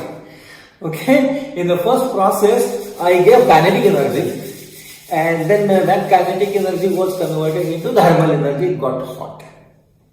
I want reverse. I won't work now. This thermal energy, that will itself be converted into kinetic energy, and my hand will start moving. Will it do? It won't. So processes, most of the time, there are processes, of course there are some processes which can be reversed, fine. But there are a number of processes which can move only in one direction. The reverse is not possible, even if the energy of these two systems are, these two configurations, or in these two situations the energy is same but still. So this is the area of second law of thermodynamics. Second law will decide which is possible, which direction is possible, and which direction is not possible. And for that, they have to construct a function in each configuration, and that function is known as entropy. So entropy of this system, one can calculate entropy of this system. What entropy is, maybe I will tell just one or two sentences on that, but there is some function of entropy. So in this situation, you calculate how much is the total entropy, and then in this situation you calculate how much is the total entropy. And the law is the entropy cannot decrease. The total entropy of an isolated system cannot decrease. It has to increase, or at best it can remain same. So if it remains same, then yes, the reversal is possible. But if it increases, it cannot go back, because entropy of an isolated system cannot decrease. Okay, so once you know how to calculate entropy, then you can say that, okay, fine, can it go this side to this side, or this side to that side? So that entropy is very, very crucial. Now what the entropy is, that also we can talk a little bit. Entropy is generally said to be related to randomness. If randomness is more, entropy is more. If randomness is less, entropy is less. Or in other way, if you have a system, let's say gas here. Let us say a gas here. And in that gas you have air in the room. And here you have put some fragrance vaporizer, so that this spreads. You put it here at certain time, and then it spreads. Okay. Now if you think of one situation where your fragrance is here, this whole thing is air, but that particular material which gives you that flavor, that good smell, that is confined to here to start with. In this configuration, I want entropy. And then another configuration when this has gone up everywhere in the loop. Of course, the air is there. So in this configuration and this configuration, entropy, one can already tell that okay, this should have a larger entropy because this will go here, this will not go here. Once it has spread everywhere, once it has spread everywhere, can it go back in this situation? All these molecules of that nice material that is confined into it, it just gets confined into one corner. Will it do? It will not. Entropy here is more, entropy here is less. Now in this situation, if I see and I say that okay, I want microscopic description, alright, in a very small volume, I construct very small volume, and then I ask how many air molecules are here and how many is this material A, those molecules are here, how many here, how many here, how many here, how many here, how many here, how many here, how many here, and in how many ways this can distribute given this situation. Now you have to distribute these things only in this much of volume, whereas air can distribute here and here and here everywhere. So here these many molecules, here these many molecules, here these many molecules, here these many molecules, here these many molecules. See how many ways you can get this. Okay, in how many ways you can get this. Count that. And in how many ways you can do this? Count this. Here you have much larger number available. In many more ways this can be achieved. But here it is confined. It's confined. Oh, you have to put everything here and then the rest is only air. But if you allow this to spread, then you can say, okay, there are 5 molecules of this material here and 7 here and 3 here and 4 here, and those numbers can change in different ways you can generate from there. So more number of ways a particular situation, macroscopic situation can be obtained, larger will be the entropy. So that entropy is something which Planck calculated. If you have a radiation in a chamber, and then you have these oscillators, and then oscillators can oscillate in different frequencies, and each frequency you can divide energy, that okay, this much energy here, this much energy there, this much energy there. For this frequency, oscillators of this frequency, this much of energy, oscillators of those frequency, that much of energy, and so on. And then you make a count in how many ways you can distribute. From there they calculate entropy, and then from the expression of entropy in terms of whatever energy, whatever, so from that expression they do mathematics and get that radiation formula. So that is say one final way, but the basic thing is still there. Still radiation and those oscillators, when they exchange energy, depending on what is the frequency of that oscillator, the exchange will be only in integral multiples of h times frequency. So that thing will still be there, but this process of going through entropy and thermodynamic considerations and expressions, and from there getting the final distribution, that is a very, very important tool or path for our discussion. And very interestingly, our scientist Satyendra Bose, he also worked on this. He also derived that Planck's radiation formula in 1924. And that story is very, very inspiring in the sense that he made this derivation purely without any oscillator or material particle or anything classical, anything with the existing one. In Planck's derivations, somewhere this discrete energy hypothesis is added to the classical physics. Whatever is there in classical physics, it is still there. He is still using classical physics. And on top of that, he is putting an extra element that the energy exchange is proportional to h times nu. But what S.N. Bose does, Satyendra Bose does, he does away with all those classical considerations and with very purely you consider a gas of pure photons, nothing, no oscillator, nothing. Okay, and then do this entropy calculation, and from there he derived his Planck's radiation formula, and then he sent this to Philosophical Magazine. They rejected. Then he sent it as a letter to Albert Einstein. And Albert Einstein read that, and the request of S.N. Bose was that if you think it is worthwhile, then you send it to some journal, some German journal, Physik.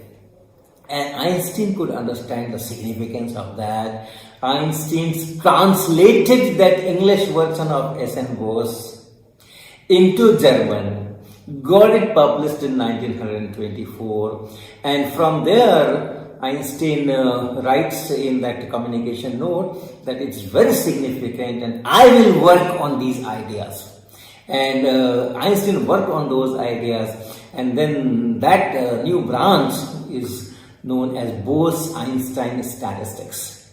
And all the particles which follow that path, that distribution or that physics are known as bosons.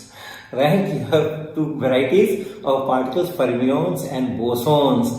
So this bosons, that Bose is our own Satyendra Bose. So with this Planck's radiation law, we also have some emotional attachment.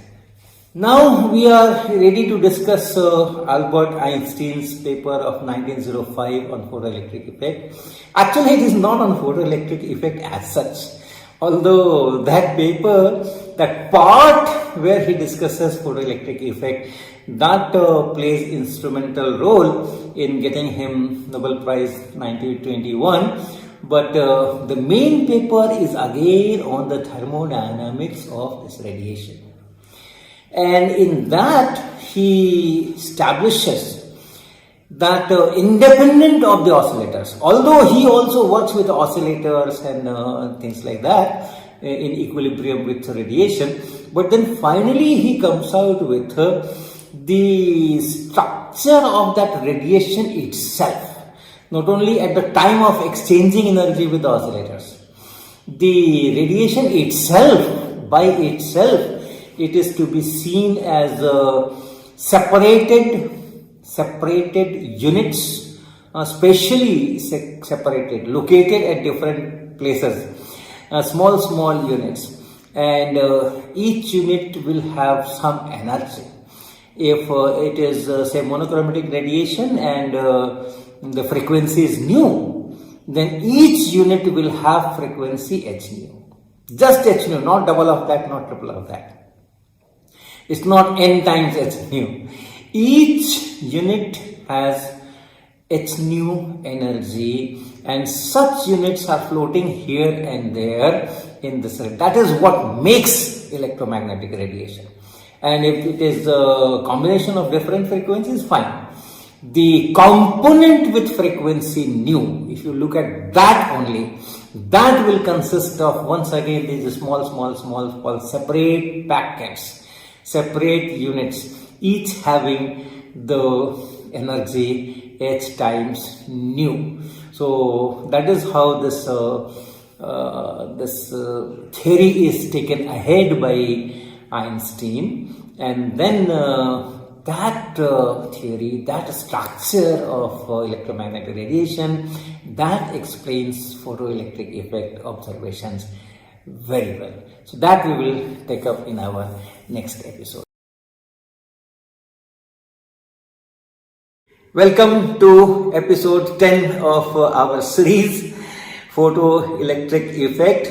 Now we are ready to discuss the central research for which this whole story is being constructed, this whole session are being given, and that is Einstein's work on photoelectric effect 1905 paper, for which he was awarded this Nobel Prize in Physics just 100 years ago.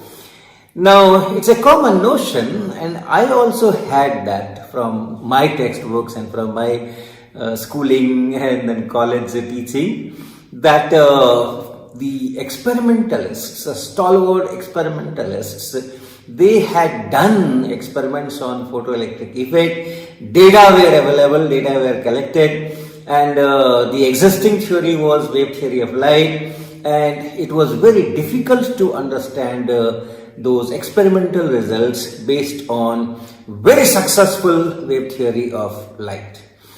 And among that was that stopping potential or the kinetic energy of the photoelectrons being independent of intensity, and the linear relationship between this kinetic energy and the frequency of the light used, and all those things. And Einstein came with a theory which was very, very different from the existing well-established wave theory of light, and that was in terms of photons, and that could explain the photoelectric effect. So essentially, Einstein did this research to understand, to explain, to provide a theoretical basis to photoelectric effect. That was the main reason of that particular piece of research. That is what generally believed. Now what we will see is that the fact is somewhat different. Alright, so we will take the original paper of Einstein, the English translation, of course, the original was in German. So we will take that original paper translation, and we'll see some parts of it and get a feel that what research was there and how it was related to photoelectric effect. Okay, so here is the English translation of Einstein's original paper, and this translation is published in American Journal of Physics, May 1965 issue. And here starts that Einstein's paper translated. Now the title, first is title. Title is concerning an heuristic point of view towards the emission and transformation of light, right? Then in this opening paragraph is something very interesting, and that I would like to point out here. Let me increase the size of the letters, and then you can see it here. Yeah. According to Maxwellian theory, let me tell what it is. In the Maxwell's electrodynamics, this light or electromagnetic radiation is a continuous function, okay, continuous spatial function in case of all purely electromagnetic phenomena, including light. So light is considered as a wave, and that is spread over continuously in the space. So there is no discreteness. So while the energy of a ponderable object, this is some kind of a solid material object. If you think of the energy of a material object, since you have atoms and molecules, according to the present conceptions of physics, this energy is discrete. It is confined into those molecules, separate molecules. So there are a finite number of units of energy, and that make up the total energy. So Einstein is always looking for symmetry in nature.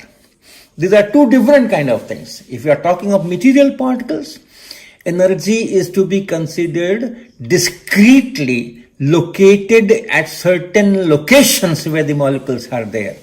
Finite number of those energy elements. But if you are talking of radiation, then you say that no, the energy is continuously divided in the whole of the space. So that kind of asymmetry he always dislikes.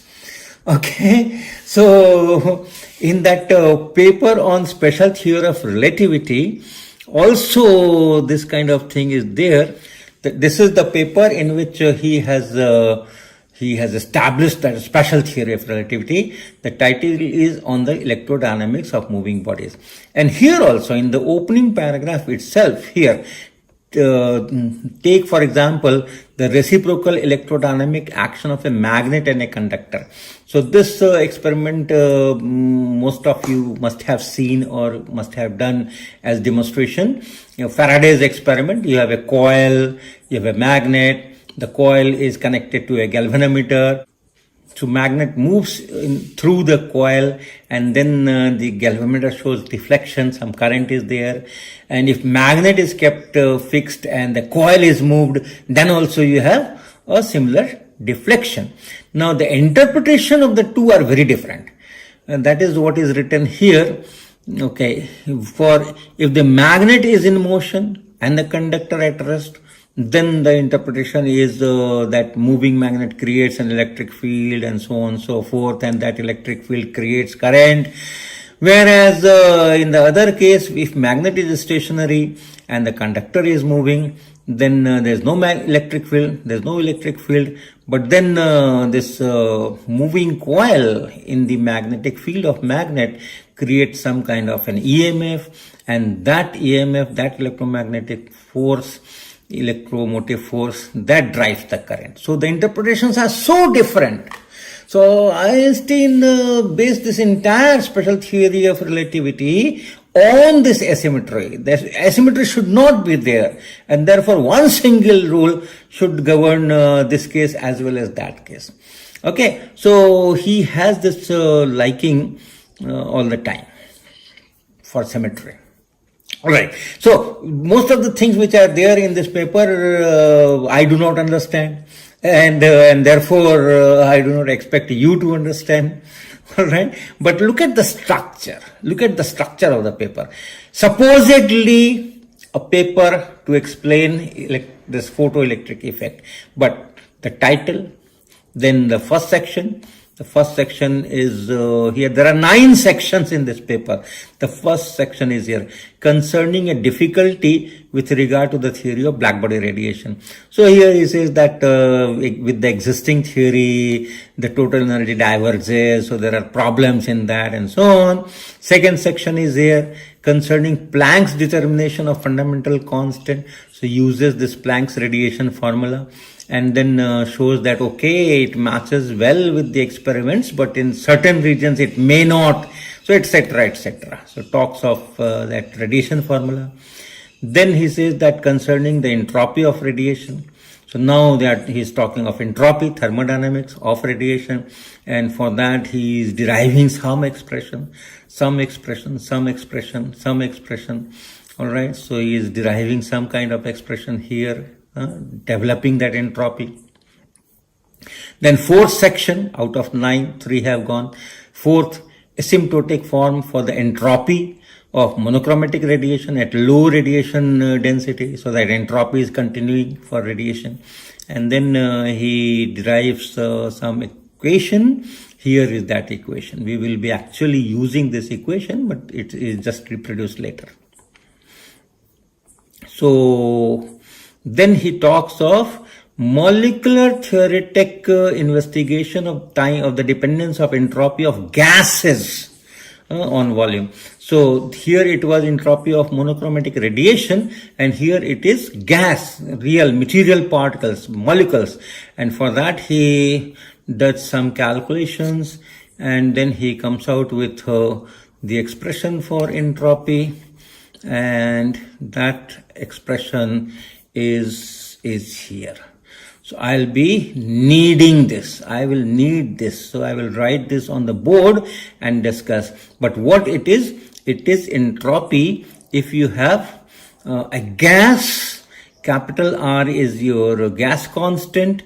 Capital N is that Avogadro number. So capital R divided by capital N is the Boltzmann constant K. V is the volume of that chamber in which this gas can spread out, and V naught, this is a small volume taken in this chamber. In this entire volume V, a small part V naught is just thought, and I'll explain what it is on the board, okay? But I'll write this expression for the gas. This is the entropy which he has calculated for the gas molecules, and number of molecules is N. And then sixth section, interpretation of the expression for the volume dependence of the entropy of monochromatic radiation. He has already derived that expression, and that expression is here. S minus S naught is this, which can be written in this particular form, So I'll write these two forms on the board and explain a little bit more on that. So I have reproduced those two equations from that paper. This is the entropy change for a gas confined in volume V, normal gas, which has molecules. And I'll just tell the symbols. And this is the expression for entropy change when a monochromatic radiation of frequency nu is confined in this volume V. Okay. Now here this capital R is a gas constant. Capital N is Avogadro constant. So R by N is that Boltzmann constant, small k, that we write. And V is the volume of the chamber. Suppose this is the volume in which this gas is confined, or in the second case this radiation is confined, equilibrium with the walls. So that is this V. This V naught is an arbitrarily chosen small volume. The whole volume is V and this volume is V naught. So you choose a small volume V. And what are these S naught and S? They are entropies. If you assume that somehow all the molecules in this gas, somehow at some instant they are confined into this. There is no boundary here, remember, there is no boundary here. This whole chamber it has a volume, and in that volume we have chosen a volume here only. There are no boundaries. But suppose all the molecules are confined here at certain instant. What will be the entropy? So that entropy will be S naught. And in general, when it is all equilibrium and stable and all the molecules are spread over according to their choice, then the entropy is this S. So this is the meaning of this equation. And this equation, same thing. Again, you have a chamber of volume V, and this monochromatic radiation of frequency nu is spread over this. And the same meanings, this V naught is this small V naught, and suppose all the radiation somehow gets confined into this small V naught, then what will be the entropy? That is this capital S naught. And when the radiation is taken its own course of action, it is spread in its own way, then the entropy is this S. Now compare this and compare this, these two. S minus S naught, R by N, log V by V naught, to the power small n here, and to the power this big factor here. Okay, same structure. Now this E by beta nu R by N. This is taking the place of this small n. So if you have energy distributed at these small n centers, these are molecules, remember, there are small n molecules in this gas, and energy is located at those molecules. So energy, total energy, capital E of the system is distributed at these n discrete centers, and in between there is no energy. Alright, and this is taking the place of small n if it is radiation. So that means this monochromatic radiation can be thought of, compare these two, can be thought of that the whole energy of this monochromatic radiation, electromagnetic radiation, is confined at these many centers in this whole volume. Not in the entire volume continuously, but in this volume there are these many locations. Location here, location here, location here, location here, location here, location here, location here at one instant, at one given instant. So the total number is small n, that is this. And whole energy of the radiation is either here or here or here or here or here or here. Okay, and the total is E. Capital total is E. So this whole energy of this electromagnetic wave is not continuously distributed over the volume, but it is confined at certain definite locations, finite number. How much is the number? Is this? These are your energy quanta. The next question we can consider is, if this total energy capital E is distributed in these many locations, which we call quanta, at a certain instant, remember, these are all moving with that speed c. So if the total energy is distributed in these many centers, how much is the energy at each center individually? So if I assume that this is same for all quanta, if this energy is same, then the energy per quantum, how much it is? So if I do that, and if I call it, say, since we have already used this E here, let me call it some E naught. What is this? This is energy per quantum. We have these many quantums, energies are located at these many centers. So at each center, how much is the energy here? How much is the energy here? How much is the energy here? And assuming that all these are having the same energy, this energy will be equal to E divided by this total energy, and that divided by this whole thing, E, and then by beta nu capital R n, and that is just this beta R by n. It is just this beta capital R by n and then mu. Alright, what is beta? Beta appears in the Planck radiation law. If you have noticed in this Einstein paper also, that expression is given. Planck's radiation law expression is given, and there you have two constants, one is alpha, one is beta, and that alpha and beta, they are fixed. Planck has obtained the value of beta and alpha. Actually beta, alpha and beta are related, so that the value of beta is taken which matches with the experimental curve of intensity and the side wavelength. So how that that energy of this radiation is distributed in different wavelengths, that is spectral distribution, which goes through a maximum, to match that what beta is needed. Alright, so the beta is fixed quantity, once again fixed quantity, and in fact universal constant. Okay, then R is the gas constant, normal gas constant. N is Avogadro number, so R by N is Boltzmann constant. Everything known. So this is known, and this is universal. It does not depend on anything else, and therefore, if you call this H, this is equal to H times mu. So what is the picture? What is the big picture?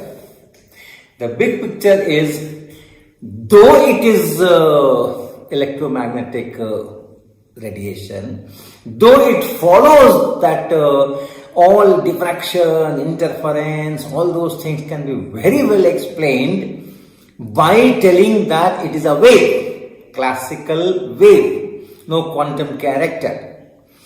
And still it can be regarded as,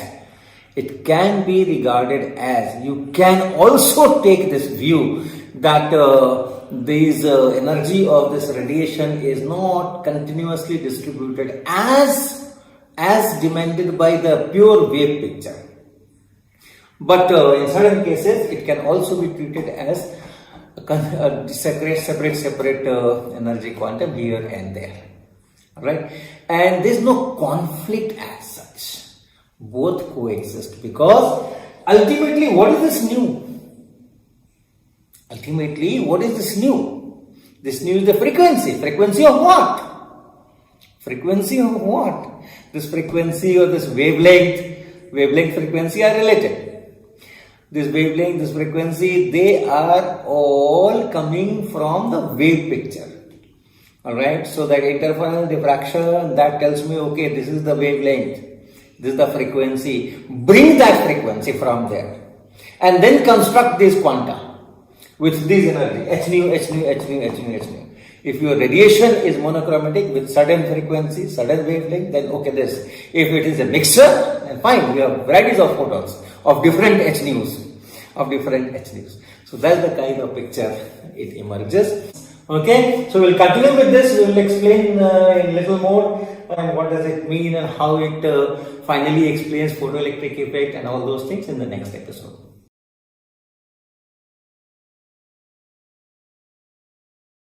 So in our previous episode, we looked at Einstein's paper of 1905, and we saw that there were 9 sections and we reached up to 6th section.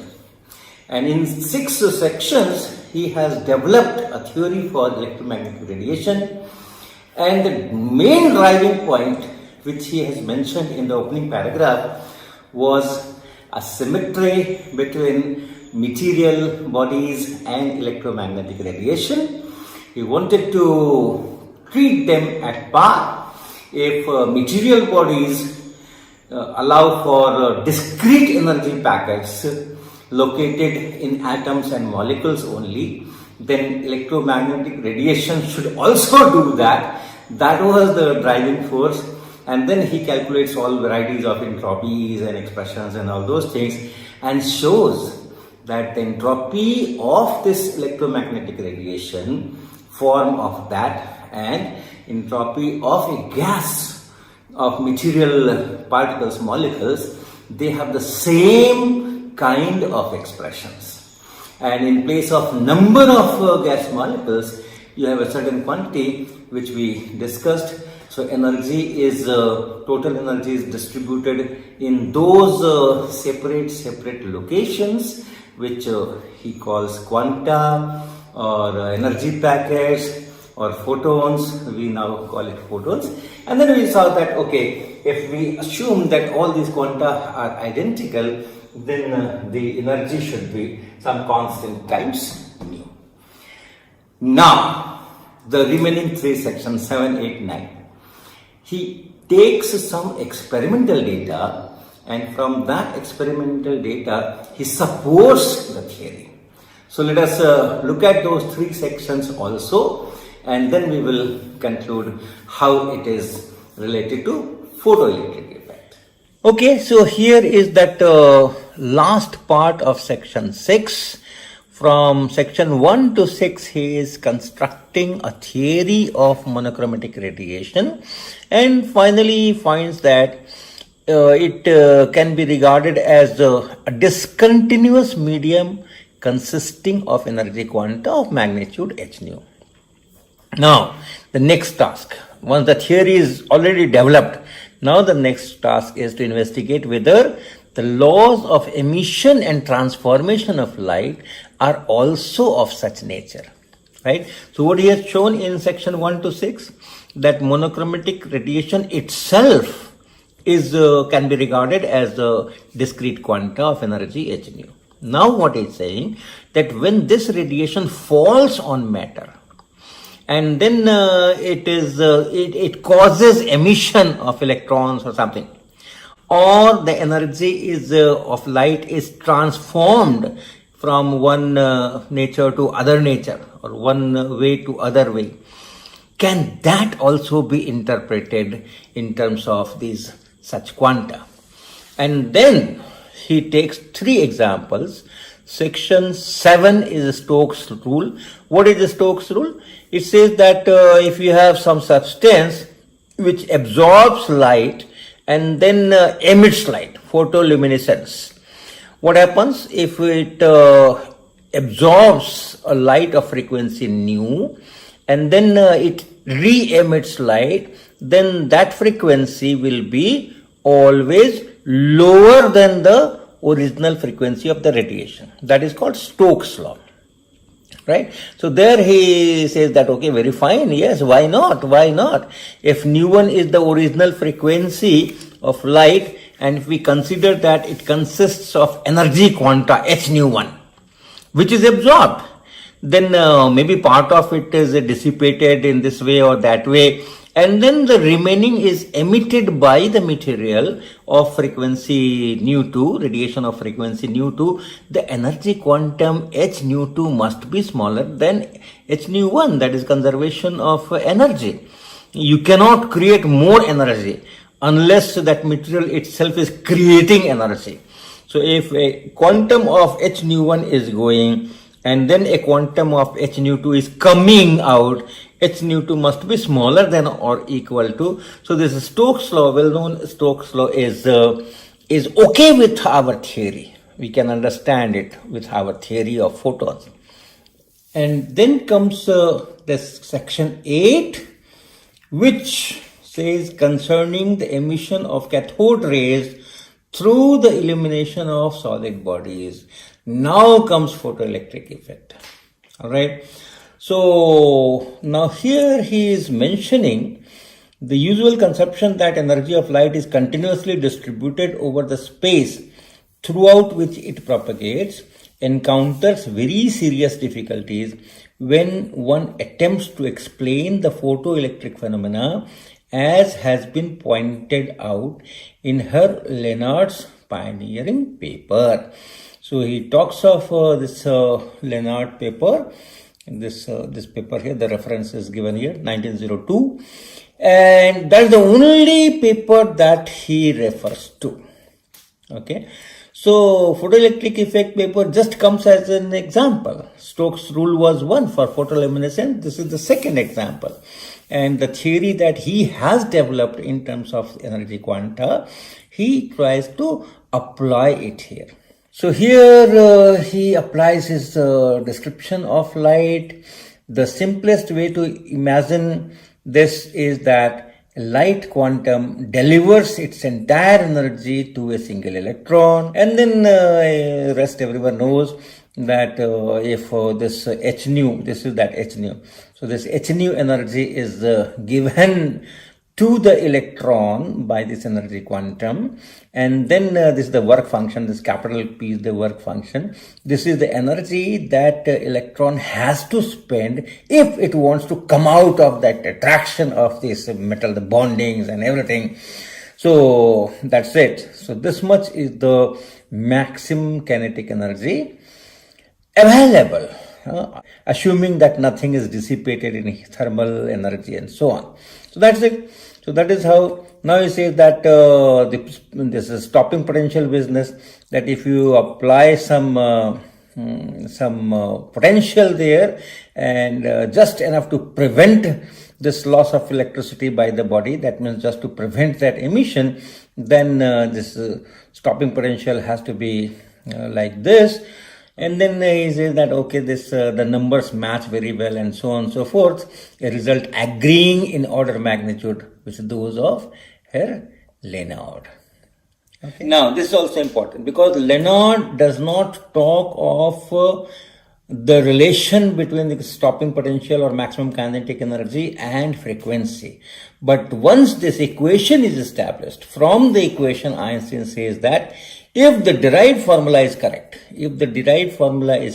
then this is that stopping potential thing, when represented in Cartesian coordinates as a function of the frequency of incident light, must be a straight line, which slope is independent of nature of the emitting. These things we teach in our classrooms, but then Einstein is predicting this, not that Einstein is explaining it, because the data was not available. And therefore, from the equation, Einstein is predicting this stopping potential versus frequency curve. Okay, so that's all. If the energy of quantum is independent of blah, blah, blah, blah, blah, blah, all those things he sees. And here he explains that this maximum kinetic energy is independent of of intensity, he says that if each energy quantum of the incident light independently of everything else delivers its energy to electrons, then the velocity distribution of the ejected electrons will be independent of the intensity of the incident light, right?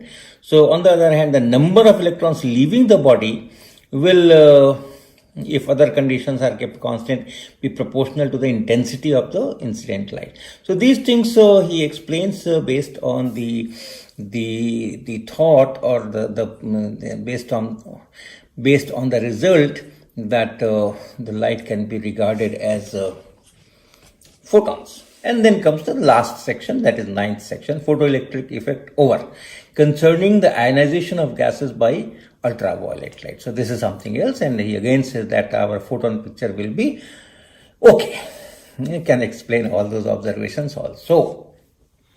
So you have seen this entire paper, the 9 sections of Einstein's paper, and now you can see the context. This Einstein's work is not on photoelectric effect as such. The work is to look for the symmetry in materials and radiations. If the materials can be described by separate energy quanta localized at certain locations, which are molecules there, then for light also one should have those kind of descriptions. So that was the driving force. And then using thermodynamics, using the concept of entropy, comparing the thermodynamics of material gas and this radiation, he comes out with that result, that okay, radiation can also be regarded as a collection of separate energy quanta, right? And then he takes photoelectric effect as example which supports this theory, and then he very easily shows that okay, the mechanism is that you have this emitter, you have this emitter or cathode, and then light falls. When light falls, what is falling? The energy quanta are falling, and they are interacting with electrons, and the model is one photon, one electron in one go. Most of the events will be like this. In that model, the energy given by this radiation to any of these electrons will be just h. The energy given to a single electron in a single event will be just h nu. Once the energy is received, then this electron will not keep this energy for a long time with it. Either it will come out, or it will share, with the fellow electrons and the lattice. So one electron, one photon, this is the energy given, and then it may share with the other electrons or ions or the lattice of this metal as a whole, and whatever is left with it, it is possible that it is still enough so that it can come out, because coming out is not trivial. It's electron of that metal, so it is a bonding, and if it tries to come out, the electron will be pulled by this metal. Then breaking that bonding will need energy. So that energy is your work function. That energy is called work function. The minimum energy which is required just to overcome this bonding with this metal, that is work function. So that energy is spent there.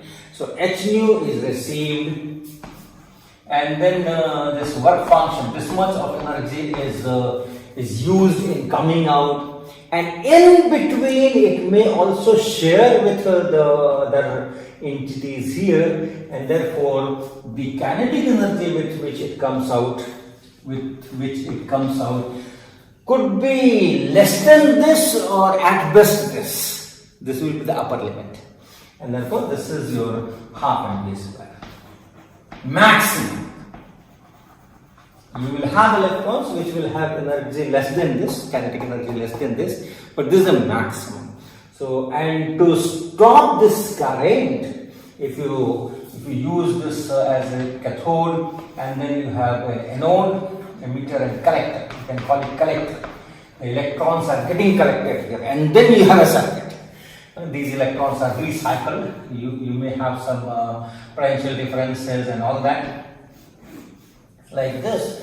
So this way you can have the circuit. This can be made positive, this can be made negative, and if you make this as positive, okay, so let me make this longer.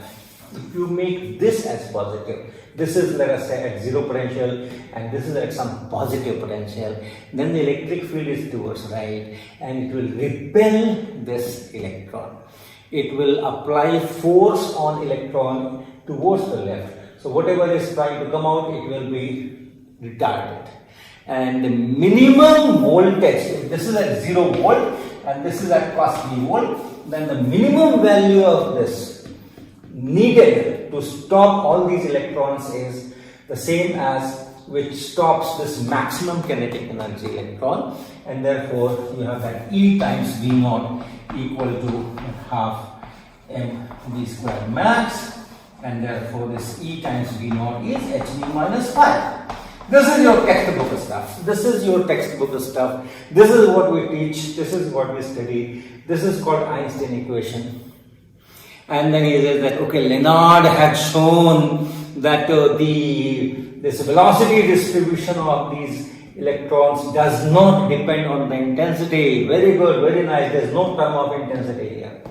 So it does not depend. So the experimental observations are consistent. That it shows.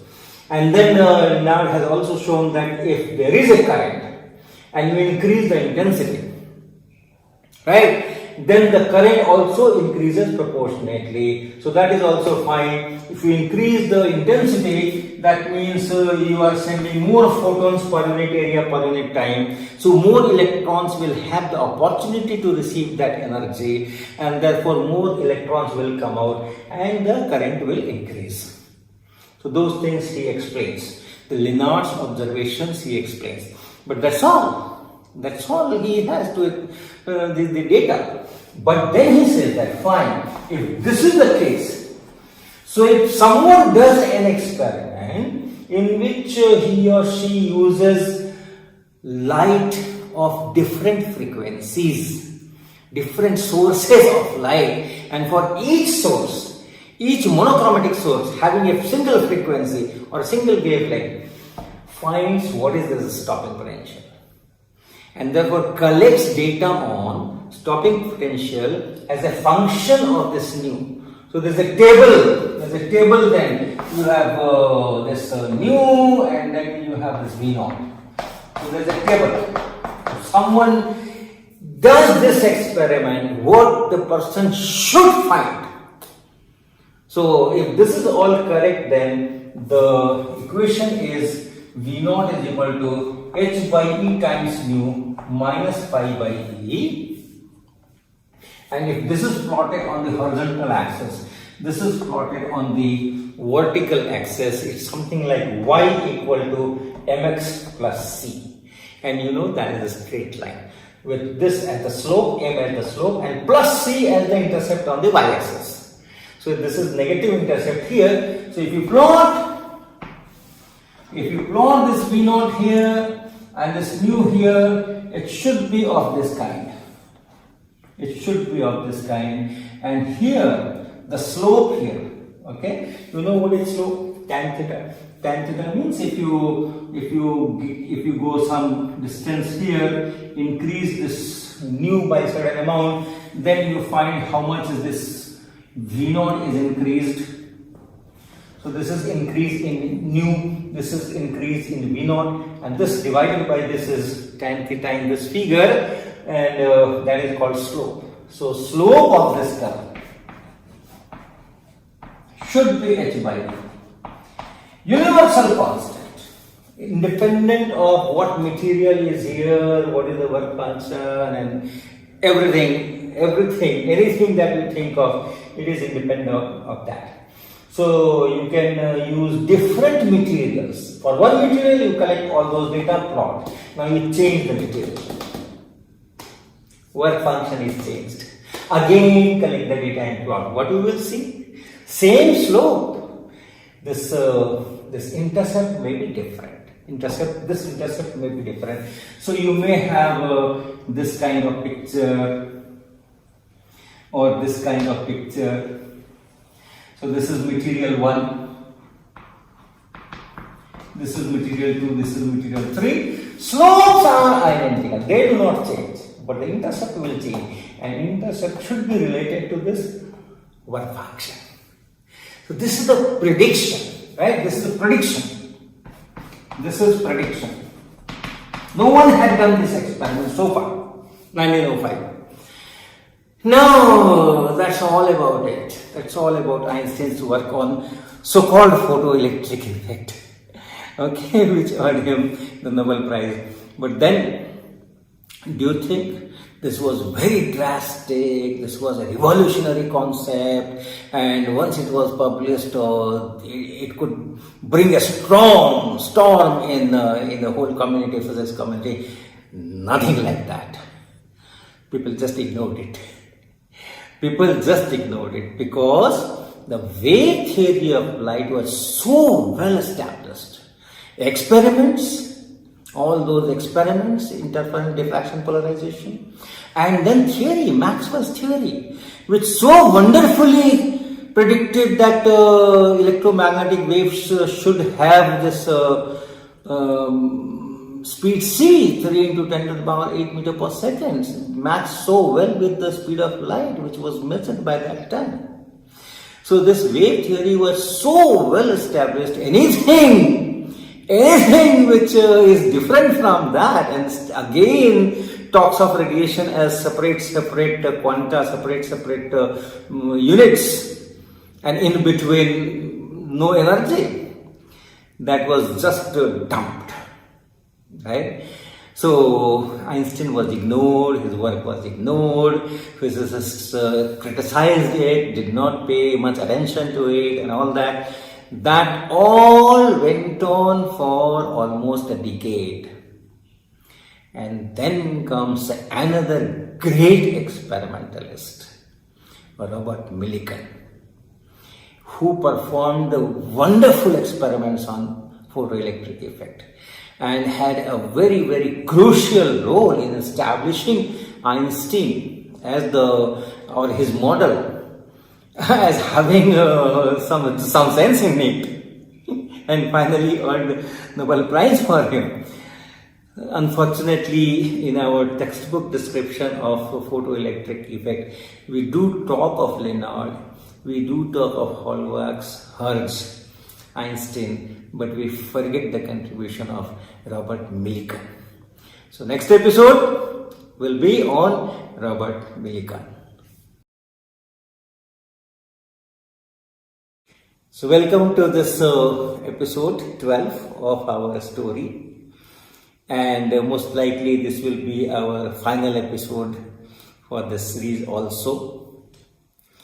And today's hero is Robert Millikan, and you must have known his name because of his famous oil drop experiment. I might have mentioned earlier that he designed this experiment to measure the charge on a single electron.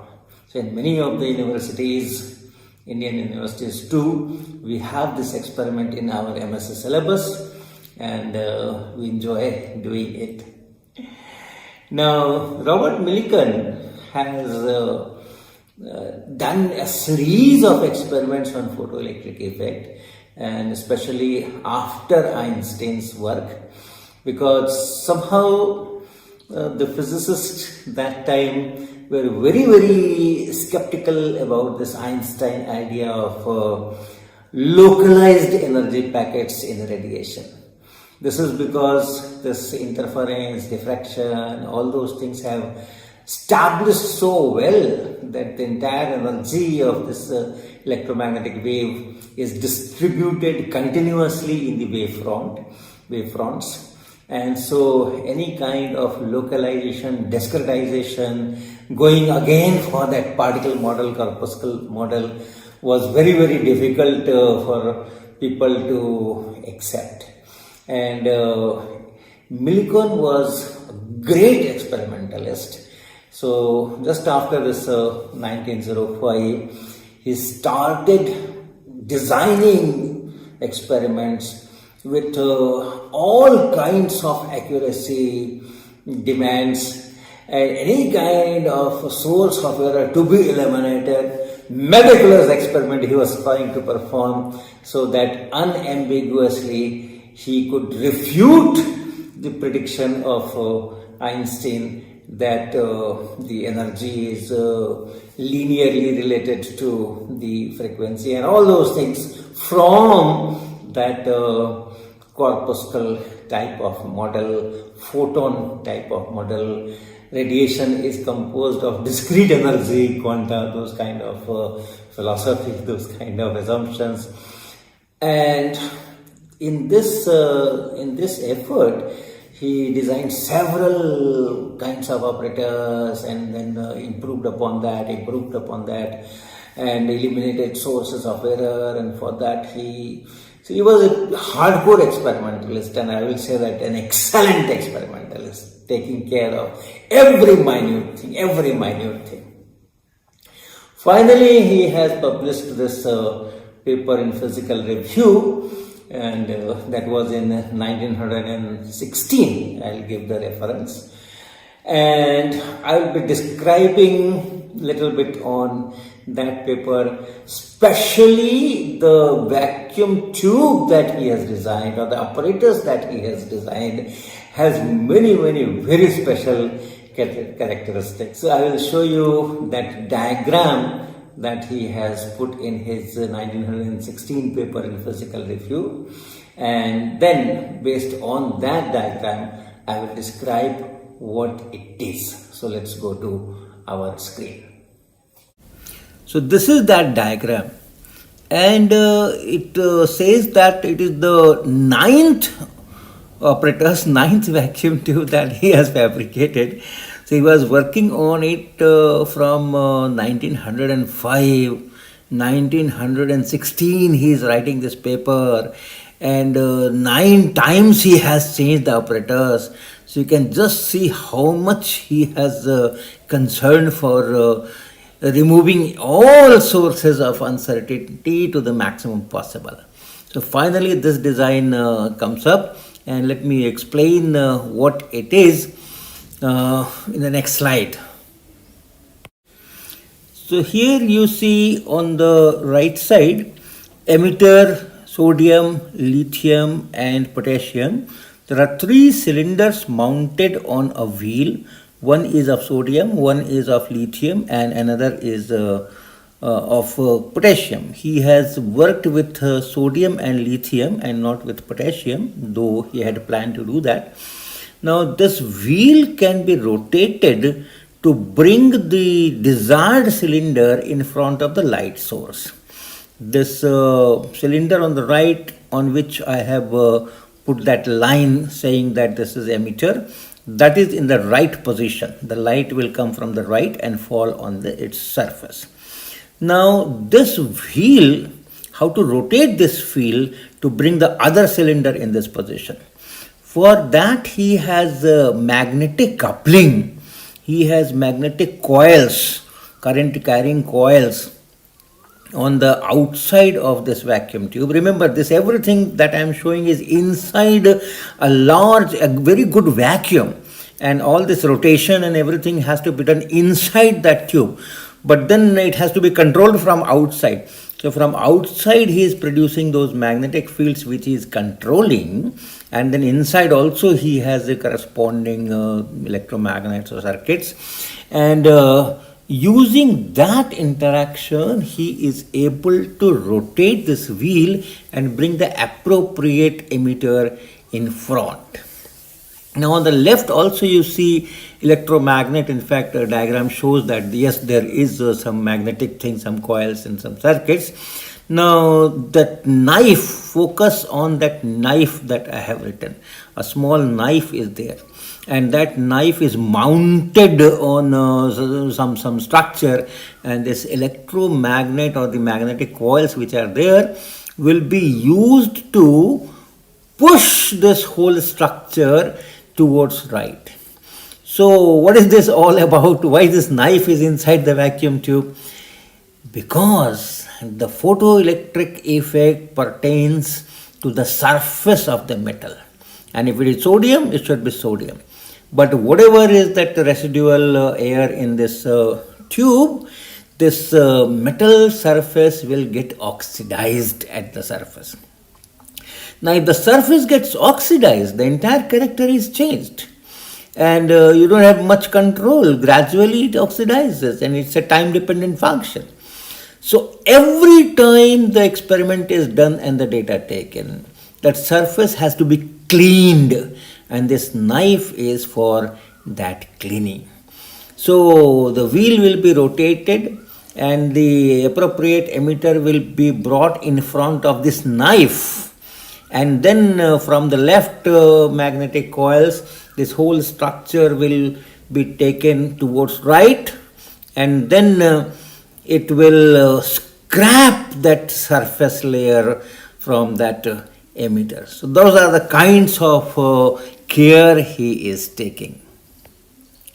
So in this slide you can see the path of light that is shown. It enters from a particular window from right, and this dashed thing where Faraday cup is written, this is an oxidized copper cylinder in the form of a wire gauze or a mesh, and this is actually the collector. So this sodium or lithium, whichever emitter is used, first that is cleaned by that knife. The knife is taken back, the wheel is rotated so that it comes in front of the light, and then the light falls on the emitter.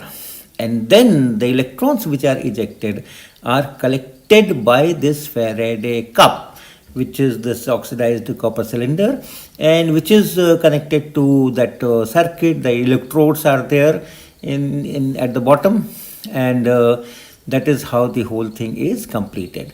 Now, how many electrons are being collected by this Faraday cup, that is measured, and through the current which goes through that emitter circuit, and that is how the photo current is measured. Now in this next slide you see I have written to measure contact potential on one side, other side it is oxidized copper, and that indicator is on a line where in small letters S is written. So this is a plate, oxidized copper plate, and I'll tell on the board what it is all about. So let us talk of contact potential, and this term comes into picture when you have two different metals electrically in contact with each other. So I give you an example. Suppose you have some plate A, metal A, some plate which is made of a metal A, another plate made of some other metal, say B. So you have two different kinds of metals here, maybe one copper, one zinc, or any two. Now, as long as they are not in contact, fine. But suppose they are put in contact. Suppose this a wire of material B is properly connected between these two. Suppose this is wire of that same metal B. So, at the junction, since the two metals are different and they are all electron density and all those things are different, so there is a flow of charge from one to the other, and some charge appears here, some charge appears here. Positive and negative, equal and opposite, because total is of course neutral.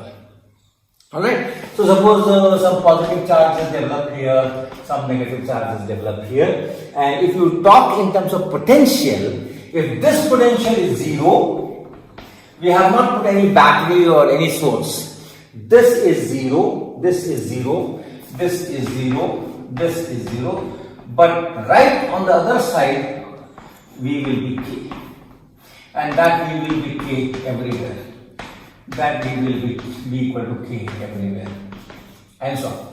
So this whole thing is at one potential, then there is jump in potential, and then this whole thing is at one potential, and this potential difference across the junction depends only on the nature of the material.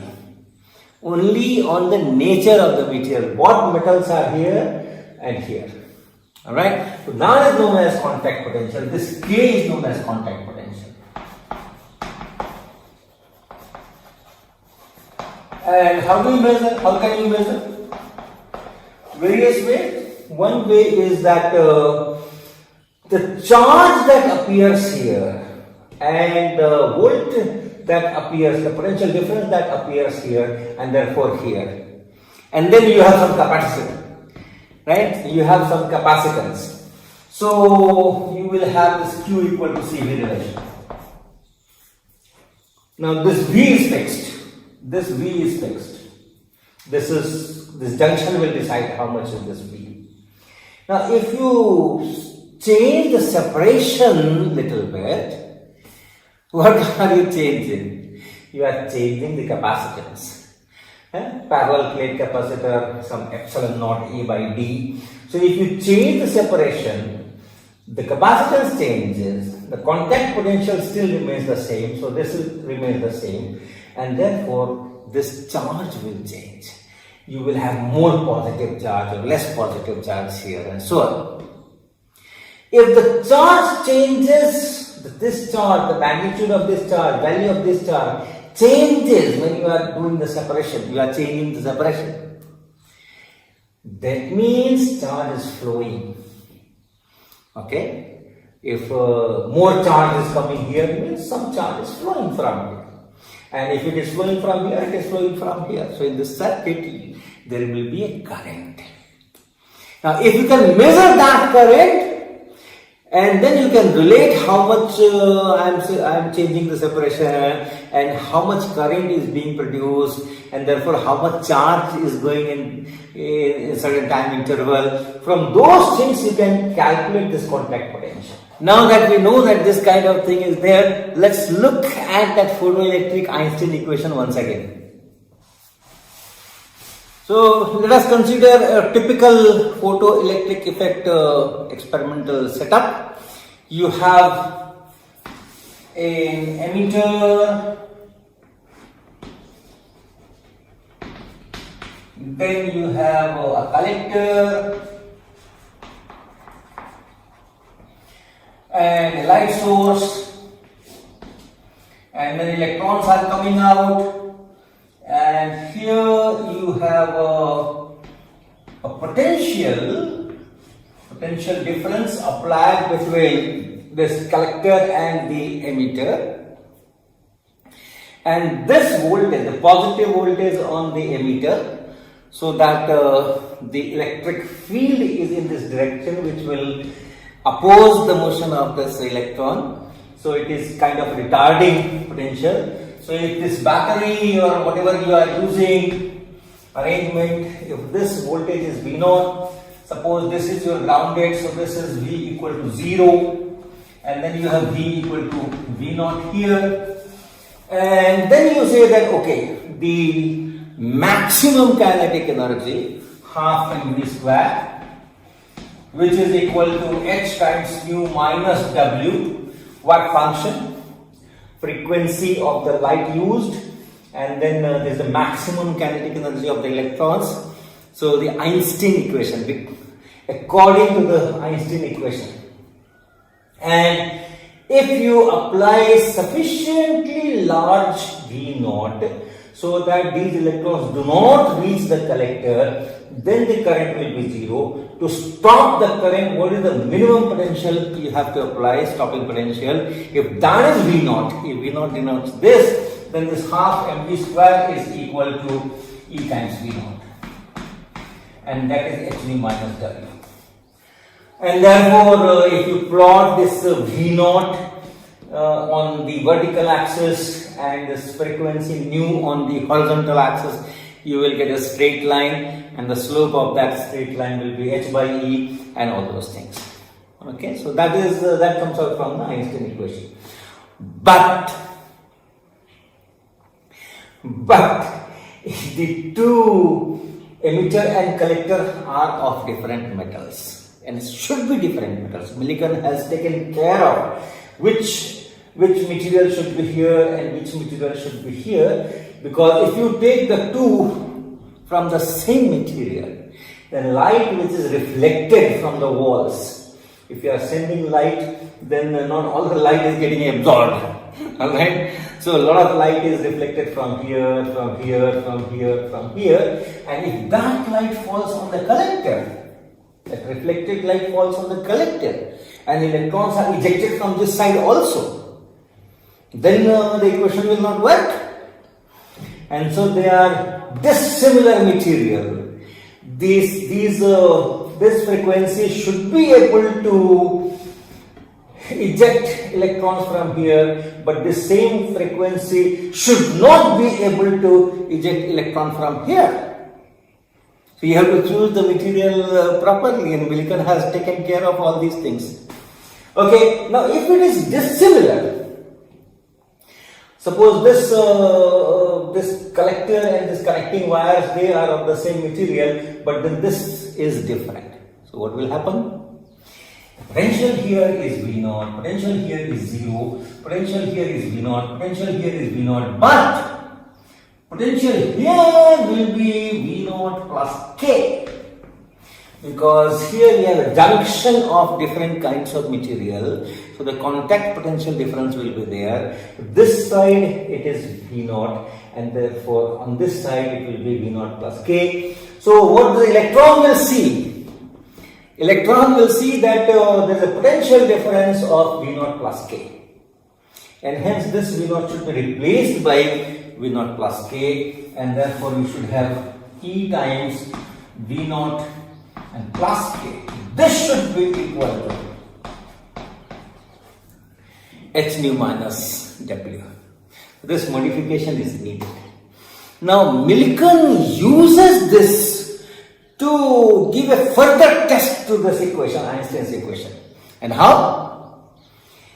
Contact potential can be independently measured using the techniques that I had earlier discussed here, capacitance and then increasing the distance and so on. And he has arrangement for that in his vacuum tube. So contact potential can be independently measured, and from the Einstein equation one can get this contact potential. If they match, that will have another test for Einstein equation. Okay, so suppose you have a second material here. You keep this collector same, and then you take emitter number 2, which has a different work function, different contact potential from here, but you keep this light same, and then find what is the stopping potential. So for that second material, it will be, say, stopping potential is V0 prime. When I change the emitter and use the same frequency nu here, then the stopping potential will be different. Let us say it is V0 prime. Remember, this V0 prime is the potential difference that I have applied. We have applied, right? The cell here. So this is V0, and then when I change this emitter, then it becomes this. Contact potential is also different, and this is same, and work function is also different. Now you also know that there is a threshold frequency or threshold wavelength. If the frequency is less than threshold, then the photo emission does not take place. Whatever voltage you apply here, you won't have any emission if the frequency of this is less than a minimum. And that can also be independently obtained from this setup itself, from the experiment itself. You change the frequency, or you have those frequencies and then draw some graph of current versus something, and then you see where where that graph tells that the current will be 0. So that minimum frequency is given by, say, W is equal to H times mu naught. This is the threshold frequency, H times mu naught, which can independently be determined. So if I put it here in place of this W, I write H mu naught. So let me write it H mu naught. And for W prime, I write similarly H mu naught prime. So this is the threshold frequency for emitter 1 and this is threshold frequency for emitter 2. Now subtract these equations. What do you get? Subtract. E times V naught minus E times V naught prime. So I am subtracting this from this. Plus E times K and minus E times K prime. This is equal to H nu cancels out. Okay, so I can perhaps write here itself.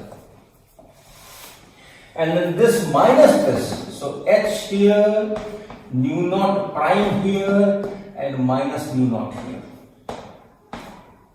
This. And from here you can write what is this K minus K prime. Okay, so if I write E times K minus K prime is equal to H times nu naught prime minus nu naught and then minus E times V naught minus V naught prime, like this, and divide by this E, so you get H by E here and this E goes away.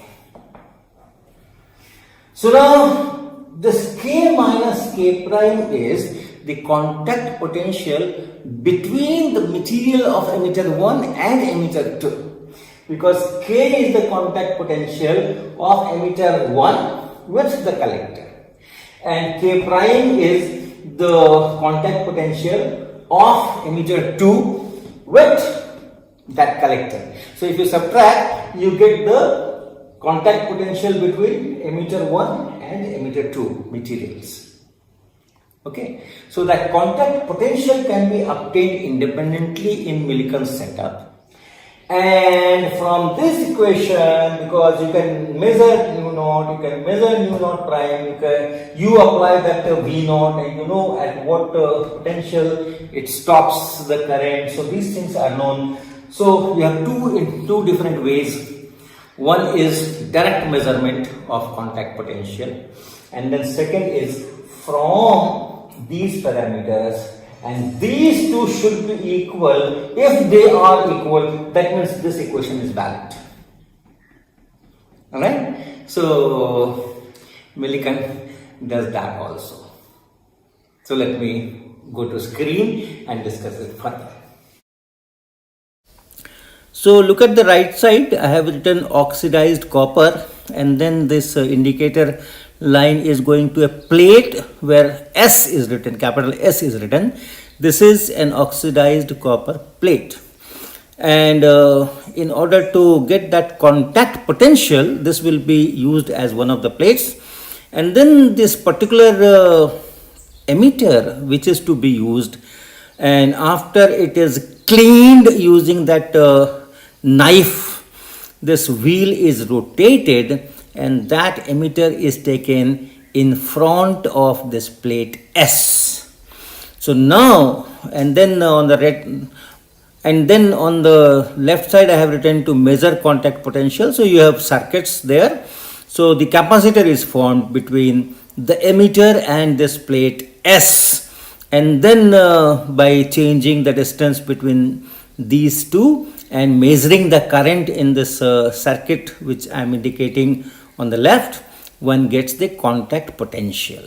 So in the same vacuum, in the same vacuum tube, in the same setup, the surface is cleaned, contact potential is obtained, and then this emitter is taken in front of the light source and photocurrents and other things are measured. So that is how he takes care of that contact potential, or by knowing the contact potential independently, he tests that Einstein's equation.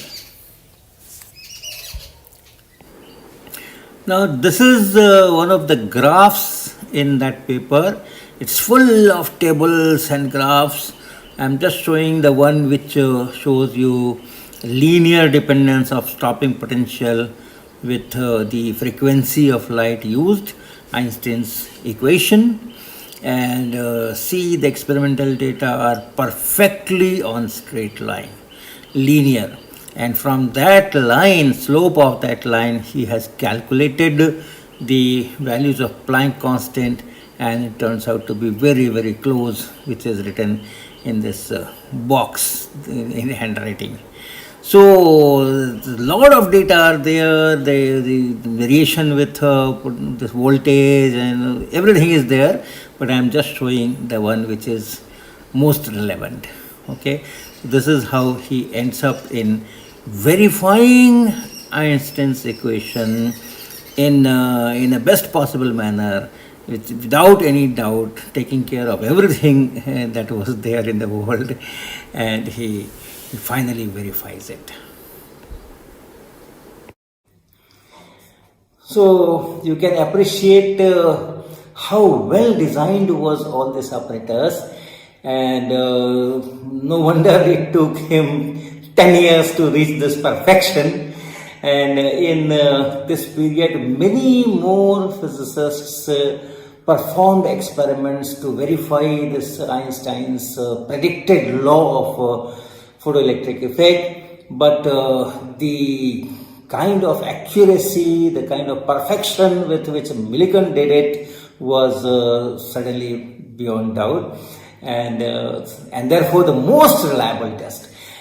And when the actual experiment was performed, photocurrents were measured, stopping potentials were measured, frequency, he took that mercury lamp, and by using proper filters, he could he could stay away with the stray radiation.